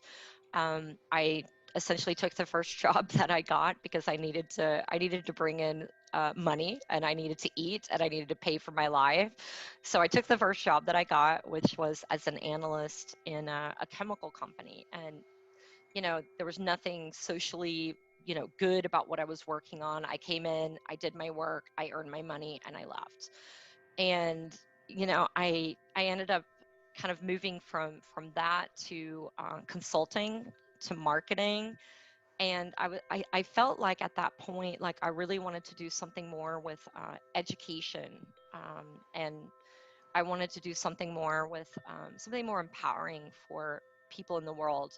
By the way, I did a stint on Wall Street. So I worked at Goldman Sachs. I've worked at BlackRock. So BlackRock, for those of you who don't know, is the largest asset manager in the world. Somewhere between like $4 and $6 trillion under management. I was a director at BlackRock and a VP at Goldman. Decided I wanted to go into tech and saw the opportunities of tech being integrated into everything, everywhere that we do, and everything that we have, and that tech touches every single industry. And I realized that I could actually help make the world a better place, make a good salary, and be and utilize the skills that I have while empowering others. And I didn't realize that a job like that existed. I thought that you always had to trade off a good salary for doing good in the world. I didn't realize that you could do well while doing good. And so that's something that has been a big fuel of my career. And I think there's a lot of passion around, or I have a lot of passion for my work, whether it's working with early stage entrepreneurs or young people who are thinking about careers in tech, or keeping underserved communities in tech, whether that's women and girls, the Black community, the Latinx community, or whatever underrepresented group might exist in a particular country. So for me, I think my tragedy fueled a lot of this, because it gave me this altruistic thing that I needed in life, and it wasn't just going in and making a bunch of money on Wall Street. I actually quit my job on Wall Street without having another job. I went into for my performance review, and they asked me, like, what do you want to do next? And I said, I want to put in my resignation. And my boss is like, what do you mean? She was like, where are you going? I'm like, I'm going to move to Nicaragua and go help make the world a better place. And so I did. I left my big high paying job on Wall Street, and I moved to Nicaragua and had some fun until I helped to kind of transition my career into, what it is today. Well, this story reminds me of an Indian movie in which there is an Indian guy, very successful scientist working for NASA, but then he wants to light a bulb. So this whole story is about, from sending satellites into space, coming back to India and lighting a bulb. There you go. And you took the name of BlackRock. They were in the news here because they picked up a non-controlling stake in one of the large companies here in India. So I have a lot of respect for BlackRock. I think they're one of the, one of the companies that really speaks out about, the UN Sustainable Development Goals, about that concept of conscious capitalism, about, doing well while doing good, and that corporations have a responsibility to the world and their shareholders to not just expect the government to pay for, certain social factors in life, but they have, I think, a nice stance when it comes to gender inclusion, Goldman as well, and a nice stance when it comes to making investment decisions and making sure that they've got, women, female representation, in the boards of companies that they invest in, looking at, climate action and investing in small and medium enterprise. So. Great. So Melissa, you have achieved a lot in your entire career. Would you like to share something which you feel is the best accomplishment so far? Yeah, I think that for me, it's finding a way to compartmentalize, my tragedy, if you will, and, turn it into something positive, not just for me, but for others around me, and something that's much bigger than just me. From a career perspective, so that's kind of a life thing, how did I deal with this, and how did I get on versus being a wreck? And don't get me wrong, I was a wreck for 5 years, and sometimes I still am a wreck. Sometimes when I think about things of like, why me? Why did this happen to me? Why didn't I see it? Is it my fault? Did I do something that caused this? And if I would have done this, and this, would we not be here today? But I try not to think too much about the things I can't control, which I can't control the past. It is what it is. But my biggest career achievement so far, and there are quite a few really cool achievements, but one of them was when I was thinking about this device giving program between Microsoft and HP. I participated in a hackathon at Microsoft because I saw how difficult it was to get devices outside of, into the hands of nonprofits and into the hands of people without. And I also recognized that at Microsoft they had hundreds of thousands of devices that went into PC Recycle, and these are devices that weren't connected to the network at Microsoft. So areas where there could be no personally identifiable information or trade secrets that could be taken off the devices because they were meant for demos or marketing or in-store and that sort of thing. And I realized that they were only breaking even with this whole PC Recycle thing. So they weren't necessarily even making money off of selling those devices. It was just more a process of getting rid of them to make sure that they didn't end up in a landfill. And so I thought, wow, what if we were to take those hundreds of thousands of devices and put them into the hands of nonprofits, and truly live the mission, Microsoft's mission of empowering every person and every organization on the planet to achieve more. And I thought, if you don't have access to tech, you don't have access to the internet, how can you really live that mission of empowering every person, every organization on the planet to achieve more? So I created this team as part of the employee hackathon, 4,000 teams, more than 100 companies or countries participating, so thousands and thousands of people, around the world. And we won first place in the Inspired Me category, and I had a chance to meet Satya. I pitched to Satya, so the CEO of Microsoft. My Twitter picture, the background is actually me pitching to Satya, so it's a picture of Satya and I. And I stepped in front of him. He was not coming to talk to me. My team said, Satya's coming, you're going to step in front of him. He's going to have a lot of cameras, and you're going to say, Satya, can I tell you about my hackathon project? He won't be able to say no, and this is your opportunity to make a difference. My team was about 50 people strong from all over the world, and I did just that. So he had to say yes, and he said, yes, tell me about your project, and the cameras are rolling. And I told him about my project of, Microsoft having hundreds of thousands of devices that go into the PC Recycle and are not put into the hands of nonprofits or others who could make meaningful use of those devices. And therefore, we weren't truly living our mission of empowering every person, every organization on the planet to achieve more. And he said, tell me more about this. And so I did. We spoke for 30 seconds, a minute. It was a really quick interaction. He nodded to his person and said, I like this idea. We ended up driving a big change within the company. One of the organizations in the company ended up rolling out a policy that enabled them to make that possible. And they changed the way that they handled PC recycle activities for devices not connected to their network. It's now a program that's been rolled out worldwide in every single country that Microsoft operates in. And it really fueled a new career for me, and helped me to kind of get where I am today from a career perspective. So it was a hackathon, and it was stepping in front of a big CEO and taking a risk and not being afraid to step in front of the big boss to tell him something that I had in my head that I knew he didn't know about, and I thought he should know. That's a very good learning that we can have and get inspired after hearing this. The confidence and the drive. I think these are the two key messages that you're giving. Well, I'm thankful to my team that they enabled that to happen.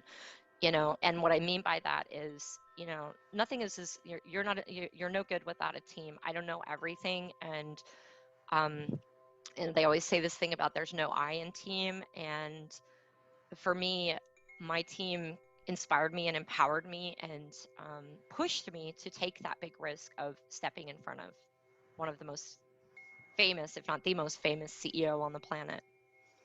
Absolutely. In fact, over the last so many years, the industry is also getting transitioned. We used to see client-server environment very long back, and then we started seeing Windows and Windows-based systems, and then the Apple OS became one of the most preferred operating system, and a lot of changes happened on the server side. So the industry kept migrating and modifying, reinventing. In your career also, you also have changed from the analyst to investors, now one of the world largest entrepreneur program. What do you see that is the winning quality or essentials for any entrepreneur who want to get inspired by your story? I think the biggest thing is to just go and do what you have in your head and not be afraid to take a risk, not be afraid of what might happen if you fail or if things don't go the way you think they're going to go. Surround yourself around a squad of people who will help you recognize that you're not an imposter, that you deserve that seat at the table. You didn't get there by accident. and it might be scary for some people who have never been an entrepreneur before. I became an entrepreneur by accident, and it took me a few years before I said I'm a CEO and founder, and that's how I felt a little bit shy to say that. I don't know why. I'm not a shy person, but I felt like it felt pompous or something, and now I wear it like a badge of honor of, yeah, I'm a CEO, I'm a founder, and I deserve my seat at the table. And it's not arrogant for me to talk about the, experience that I have. And it's not arrogant to help, empower others, with those skills by saying, hey, I made it and so can you. Great. So now you're working with a lot of entrepreneurs. I mean, you started with empowering young people and youths, but now you're working with a lot of entrepreneurs. So where do you see the industry going from here? I think that in my role right now at IBM, I focus on fintech, health tech, and insurtech. So for me, I see a lot of innovation happening, but I also think that these small companies should have access to enterprise grade solutions to keep our sensitive data safe. There are a lot of companies out there that have access to our data, and not all of them use our data in the right way. I think that we need to have more control over our data, and I think as consumers or business leaders, we need to make better decisions about technology, about incorporating technical solutions that don't enable people to gain access to our to our data, versus it being managed by policy. I want my data protected by the safest technology on the planet versus a piece of paper that tells an employee what he or she can and cannot do with my data. So I think we'll see a lot of continued conversations around data protection, privacy, and security, and that being both policy led as well as technically led. I think there's a lot of innovation coming in fintech when it comes to payments. I think we'll see a lot of innovation in health tech when it comes to predictive modeling. And, I have a lot of startups that I work with that are doing really cool things when it comes to predictive modeling or bring your own record to your doctor versus relying on your doctor, for example, to have read your medical history and understand all of the different things that might have happened before you came to see that doctor. Those are a few of the areas that I'm thinking about. I mean, I think about like the role that quantum computing, will play. I think about the role that, cloud computing is already playing, and, seeing a lot of, cloud revenue become fragmented, despite some of the larger players, owning big pieces of the market. So lots of fun and cool things, but I think we need to be careful of, that concept around, what are these disruptive technologies? We know there are going to be lots of IoT devices. We talk about the role of 5G. We talk about, the role that AI will play when it comes to, replacing people, which I believe AI doesn't replace managers. AI replaces managers that don't incorporate AI into their work. So you have an opportunity to stay. But 52% of the world is online, right? That means 48% is offline. So while the haves are thinking about what are they doing with 5G and what are we doing with, IoT and, AI and all this sexy stuff, remember 48% of the world doesn't have access to the internet, and large portions of that population may have access, but they can't afford it. And so we are, in turn creating this world of the ultra haves and the ultra have nots. And I think that, as we continue to see technology advance and advance our lives, that divide is going to become bigger and bigger unless we think about how do we actually empower the underserved, through access to the internet, through access to energy, combining those two things together when you're going out and building networks versus going out and building a microgrid and then coming back and getting it, getting that neighborhood connected, but combining those two things together. And again, it's not just about having, technology for the sake of technology so that consumers can go out and consume, but how do you empower people with true digital skills? Not everybody's going to be an engineer, not everybody's going to be a data scientist, but people need to understand how to keep themselves safe online, how to understand what it means to speak the language of computers. So I think the IBM is doing a lot of pioneering work, and people like Microsoft, IBM, some of the large companies like HP, they are doing great. And I think a lot of other companies like Starlink is joining to make the Earthlink affordable all across the world, and you can just get it from the sky. So there is no need for laying cables. I think a lot of work is happening. And you, as you said, that there is an AI, virtual reality, a lot of things are happening there. And you also mentioned quantum computing. So a lot of things are happening there as well. Are you personally looking at playing some sort of role in any of these? I think of it on a few different spectrums.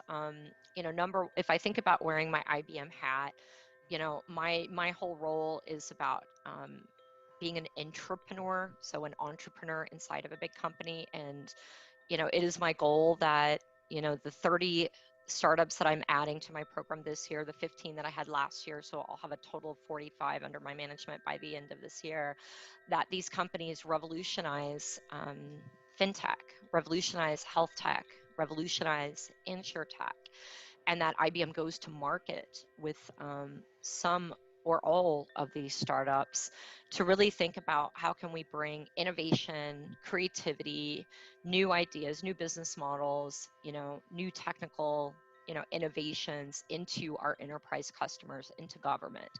I think there's a wonderful place that startups play when it comes to helping companies innovate.